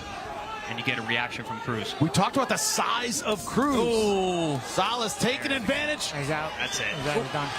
Thought it was going to fall on us, and this fight is over. Good catch. Good catch, Jimmy. You almost wound up catching Cruz on top of us. Salas merciless in 2 rounds, gentlemen. 4 knockdowns, left hook to the liver. Wow. And that's what started, really. Yeah. 2 body shots. I don't know if you ever really recovered from those body shots. I got to ask, because I know I did. Either one of you close your eyes, do one of those? Because that was... The first one I saw, I was like, ooh, it was right on the money. The second one was right in front of us, too, right there, you know? Man. Ricardo Salas looking like an absolute killer. This is how we got it done. Ooh. So those are the worst liver shots because they come up. Yeah. They come up. Those are the ones that get underneath the rib cage and go up into the center mass. Make you feel like your liver is going to spit out your throat. Yep.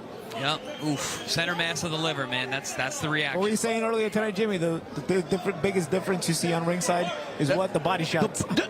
People ask me, how is it different on TV? And I go, body shots live are like, like we can almost feel them. Yep. All of us. You don't get the same message on TV. You don't get the same message on TV from body shots. You do feel it live. That's a great point, Jimmy. Great point. Because you and I were sitting, like, you feel it in your mouth. Because we've all been hitting the liver. You start salivating. That throw up. Oh, it's the worst. Everybody will know what I'm saying. Cruz is going to be peeing Metamucil tonight. That's what it looks like. Looks terrible. Great stuff. We got our first knockout of the night, at least. Everything was a distance. Everything went the distance except the main event. Yeah, we were running long, and now we're right on time.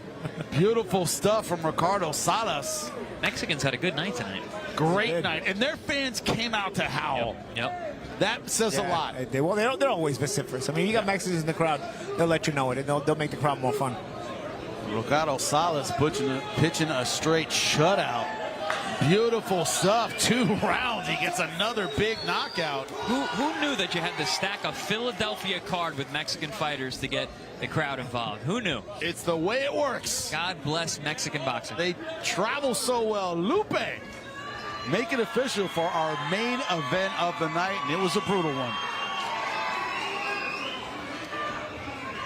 Ladies and gentlemen, inside the ProBox TV ring, referee Harvey Dock calls a halt to the action with an official time of 2 minutes 19 seconds of round number 2. Damas y caballeros, el referee Harvey Dock para la contienda con un tiempo oficial de 2 minutos 19 segundos del segundo episodio, declarando el ganador por nocaut técnico, declaring the winner by way of technical knockout. And now, IBF North America Welterweight Champion de pura sangre azteca, Ricardo Magic Man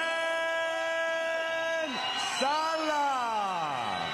It was magic. 4 knockdowns in round number 2. The stoppage coming early. Ricardo Salas, faith in his iron hands. Great stuff from him in our main event, but man, an incredible night of action, punctuated by this huge knockout. You say protect your neck, protect your ribs against this kid. Protect your liver. He came with a hunger for liver and onions. And he was serving it up.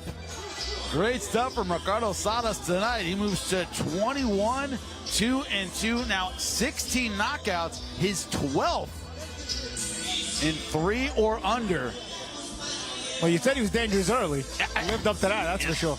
He certainly did.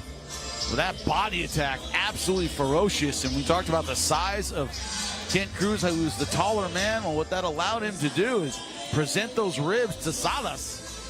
But no problem eating them up. Big step back from Kent Cruz. Of course, Gary Antoine Russell beat him before. That was in round number 1. Now he's a knockout in round number 2. The future belongs to that man, Ricardo Magic Man Salas. He goes over to shake hands with Juan Manuel Marquez on the Spanish side of the broadcast. Great stuff for him tonight. Mexican fans, you are absolutely outstanding, cheering on your fighters. Paid off in the co-main and main. 2 outstanding Mexican fighters got their hands raised in the co-main and main. Great stuff. Well, guess what? We continue next week, this time in D.C. Jordan Short Dog White, 18-1-0, 12 wins by knockout versus Matias Romero. A showdown in the super featherweight division, but that card stacked from top to bottom with a DC talent. Lamont Roach Sr. bringing out his team. They support one another. They love one another. They will fight together next weekend, April 12th. Saturday, don't miss it. Get a ticket, sit down there with us. And also May 10th, Kissimmee, Florida, Erickson Lubin versus Andreal Holmes Jr. See the records there, 17-0 is Holmes Jr. But can he take on the much more experienced Erickson Lubin, 26-2, fantastic amateur. So much expected from him in the pros. When he has lost, it has been to the elite of the elite. It's going to be a great night of fights, just like it was tonight. You saw our Future Star Series, some great fighters, some undefeated names, and a great pro debut from Elijah Lugo with the action fast and furious. Throughout tonight's card, Gio Lopez getting it done with one arm, and then a huge upset. Marvelous Mykquan Williams suffering the first loss of his professional career to Antonio Moran. Gigantic upset. Well, in the main event, Ricardo Magic Man Salas against Kent Cruz. Ricardo Salas showing that he is a devastating puncher. He'll get it done early. Body shots that everybody ringside won't feel it again ringside next week in D.C. We'll see you ringside. That's it for ProBox TV. See you in D.C.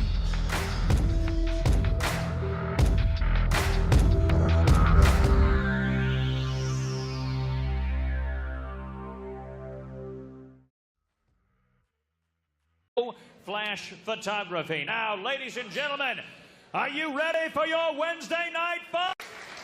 Let's get this fight underway. Tonight's bout is 8 rounds in the super middleweight division. Your judges for this fight: Jed O'Connor, Max Parker Jr.